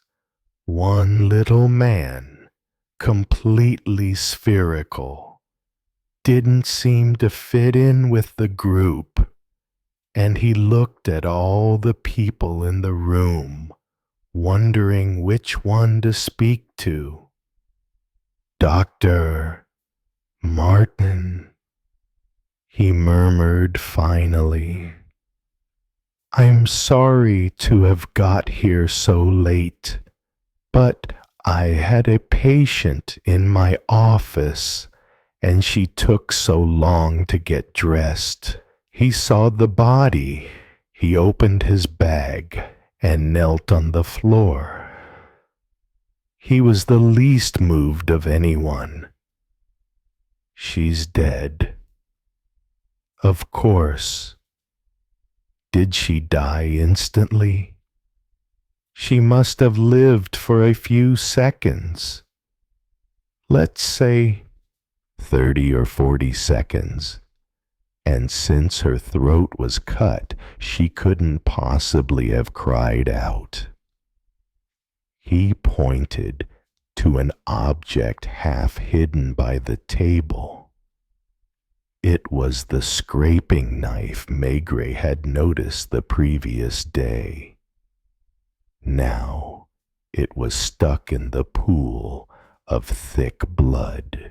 In spite of himself, the superintendent looked at the girl's face, her glasses askew, her eyes blue and staring. Would you close her eyes, Dr. Martin? Except at the beginning of his career, he had rarely been so shaken by the sight of a corpse. As the doctor was about to obey, Mowers plucked at Maigret's sleeve. The photographs, he reminded him, of course. Oh, don't do anything. It was up to him not to look. They still had to wait for the medical expert. Dr.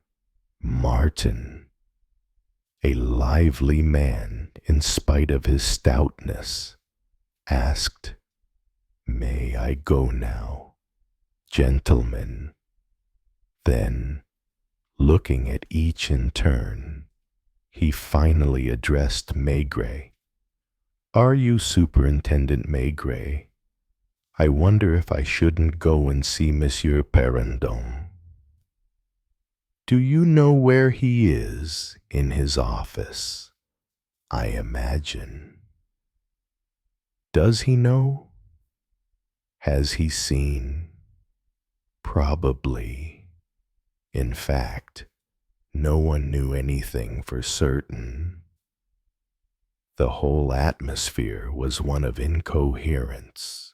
A photographer set up an enormous camera on a tripod, while a gray-haired man took measurements on the floor, and the magistrate's clerk scribbled in a notebook. Lucas and Torrance, who had not yet received any instructions, stood in the hallway. "What do you think I should do? Go and see him, if you think he might need you. Dr. Martin had just reached the door when Maigret called him back. "I will undoubtedly have questions to ask you sometime today. Will you be at home? Except between 11 and 3. I have a clinic at the hospital." He pulled out a fat pocket watch, looked startled, and went off rapidly. Judge Damas coughed. "I suppose, Maigret, you'd rather I left you to work in peace. I only wanted to know if you suspect anyone in particular." "No." "Yes." "Frankly, sir, I don't know. This case isn't like any other I have had, and I'm a little confused." "Do you need me any more?" asked Superintendent Lambilliot. "Not any more," Maigret replied vaguely. He was in a hurry to see them all go. The office emptied little by little. Suddenly, a flash bulb went off in the already bright room. 2 men, going about their work as matter-of-factly as carpenters or locksmiths, took fingerprints of the dead girl. Maigret slipped quietly out of the room, signaled to Lucas and Mo and Torrance to wait for him, and went into the office at the end of the hall, where Tortu was answering the telephone while Baud, his elbows on the table, stared blankly in front of him. He was drunk. The level of the brandy in the bottle had gone down by 3 good fingers. Maigret picked it up and, quite unashamedly, because it was really necessary, poured himself a drink in the Swiss boy's glass. He went about his work like a sleepwalker, stopping at times, his eyes staring blankly, afraid that he might have forgotten something essential. He shook hands absent-mindedly with the medical expert, whose real work would begin only at the Medico-Legal Institute. The ambulance men were already there with a stretcher, and Maigret took a last glance at the almond green dress that had been meant to celebrate a lovely spring day. Geneviève, you'd better see to her parents. Their address must be there. In the office at the end of the hall. Look in her handbag, too. Anyway, do what has to be done. He led the other two men toward the cloakroom. You two draw me up a plan of the apartment. Then question everyone in it and note down where each person was between 9:15 and 10. And take down everything everybody saw. Everyone who went out and in. Ferdinand was standing there waiting, his arms folded. He will help you with the plan. Tell me, Ferdinand, I suppose Madame Parandon is in her room. Yes, Monsieur Maigret. How did she react?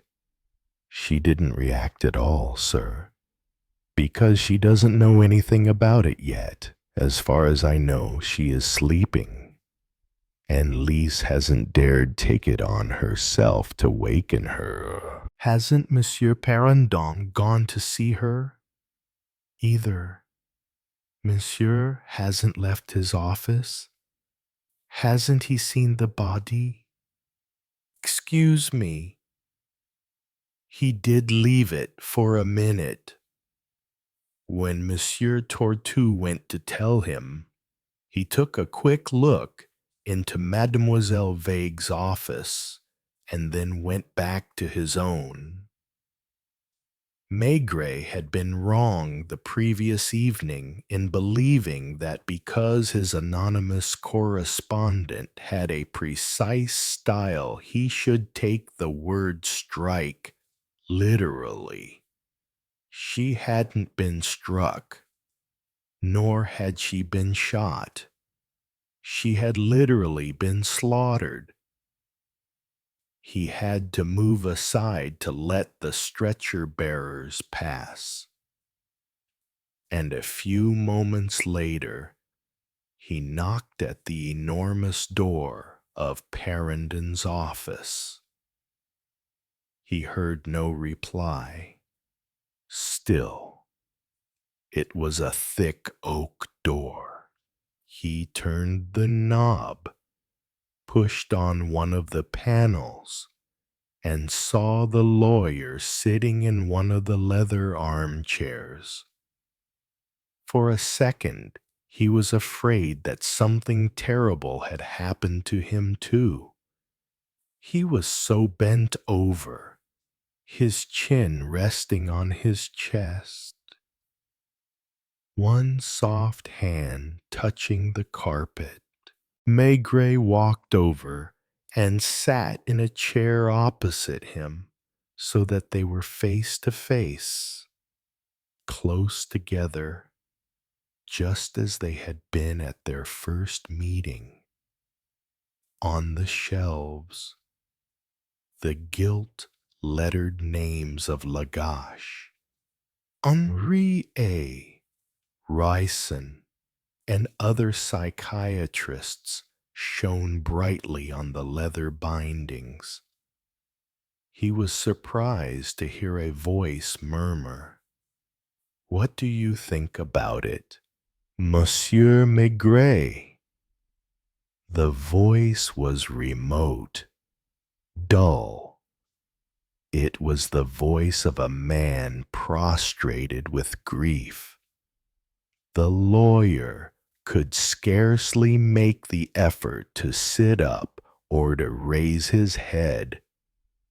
Suddenly, his glasses fell to the ground, and without the thick lenses, his eyes looked like those of a frightened child.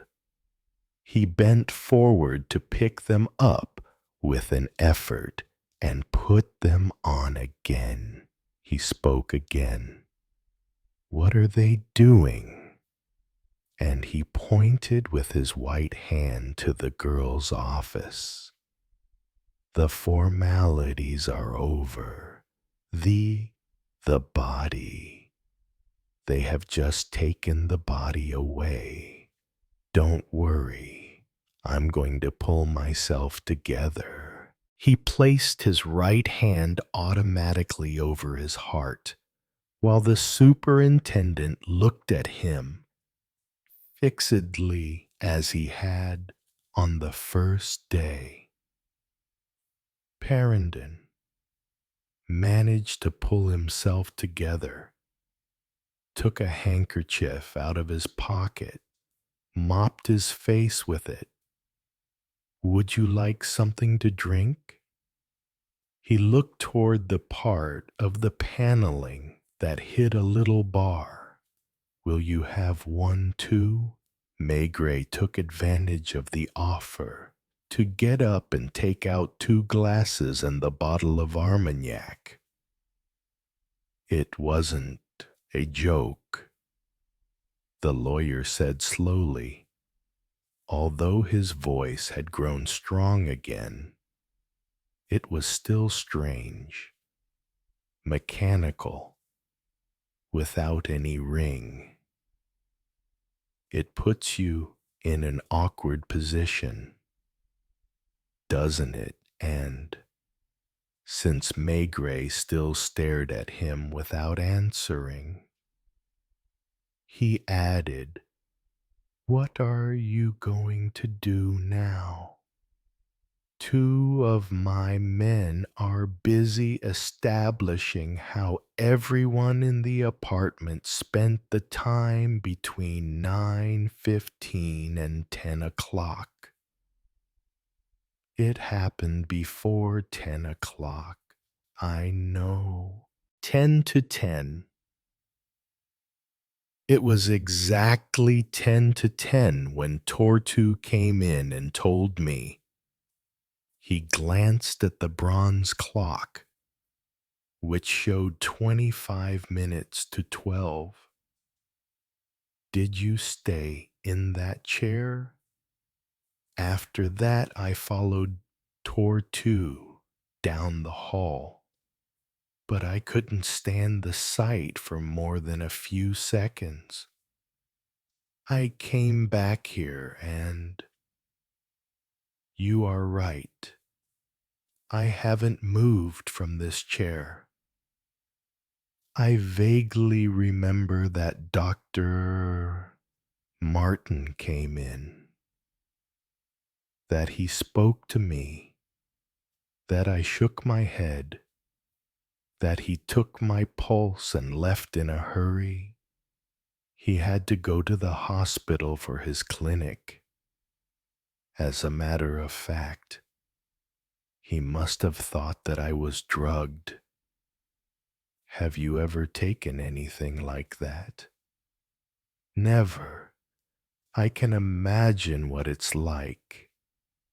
The trees outside rustled softly, and one could hear the rumble of the buses on the Place Beauvau. I could never have suspected.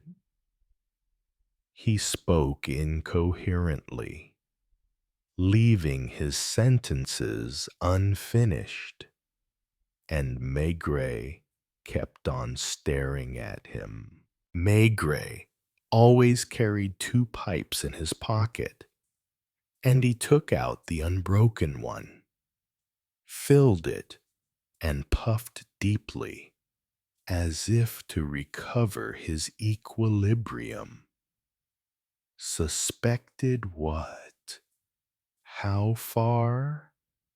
In what way? The importance? Yes, the importance. That's the word of relationships. His hand pointed once more to the secretary's office. It was so unexpected. Would Maigret have been any surer of himself if he had read all the books on psychiatry and psychology on the library shelves? He could not remember ever having watched a man as intensely as he did at that moment. He did not miss a movement, not a twitch of a facial muscle. Did you think it would be she? No, admitted the superintendent. Did you think it would be me? You or your wife? Where is she? Apparently, she is asleep and doesn't yet know anything about it. The lawyer frowned. He was making a great effort to concentrate. Hasn't she left her rooms? Not according to Ferdinand. It isn't part of Ferdinand's duties. I know. One of my inspectors is probably questioning Lise right now. Perendon began to grow agitated, as if something he had not previously thought of had suddenly worried him. Well then, are you going to arrest me?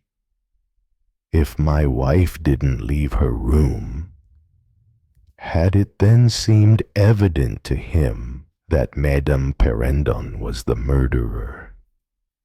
Tell me, are you going to arrest me? It is too soon to arrest anyone.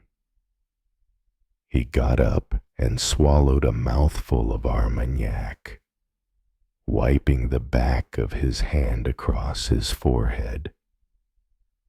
I don't understand anything anymore. Maigret.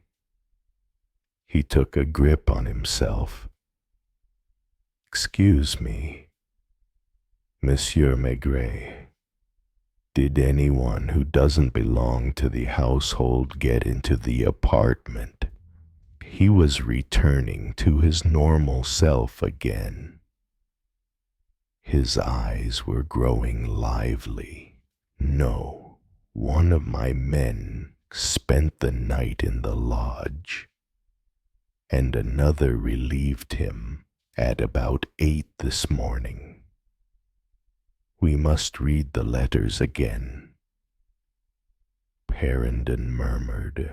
I read them several times late yesterday afternoon. There is something that doesn't hang together in all this, as if events suddenly took an unexpected turn. He sat down again, and Maigret considered what he had said. He too, when he learned that Mademoiselle Vague was dead, had thought that it was a mistake. You know, she was very, very devoted to me. More than that, affirmed the superintendent.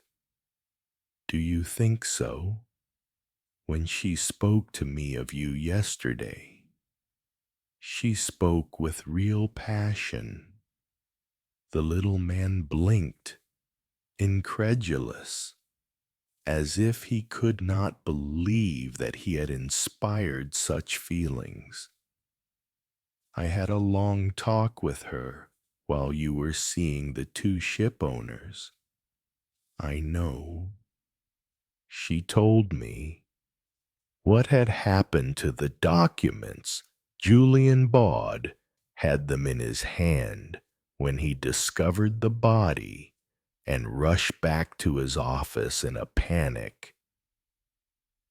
The papers are a bit crumpled. They are very important. Those people must not suffer because of what has happened in my house. May I ask you a question, Monsieur Parendon? I have been waiting for it ever since I saw you come in. It is your duty to ask it, of course, and also not to take my word for it. No, I did not kill Mademoiselle Vague. There are words that I have hardly ever spoken in my life, which I have almost erased from my vocabulary. Today I am going to use one, because there is no other to express the truth, which I have just discovered. I loved her, Monsieur Maigret. He said that calmly, and it was all the more impressive. The rest was more easily said. I thought I felt no more than a slight attachment for her, apart from physical desire. I was a little ashamed of it, because I have a daughter who is almost as old as she was. Antoinette had. That was the first time Maigret had heard anyone say Mademoiselle Vague's Christian name. She had a kind of, wait a minute, of spontaneity that I found refreshing. You see, there is hardly any spontaneity in this house. She brought it in from outside, like a present, as one might bring in fresh flowers. Do you know with what weapon the crime was committed? A kitchen knife. I suppose no.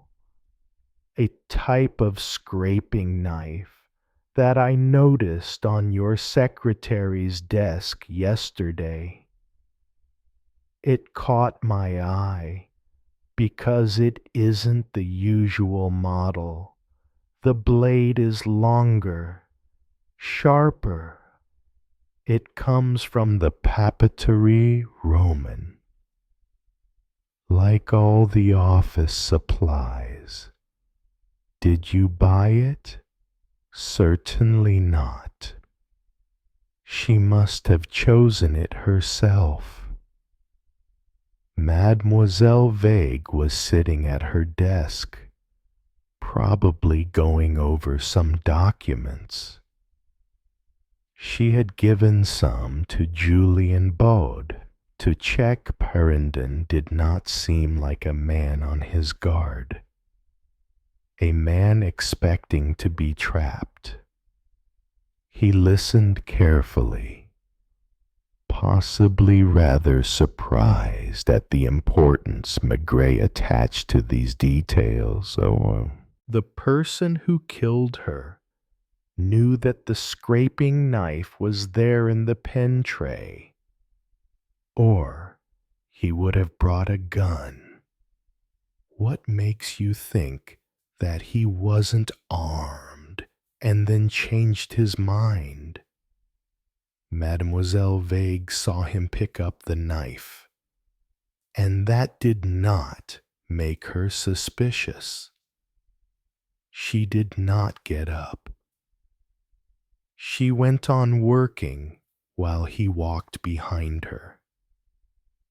Parendon was thinking, reconstructing in his mind the scene that Maigret had just described. With the precision of the great business lawyer that he was, there was nothing woolly in his attitude. A gnome he might be, if one can poke fun at people of small stature, but a gnome of astonishing intelligence. I think you'll be obliged to arrest me before the day is over, he said suddenly. There was nothing sarcastic in his manner. He had come to a certain conclusion after weighing up the pros and cons. It will be a chance for my counsel, he added, with some irony this time, to get some practice on Article 64. Maigret was contused once more. He was even more so when the door leading to the big drawing room opened and Madame Parendon stood in the doorway. She had not done her hair or put on any makeup. She wore the same blue house coat as the day before. She was holding herself very erect, but she still looked much older than she was. I am sorry to disturb you. She spoke as if nothing had happened. I suppose, Superintendent, that I have no right to speak to my husband alone. We do not often do so, but under the circumstances, for the moment I can only allow you to speak to him in my presence. She did not come forward into the room, but remained standing, the sun-filled drawing room behind her. The two men had got up when she appeared. Very well, you are doing your job. She took a puff at the cigarette she was holding and looked hesitatingly at each in turn. May I first ask you, Monsieur Maigret, if you have come to a decision on what happened this morning? I have just heard about it, and I suppose you are about to make an arrest. I have not made any decision. Good. The children will be home soon, and it would be better to have everything clear. Tell me, Emile, was it you who killed her?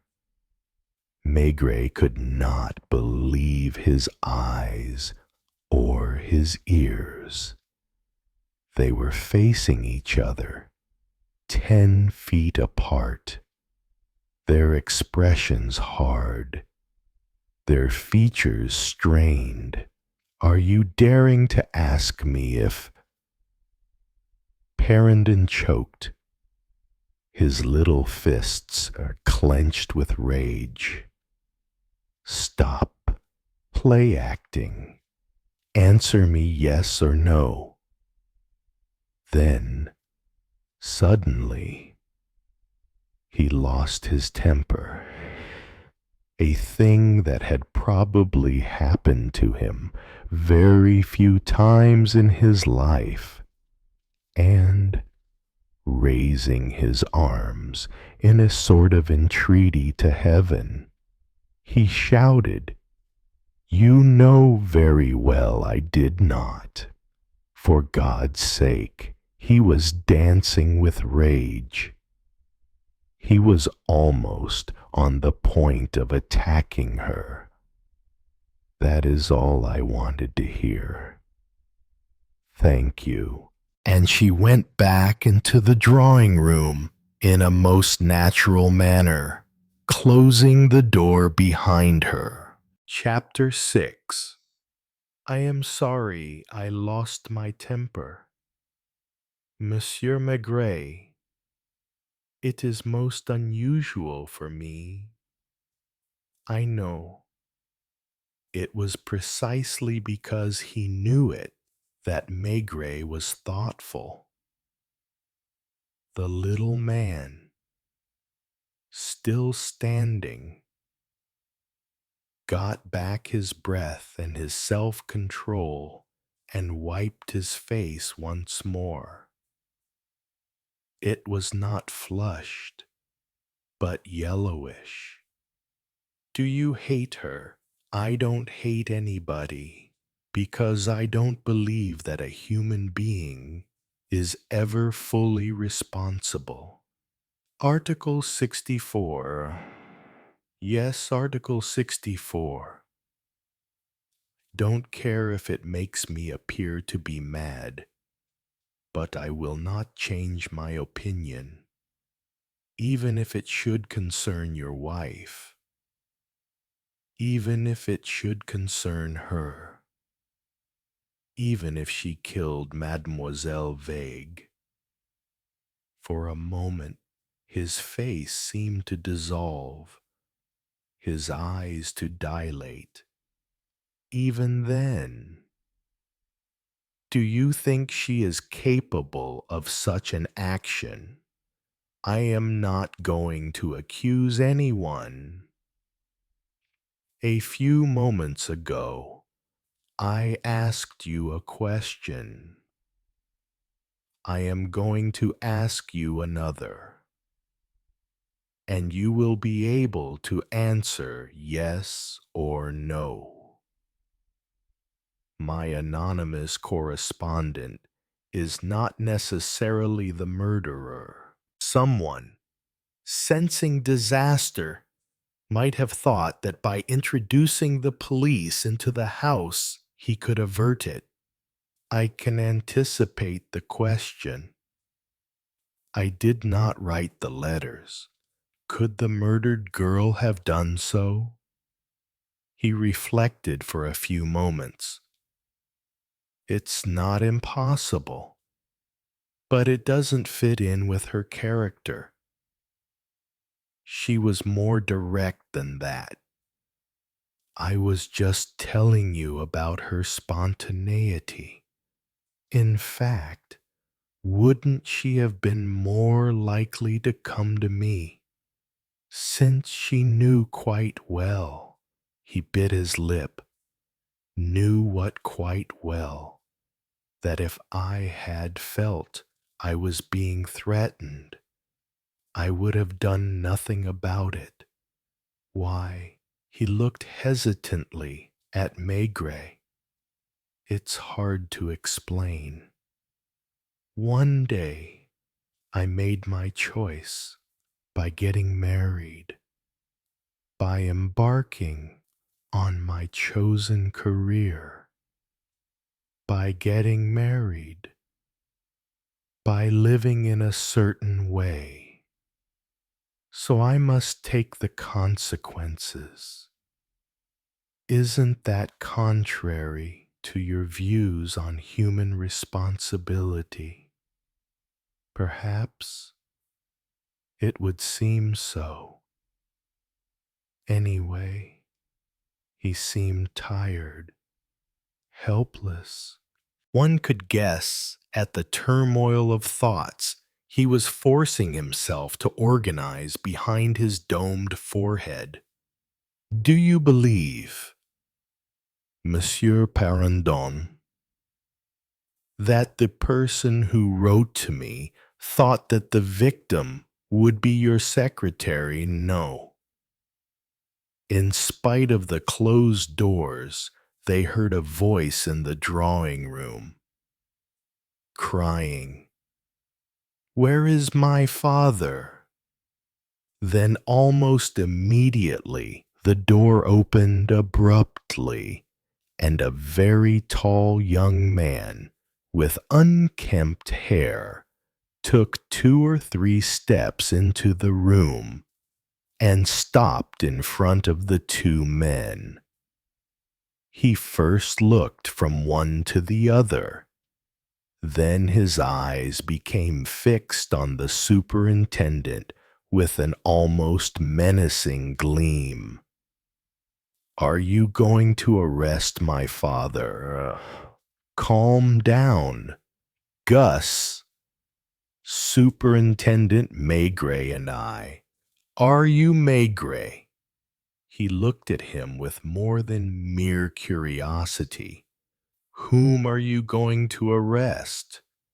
"No one. At the moment.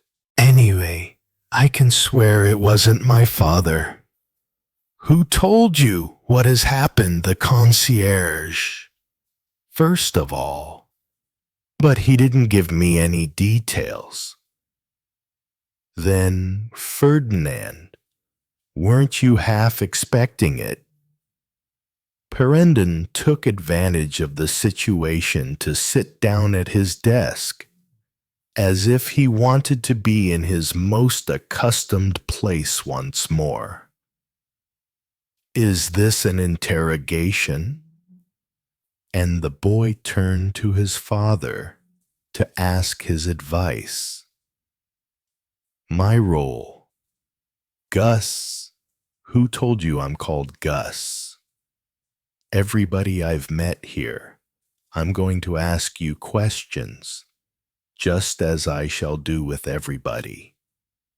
But it isn't an official interrogation. I asked you if you weren't half expecting it." "Expecting what?" "What happened this morning." "If you mean, was I expecting someone to cut Antoinette's throat?" "No." "Did you call her Antoinette?" "I've called her that for a long time. We were good friends. What did you expect?" His ears suddenly flamed. "Nothing in particular, but something drastic, I don't know."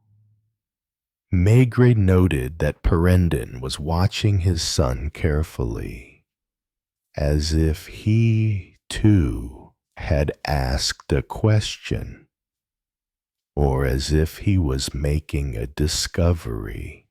"Are you 15, Gus?" "I'll be 16 in June." "Would you rather I talk to you in front of your father, or alone in your room, or any other room?" The boy hesitated. Although his anger had subsided, he was still very nervous. He turned toward the lawyer again. "Which would you prefer, father? I think you would both be more at ease in your room. Just a minute. Gus, your sister will be coming in at any minute, if she isn't here already. I want you to have lunch together as usual, without worrying about me. I won't come to the dining room. Aren't you going to have anything to eat? I don't know. I may have a sandwich. I need a little peace." The boy was on the point of rushing to give his father a hug. It was not Maigret's presence that stopped him, but a fear, which must always have stood between father and son, of showing too much emotion. Neither of them was inclined to sentimental effusions or embraces, and Maigret could easily visualize a younger Gus coming to sit silent and motionless in his father's office, just to watch him reading or working. "If you want to come to my room, come on." As they went through the drawing room, Maigret found Lucas and Torrance waiting for him, ill at ease in the enormous, sumptuously furnished room. Finished, fellows. Yes, Chief. Do you want to see the layout and the time schedule? Not just now. What time did it happen? Between 9:30 and 9:45. Almost certainly at 9:37. Maigret turned toward the wide-open windows. Were they open this morning, he asked. From 8:15 onward. Behind the garages rose the many windows of a 6-story apartment house on the Rue du Cercle. It was the back of the building. A woman was walking across a kitchen, pot in hand. Another, on the 3rd floor, was changing her baby's diaper. You two go and have a bite before going on with the work. Where is Janvier? He has found the mother in a village in Berry. She hasn't got a telephone, and he has asked someone to get her to the post office. He's waiting in the rear office for the call. He can join you later. You'll find a pretty good restaurant on Rue de Miromesnil. It's called Au Petit Chaudron. After you've eaten, divide the floors of the apartment house you can see from here on the Rue du Cercle. Between you, question the tenants whose windows look out on this side. They might, for instance, have seen someone going through the drawing room between 9:30 and 9:45. They must be able to look into other rooms. Where will we find you? At the quay, when you've finished. Unless you find something important, I might still be here. Gus waited, interested in what was going on. The tragedy that had taken place did not stop him from having a slightly childish curiosity about police procedure. Now I'm all yours. Gus. They went down a hallway, narrower than the one in the other wing, past a kitchen. They could see a fat woman dressed in black through the glass-paneled door.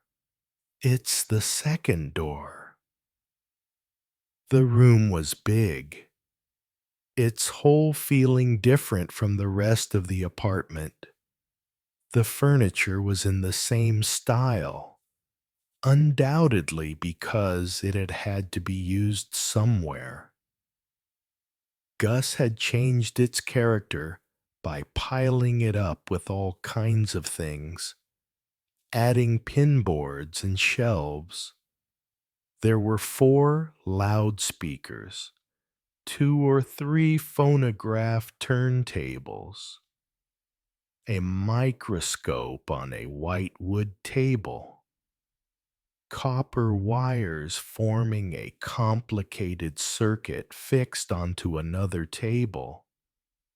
There was only one armchair by the window, with a piece of red cotton thrown haphazardly over it. There was a length of red cotton covering the bed, too, turning it into a sort of couch. You've kept it, Maigret remarked, pointing to a large teddy bear on a shelf.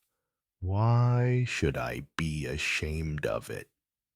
My father gave it to me for my first birthday. He spoke the word father proudly, almost defiantly. He was ready to spring fiercely to his defense. Did you like Mademoiselle Vague? Gus, I've told you already. She was my friend. He must have been flattered that a girl of 25 should treat him as a friend. Did you often go into her office at least once a day? Did you ever go out with her? The boy looked at him, surprised. Maigret filled his pipe. Go out where? To the movies, maybe, or dancing. I don't dance. I've never been out with her. Did you ever go to her apartment? The boy's ears flamed again. What are you trying to make me say? What are you thinking? Did you know of Antoinette's relationship with your father? Why not? He replied, his head held proudly. Do you see anything wrong with that? It doesn't matter what I think, but what you think. My father's a free agent, isn't he? What about your mother? It wasn't any of her business. What do you mean by that? It's a man's right. He didn't finish the sentence, but what he had said showed his meaning clearly. Do you think that's the reason for what happened this morning? I don't know. Were you expecting something to happen? Maigret had taken a seat in the red chair, and he lit his pipe slowly, watching the boy, who was still in the adolescent period of growth. His arms too long, his hands too big. I was expecting it, and not expecting it. Express yourself more clearly. Your teachers at the Lycée Racine would not accept that for an answer. I didn't imagine you were like this. Do you think I'm hard? I think you don't like me, that you suspect me of something. I don't know what. That's right. Not of having killed Antoinette. Though besides, I was at school. I know. And I also know that you really worship your father. Is that wrong? Not at all. At the same time, you feel he's defenseless. What are you insinuating? Nothing bad. Gus, your father is inclined not to fight, except possibly in his work. He believes that everything that happens to him happens only because of his own shortcomings. He's an intelligent and honest man. Antoinette was defenseless too, in her own way. In fact, there were two of you keeping guard over your father. She and you. That's why there was a sort of complicity between you. We never said anything about that. I'm sure you didn't. But you still felt you were on the same side. That's why. even if you had nothing to say to her. You never missed a chance of going to see her. What are you getting at? For the first time, the boy, who had been fiddling with a piece of copper wire, did not meet his eyes. I'm there already. It was you who sent me those letters, Gus. And you who telephoned the criminal police yesterday. Maigret could only see his back. There was a long pause. Finally the boy turned to him, his face scarlet. Yes, it was me. You would have found out anyway, wouldn't you? He no longer looked defiantly at Maigret. On the contrary, the superintendent had risen in his esteem again. How did you come to suspect me?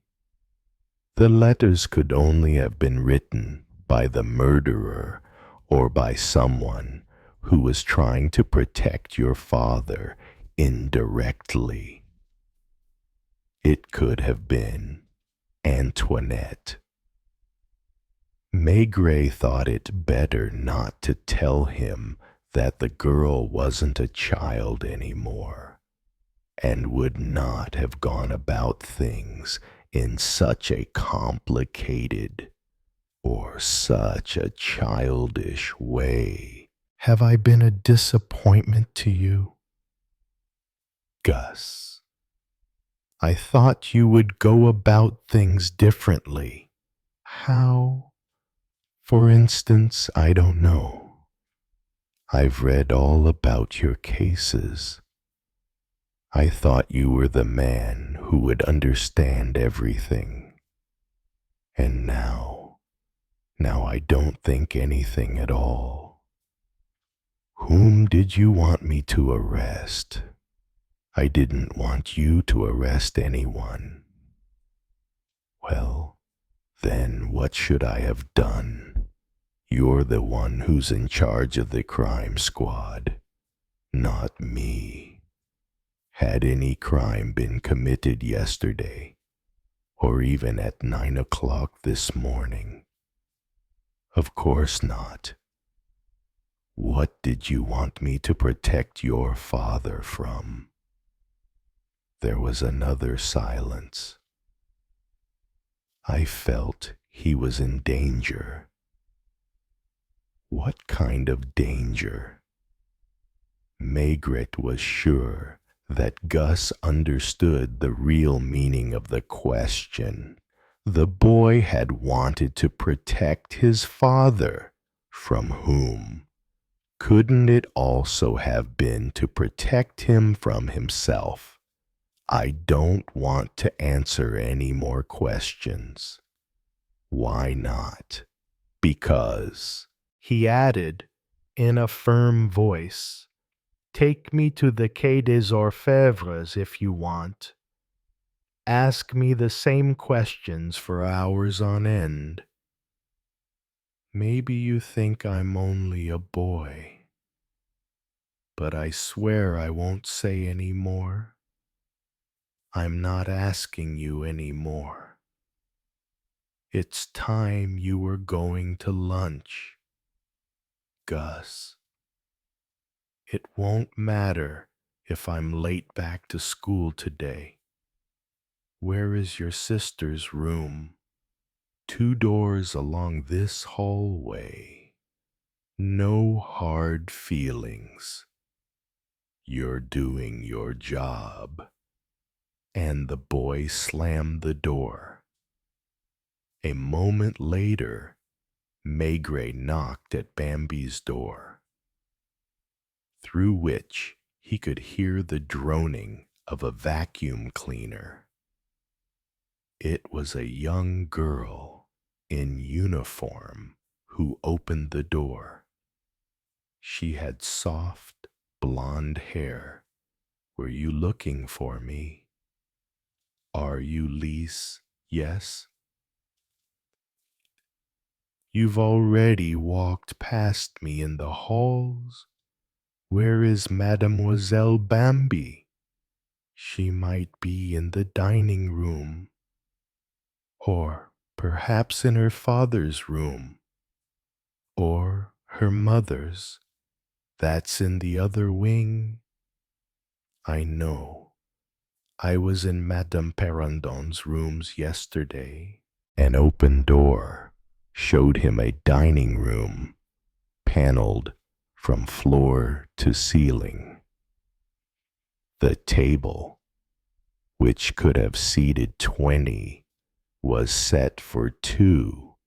In a little while, Bambi and her brother would be here, separated by a vast stretch of tablecloth, with Ferdinand, formal in white gloves, to serve them. As he passed, he opened the door of the lawyer's office slightly. Perrondon was sitting in the same chair as in the morning.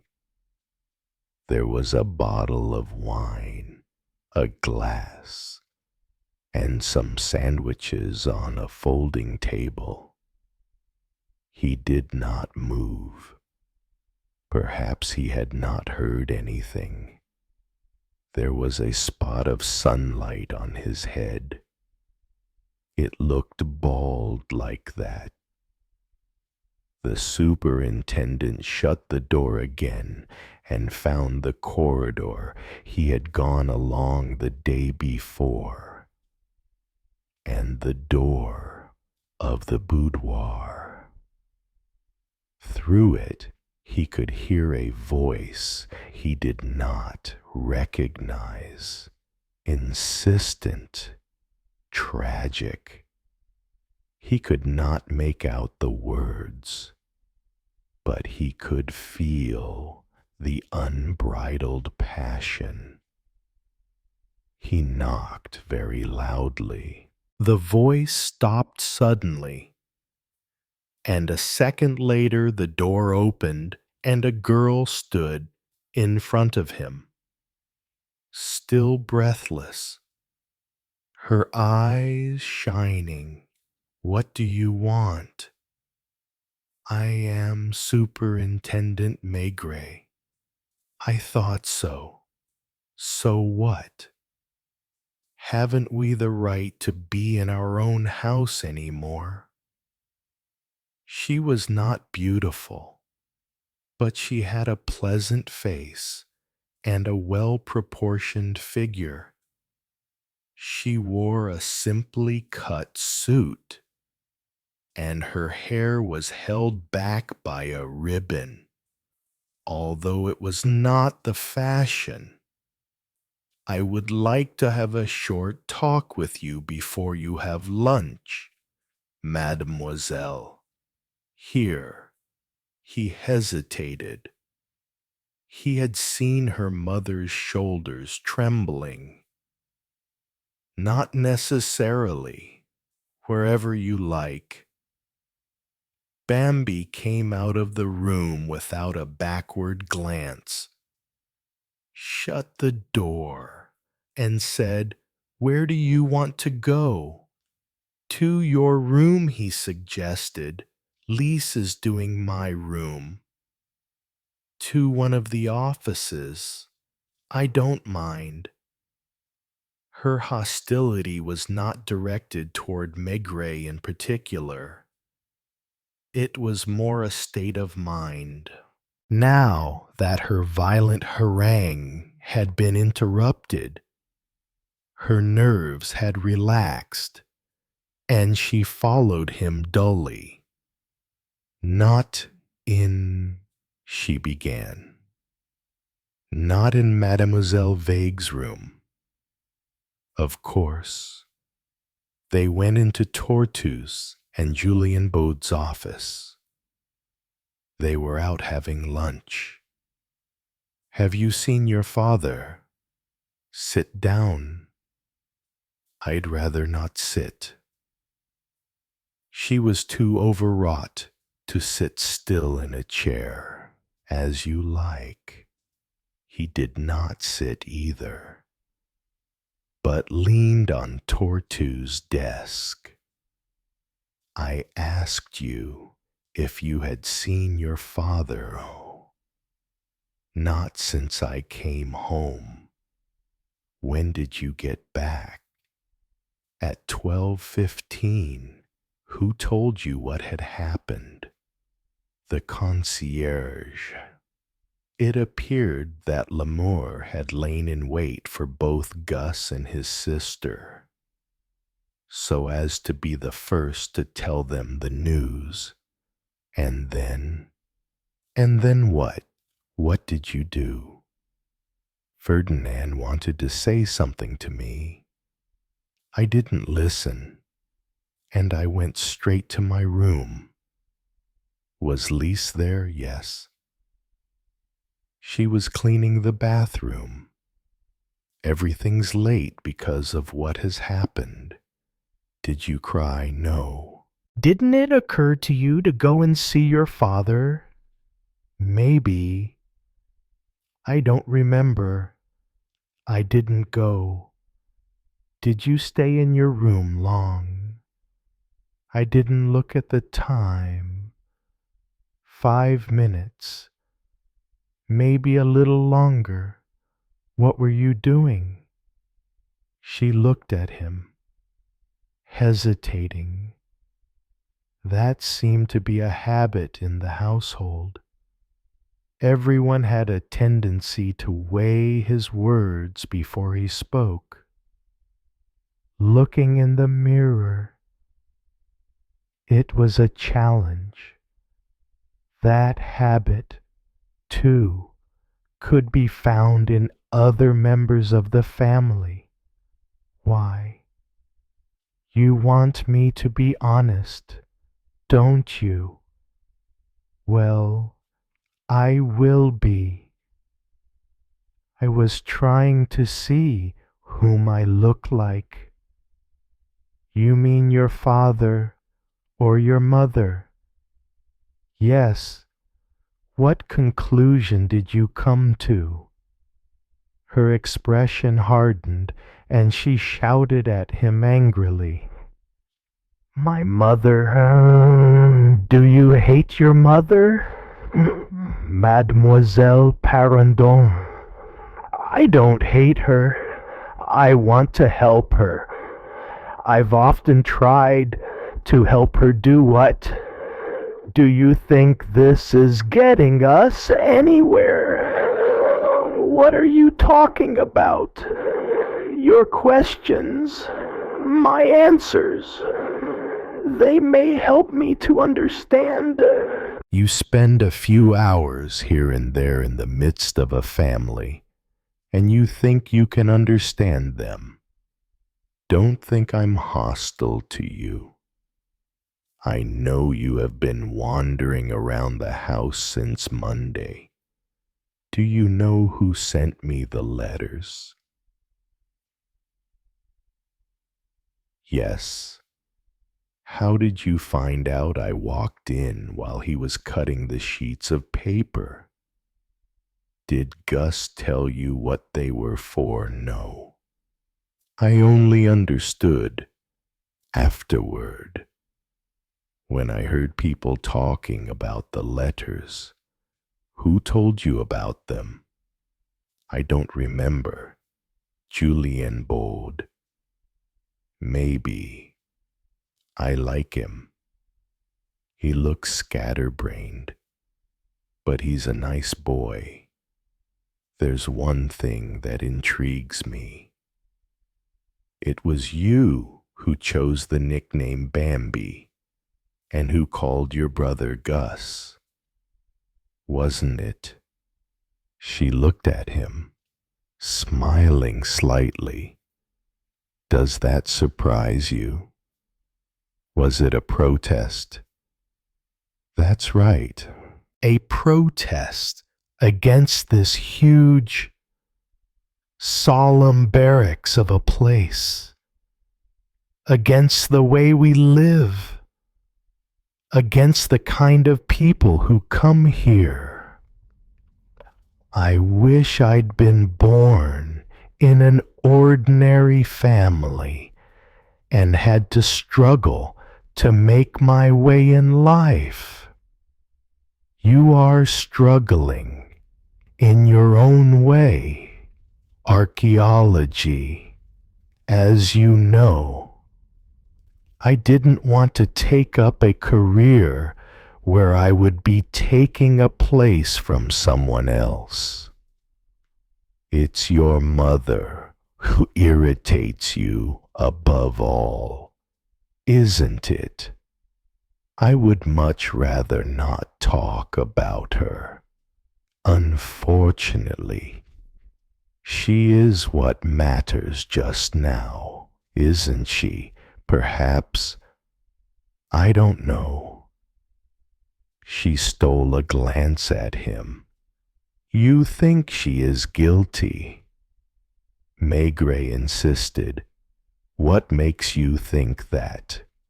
When I went to her room, I heard you speaking angrily. That doesn't mean that I think she's guilty. I don't like the way she behaves. I don't like the life she leads. The life she makes us lead, I don't like. She was less in control of herself than her brother, although she looked calmer. Do you blame her for not making your father happy? You can't make people happy in spite of themselves.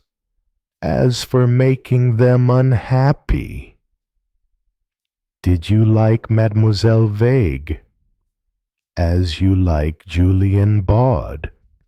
She didn't hesitate before replying. No. Why? Because she was a little schemer who made my father believe she loved him. Did you ever hear them speak of love? Certainly not. She wouldn't coo over him in front of me. You only had to see her when she was with him. I don't know what went on when the door was closed. Were you upset on moral grounds? To hell with morals. And anyway, what morals? Those of what environment? Do you think that the moral standards of this district are the same as those of a small town in the provinces or those of the 20th arrondissement? Do you think she hurt your father? Perhaps she isolated him too much. Do you mean that she estranged him from you? Those are questions I've never thought about. Nobody thinks about them.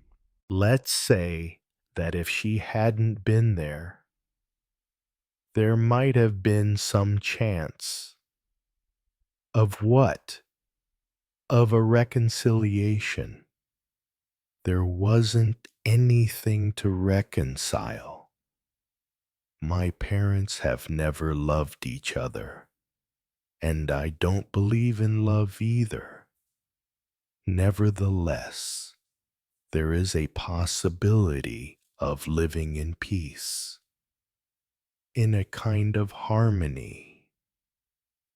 Is that what you have tried to bring about? I've tried to calm my mother's frenzies, to lessen her rantings and ravings. Hasn't your father helped you? Her ideas were not at all like those of her brother, and yet they coincided on a few points.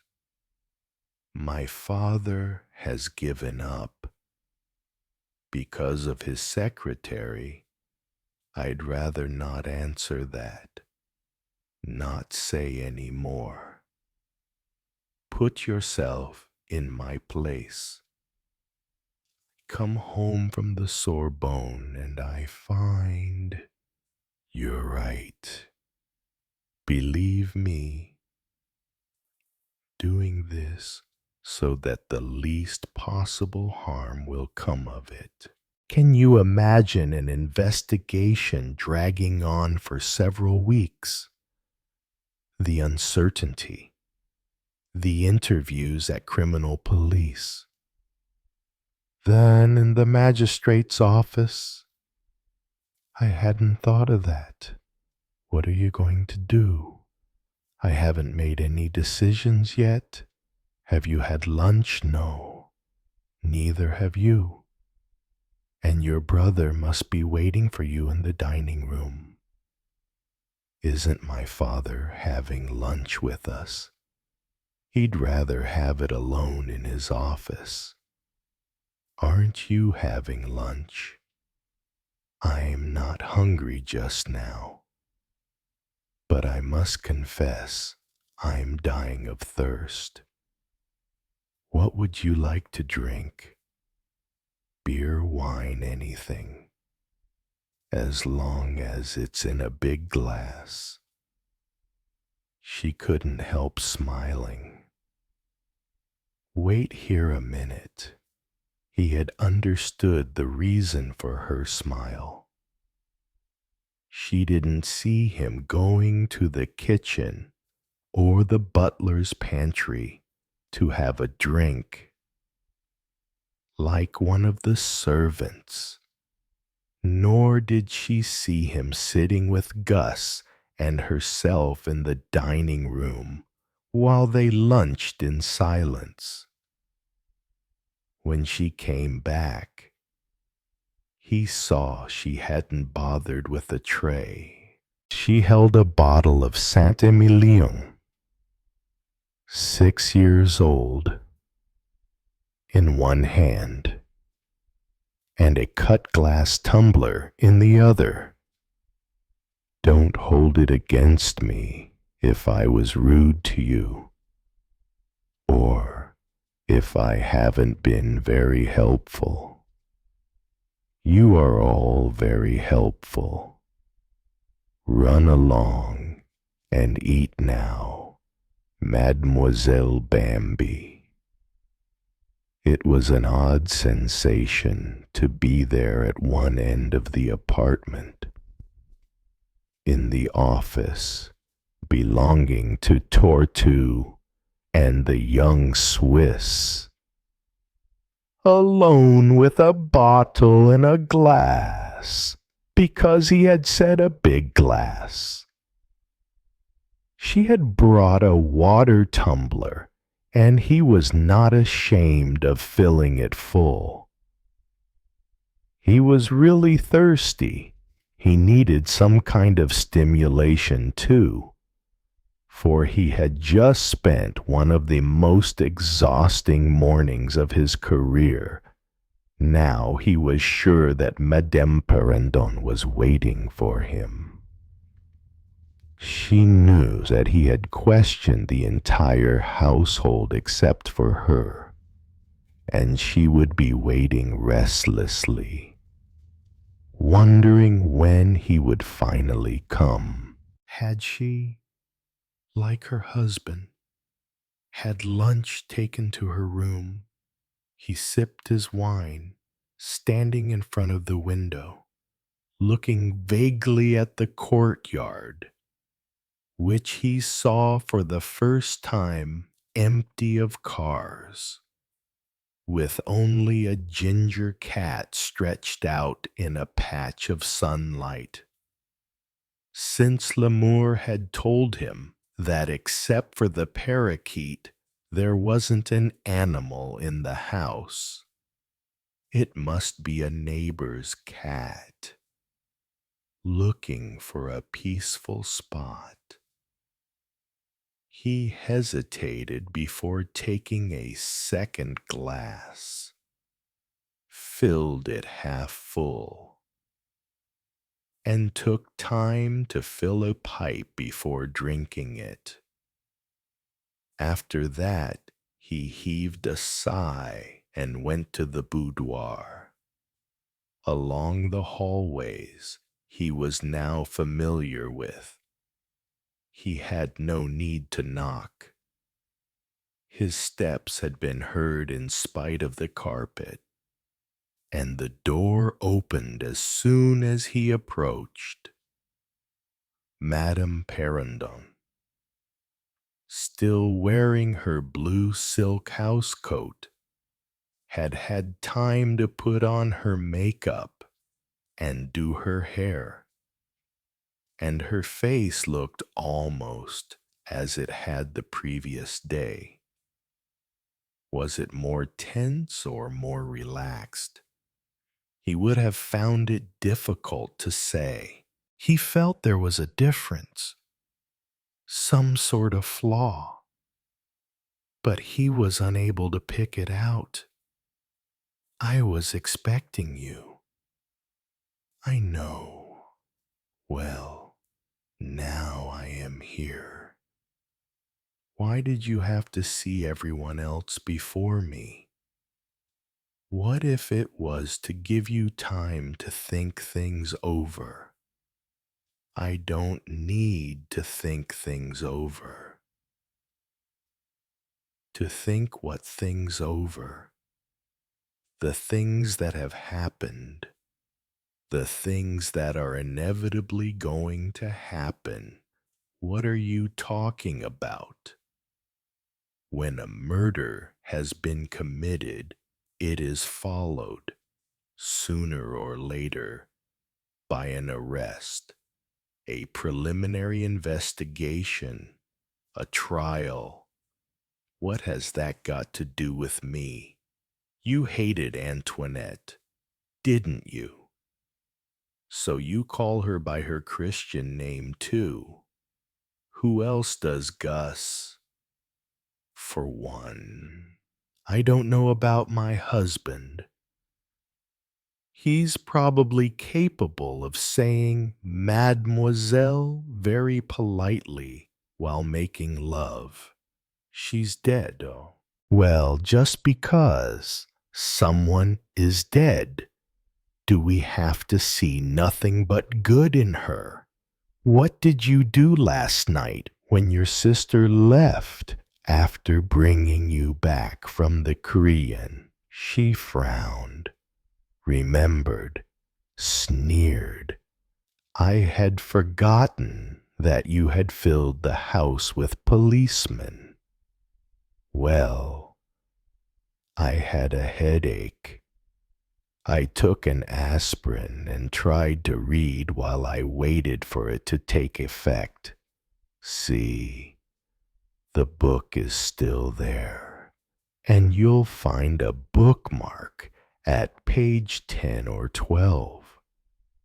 I didn't get very far.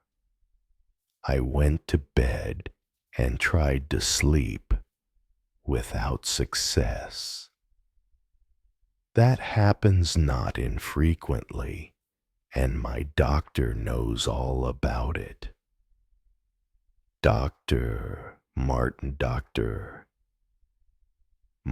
is my husband's doctor, and the children's. My doctor is Dr. Pomeroy, who lives on Boulevard Haussmann. I'm not ill, thank God. She spoke these words forcefully, threw them out like a challenge. I'm not undergoing any treatment or following any diet. He thought she was going to say, under her breath, unlike my husband. She did not say it, and went on. The only thing I have to complain about is insomnia. Sometimes I am still awake at 3 in the morning. It's both tiring and a strain. Was that the case last night? Yes. Were you worried? By your visit, she retorted in a flash. It might have been by the anonymous letters, by the atmosphere they had created.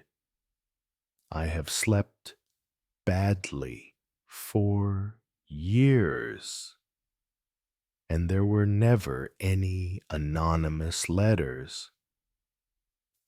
Always end up by getting up again and taking a sleeping pill that Dr. Pomeroy has prescribed for me.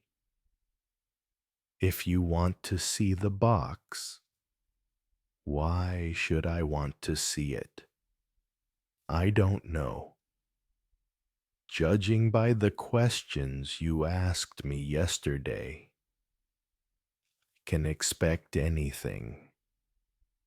In spite of the sleeping pill, it took me a good half hour to get to sleep.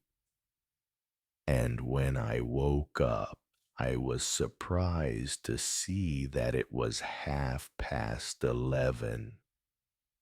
I thought you often got up late.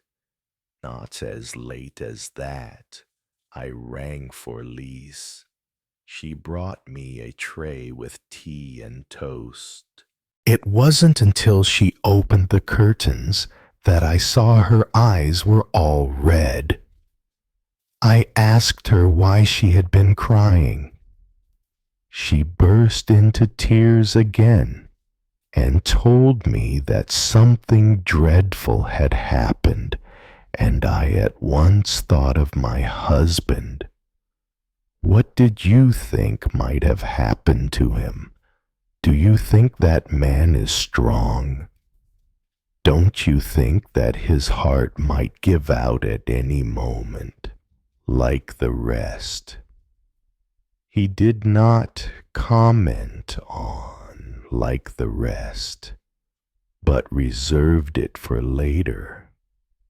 She finally told me that Mademoiselle Vague had been murdered and that the house was full of policemen. What was your first reaction? I was so shattered that I began by drinking my tea.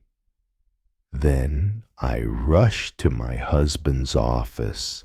What's going to happen to him? He pretended not to understand. To whom? To my husband. You aren't going to throw him in prison with his health. Why should I put your husband in prison? In the first place, that's not my job, but the judge's. Furthermore, I don't see any reason at this moment for arresting your husband. Well, whom do you suspect? Then he did not answer. He walked slowly over the blue carpet with its yellow pattern while she sat down, as she had done the day before, in the easy chair. Why?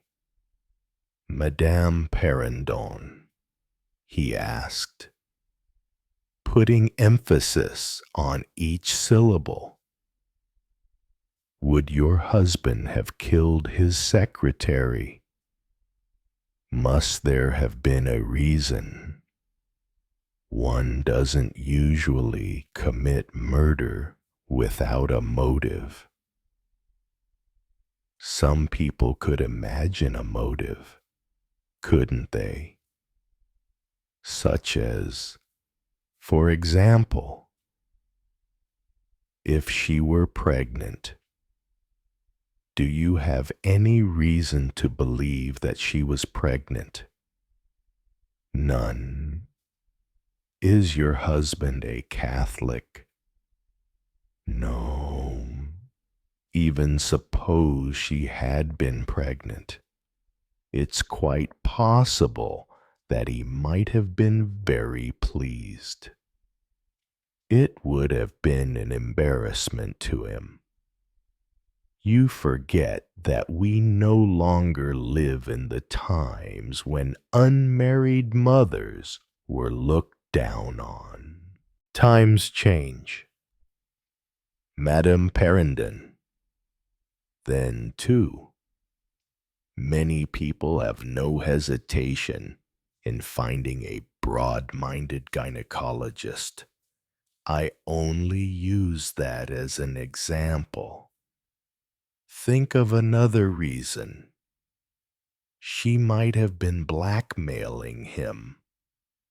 For what reason? Are your husband's business affairs shady?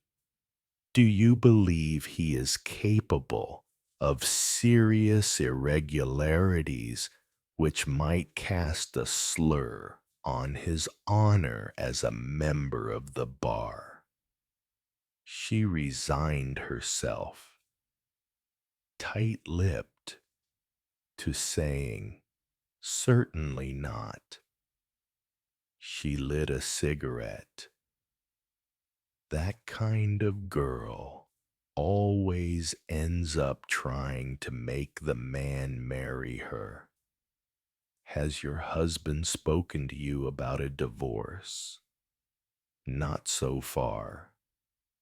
What would you do if he did? I would feel obliged to resign myself to it and to stop taking care of him. I understand you have considerable means of your own, more than he does. This is my house. I own the whole building. In that case, I can see no reason for blackmail. Perhaps he was growing tired of a make-believe love. Why make-believe? Because of his age, his background, his kind of life, everything. Is your love more real? I gave him 2 children. Do you mean you gave them to him as a wedding present? Are you daring to insult me? She looked furiously at him again, while he, on the other hand, took care to appear calmer than he was. I have no such intention, madame, but it usually takes 2 people to make children. Let us say more simply that you and your husband have had 2 children. What are you trying to get at? I am trying to get you to tell me simply and sincerely what you did this morning. I have told you, neither simply nor sincerely. You told me a long story about insomnia, so that you could skip over the whole morning. I was asleep. I would like to be sure about that. Probably know for certain in a very short time. My inspectors have taken note of what everyone did and where. Between 9:15 and 10, I am well aware that one can get to the offices by different routes. Are you accusing me of lying? Of not telling me the whole truth? At least, do you think my husband is innocent?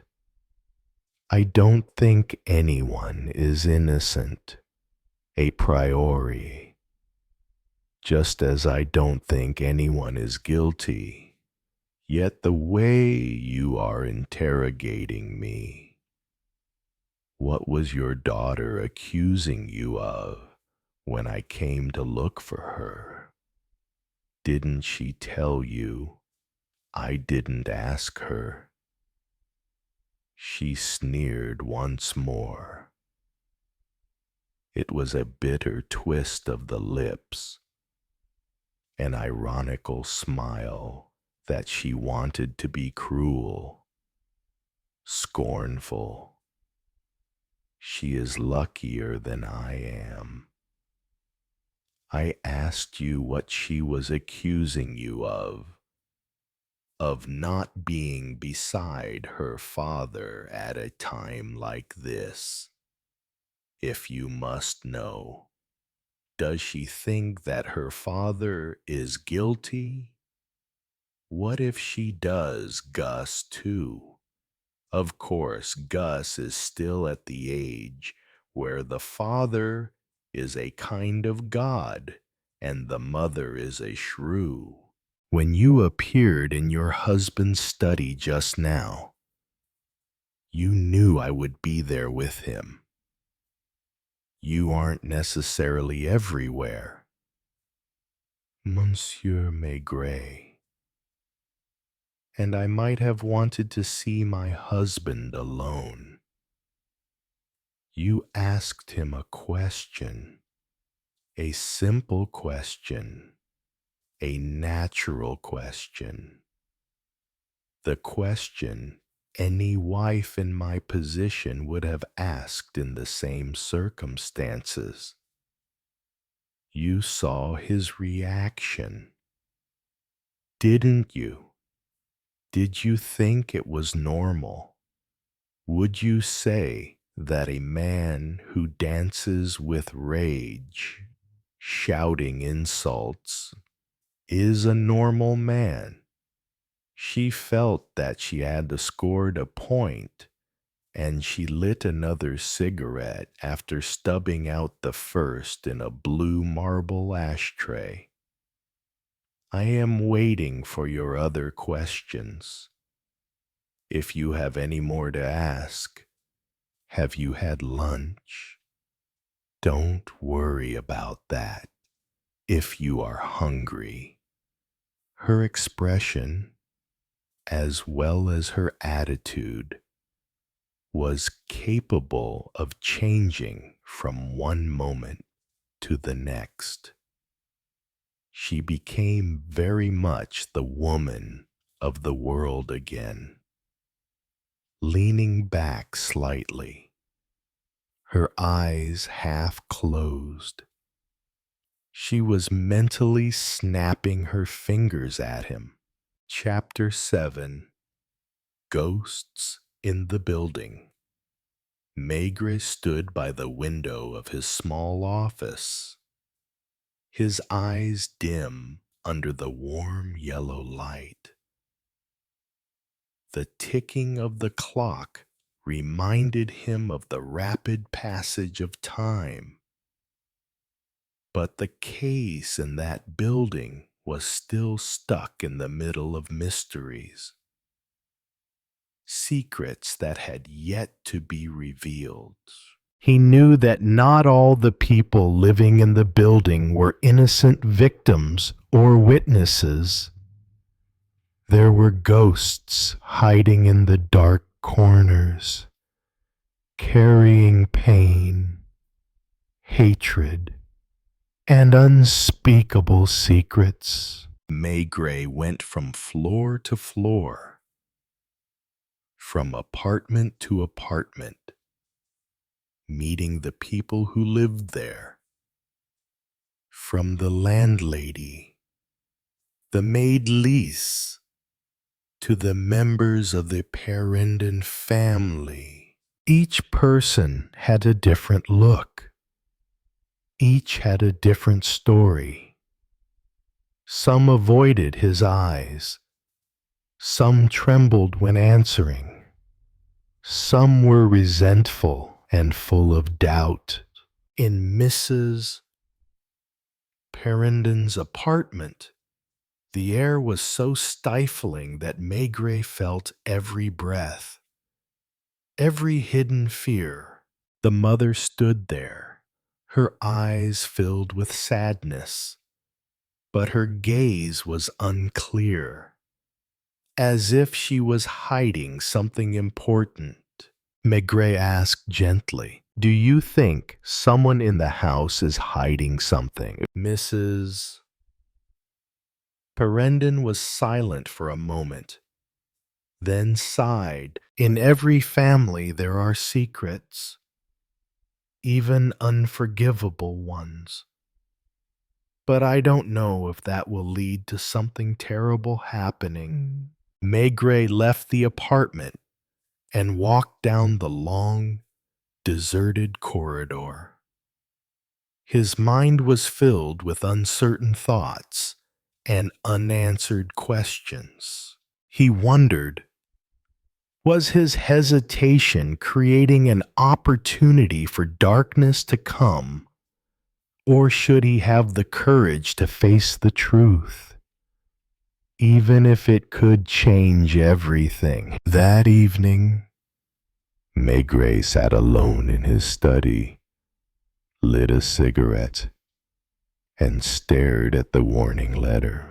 The story is not over yet, and he, with all his patience and responsibility, must find the light in this thick darkness. Chapter 8: The Veil of Secrecy.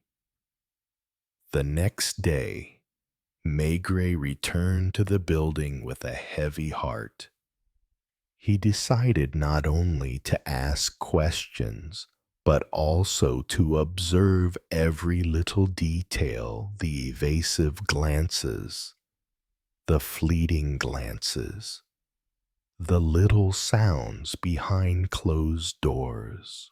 On the third floor, he meets Julien Baud, a man with a dark past, with a distant gaze and an ironic smile.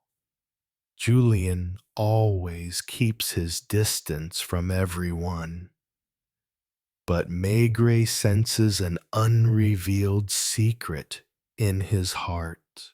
Julien, I need your help, said Maigret, his voice gentle but serious. Is there something you haven't told me? Julien hesitated, then quietly told of the late nights he had heard arguments, secret phone calls, and strange figures appearing in the building. In another corner of the building, Maigret quietly observed the maid Lise. She was thin, her face cold, but her eyes were filled with uncertainty.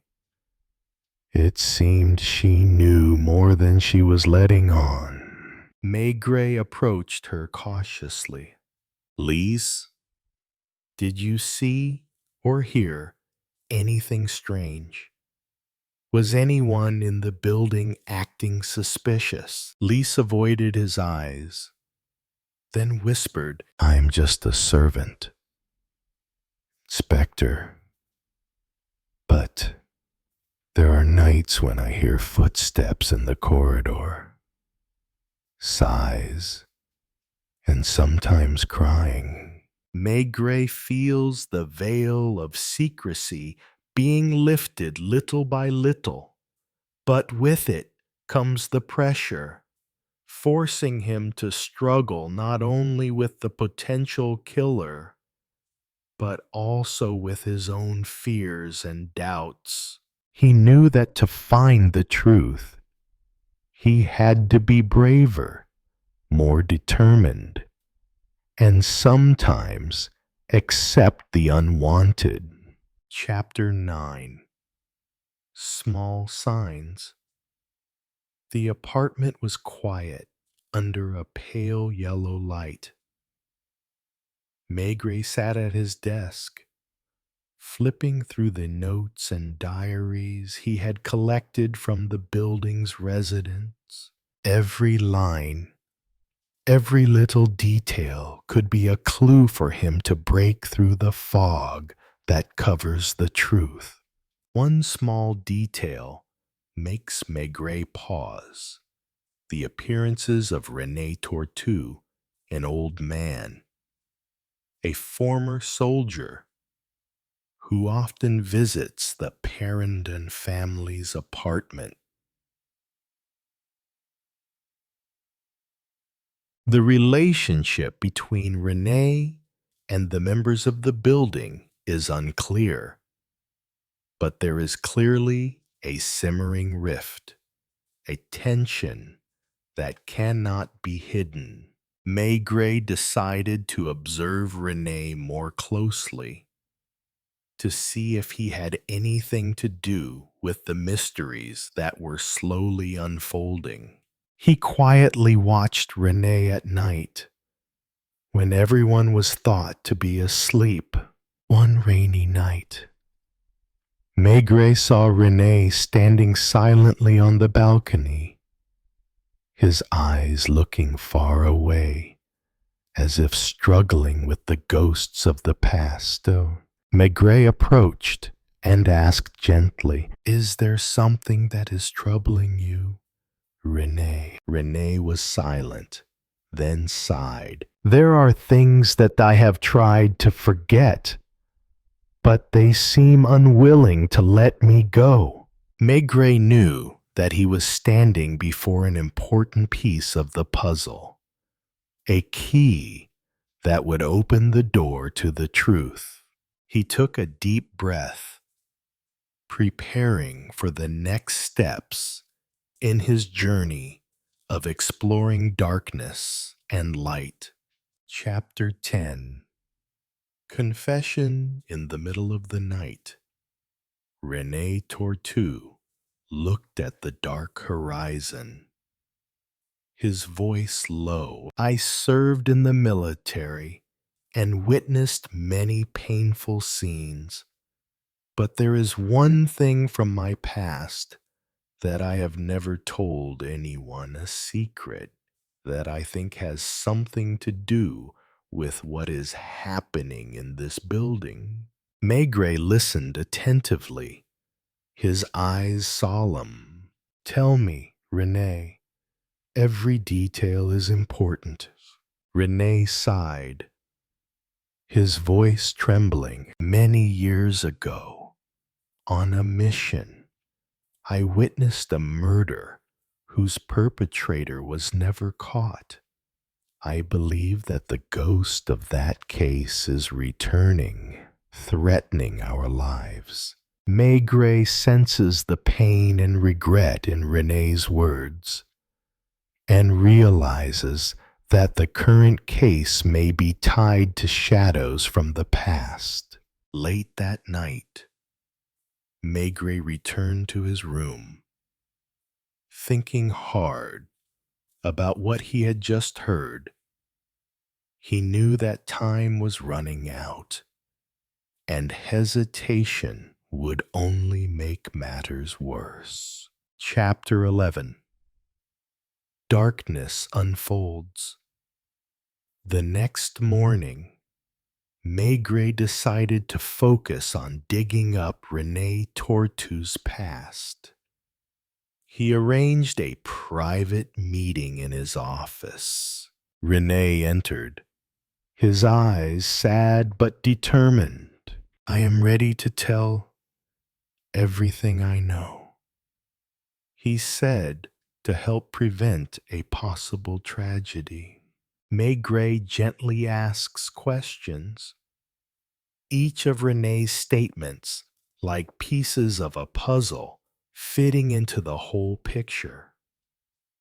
A murder that had been unsolved for many years. A secret buried and now threatening everyone in the building. As René recounts, Maigret remembers the first warning letter. Perhaps today's killer is starting from those shadows, and the case is just the tip of the iceberg. Maigret felt the pressure mounting.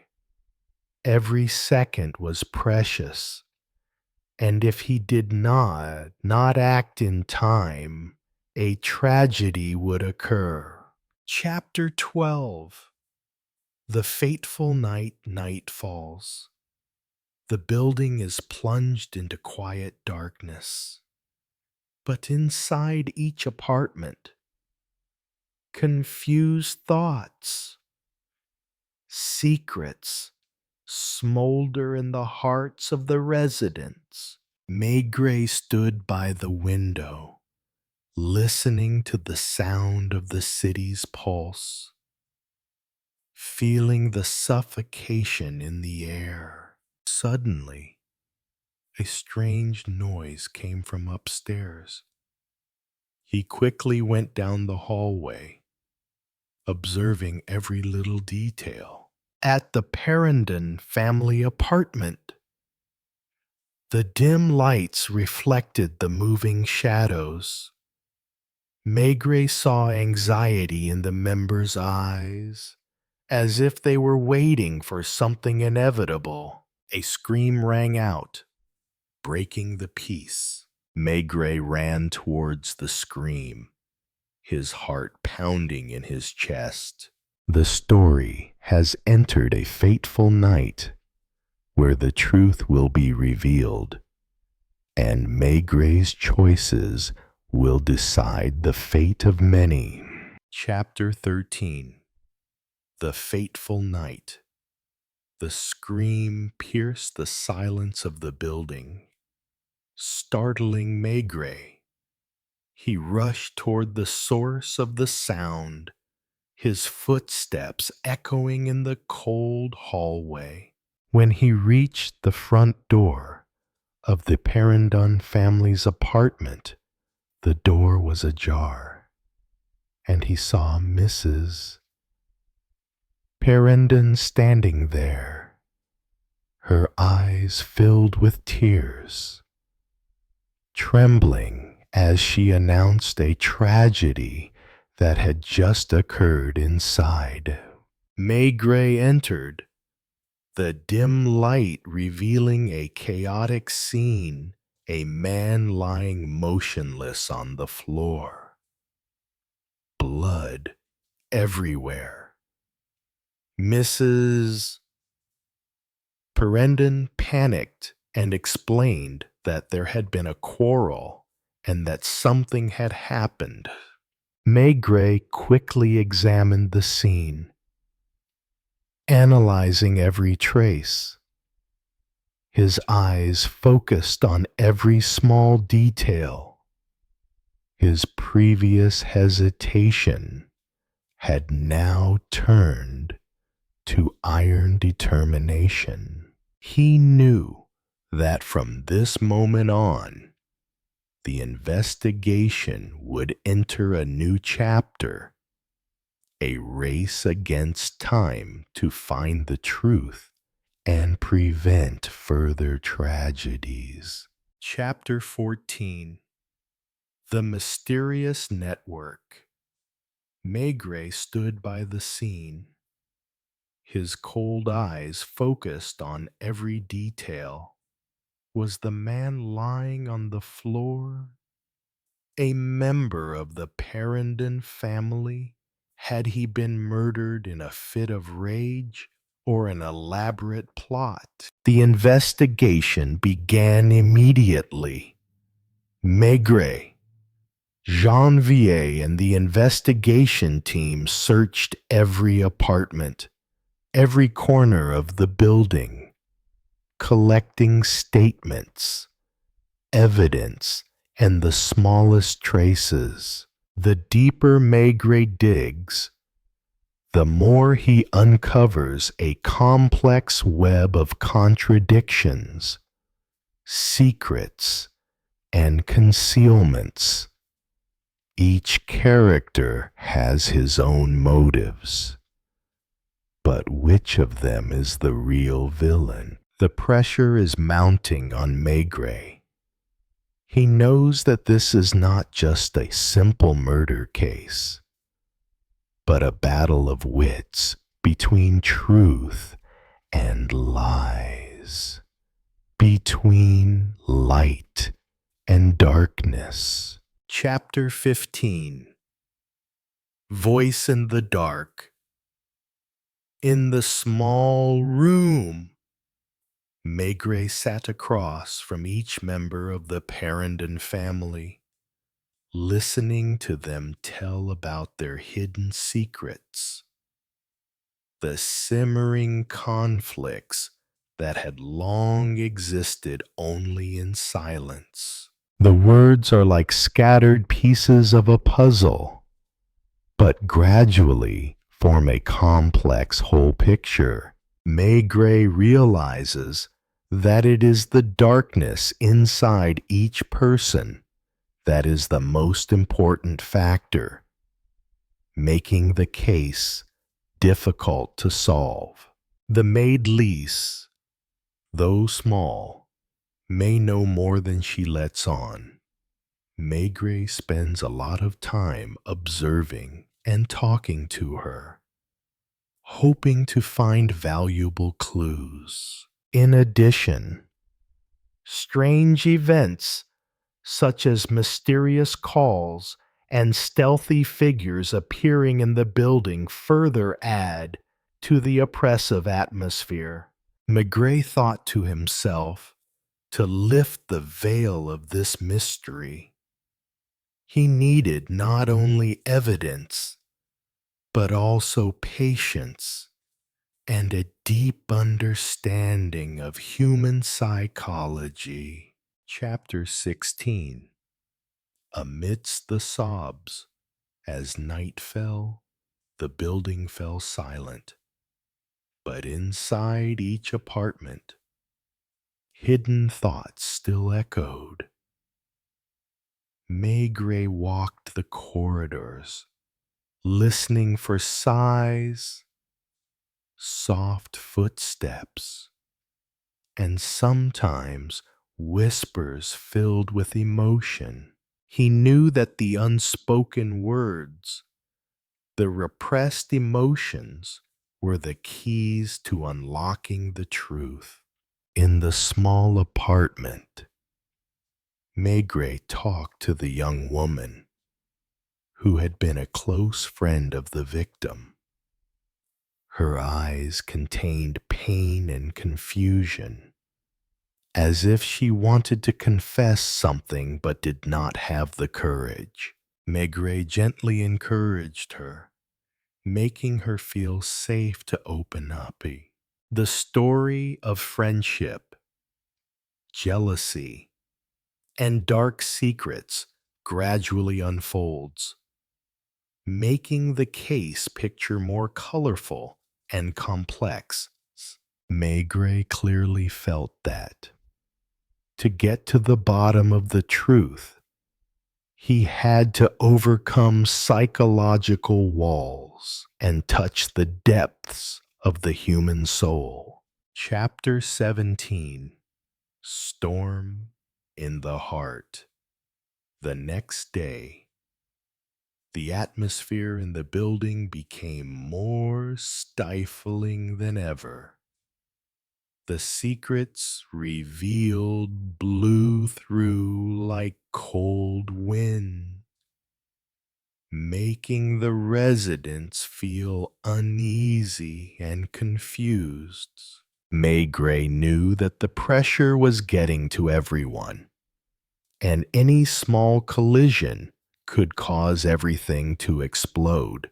During the meeting between the Parendon family members, the simmering tensions exploded into heated arguments. Maigret stood in the middle, silently observing every expression, every gesture, as if trying to read their true thoughts.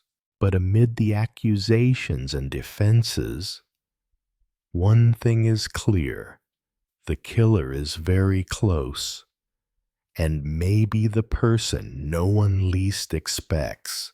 Maigret thought to himself, the time has come to make a decision.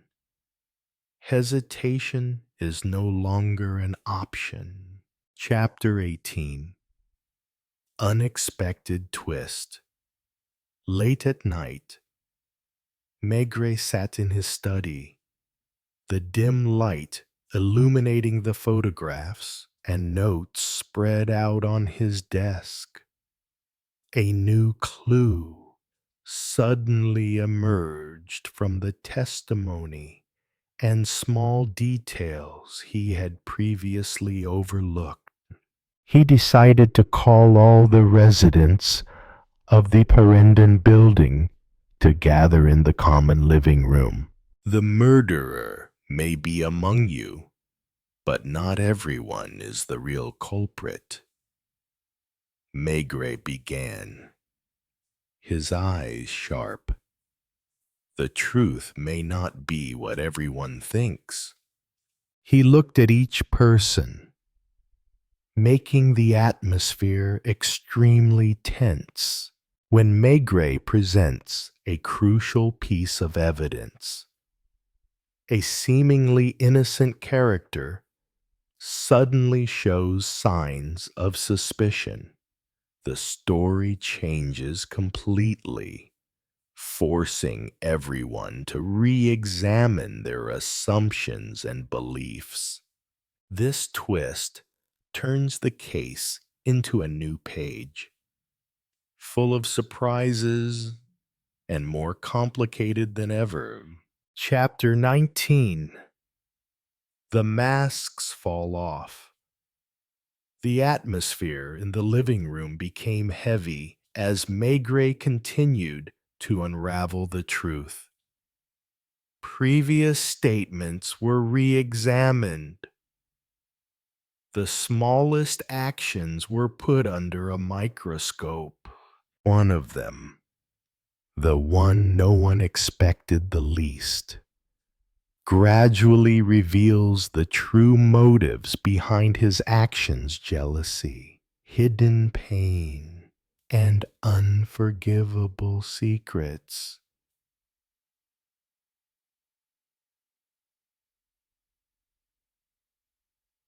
Maigret gradually peeled off each layer of the mask, presenting sharp evidence that left the suspect with nowhere to hide. At the same time, Maigret also does not forget to put himself in the shoes of others, understanding the contradictions and pressures that can lead them astray. The case gradually came to an end, but no less emotional and humane. Chapter 20. Light at the end of the tunnel. The room was filled with light from the desk lamp, illuminating Maigret's determined face. After hours of investigation, he had found a decisive clue that led to the truth. The suspect is forced to confess everything, and the story behind the case gradually emerges: a tale of love, jealousy, and deep hurt.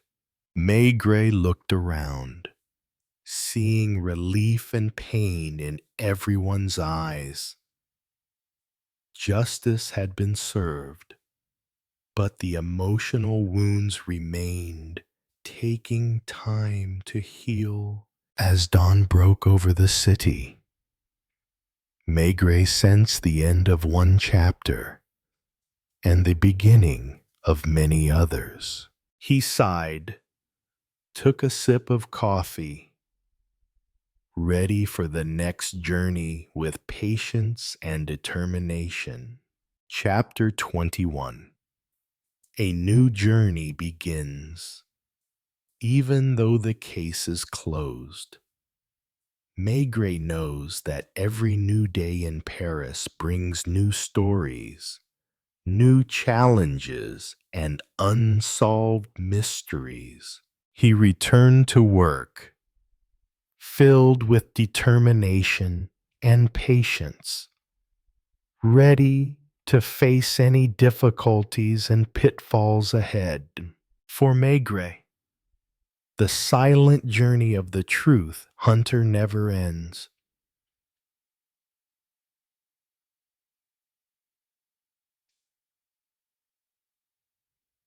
Chapter 22. Light Ahead. As dawn broke over Paris, Maigret stood silently on his balcony, watching the city awaken. The cases were closed like pages of a book, but in his mind, untold stories remained, waiting to be discovered. He took a deep breath, feeling the freshness of the morning, and told himself that no matter how difficult the road ahead was, he would always persevere, dedicated to his mission. Paris, the city of light and darkness, of mysteries and truth, will always be the playground of Maigret, the tireless truth hunter. Chapter 23. The footsteps never stop. Maigret walked down the street, blending into the bustling crowd on the streets of Paris. Each step he took was like a commitment to continue engaging in the battle between light and darkness, between truth and unrevealed secrets. Although he has gone through many complex cases, he understands that on the path of a truth hunter, there is no stopping point, only new stories, new challenges await. With a steadfast heart and devoted soul, Maigret will always be a guiding light in the city's dark darkness. Chapter 24. The Never-Ending Journey. Paris sparkles in the night lights, but in Maigret's heart, a steadfast flame burns brightly. He knows that his work is never finished, because mysteries always wait to be discovered, and the truth always needs to be protected. He lit a cigarette, took a sip of wine, and walked out of the office, ready for new stories, new trips, and unprecedented challenges. For Maigret, every day is a never-ending journey, the journey of a patient and dedicated truth hunter. Chapter 25. The Last Mark. On the small street, Maigret stopped and looked up at the starry sky. The distant lights twinkled like untold stories, undiscovered secrets. He smiled, knowing that he had helped clear up the darkness of a case, but also understanding that life was still far from perfect. With patience and dedication, he will continue to walk the path of the truth hunter relentlessly, without faltering. Chapter 26.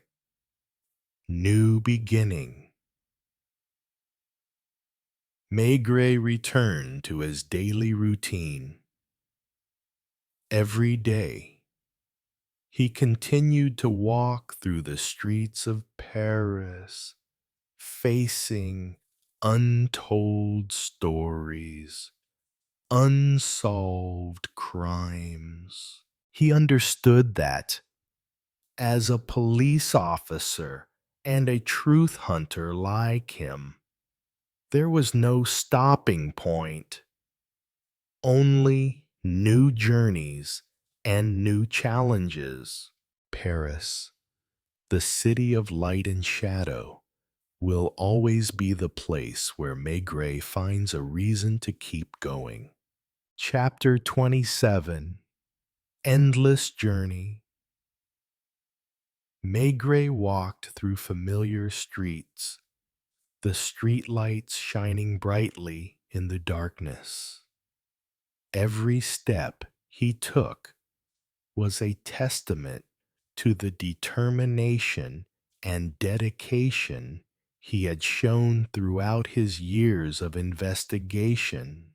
Life in Paris is still moving, and untold stories are still waiting for him to discover.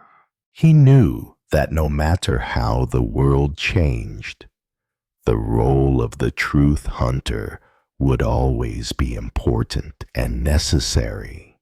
And Maigret, with all his experience and patience, will never stop walking on that path. Chapter 28. The light never goes out. In the heart of the mysterious and splendid Paris, Maigret stood still, watching the first rays of dawn penetrate the thin mist. The city was still waking up, and with it, new mysteries began to speak. He knew that. No matter how many cases he went through, how many ups and downs, the light of truth was always the only thing that could dispel the darkness. With a ready mind and endless patience, Maigret continued on the journey of the truth hunter, never tiring, never stopping. Chapter 29. Echoes in the night. Night falls on the streets of Paris, but in Maigret's mind, the light of truth still burns brightly. He knows that each story is an echo, a message of justice and perseverance. No matter how much darkness surrounds him, he will still be the hunter of truth, the keeper of that light for those who need it. Paris never lacks stories to tell, and Maigret, tirelessly devoted, will continue to listen, continue to walk. Chapter 30. The journey is not over. As dawn broke over the city, Maigret stood on his balcony, breathing in the fresh air of the new day. He knew that life would go on, mysteries would still be solved, and he, the truth hunter, would never stop. With patience and courage, Maigret is ready to embark on new investigations. Untold stories. Paris will always be his playground, and he, like a lamp that never goes out, will always light the path of truth. Conclusion. Maigret's life is a relentless journey of a truth hunter, a journey through darkness, mystery, and endless challenges. Through each case, he not only seeks justice for those in danger, but also listens, sympathizes, and understands the individual lives behind the complex facade of this world. The case he had just gone through, with its twists and turns and hesitant decisions, showed the psychological depth and patience of a man who always put responsibility and morality first. Paris, with its intertwined light and darkness, was always the place where he found the reason to move on. And Maigret, the patient old inspector, will continue his journey, a never-ending journey, to protect truth, justice, and humanity in this complicated world.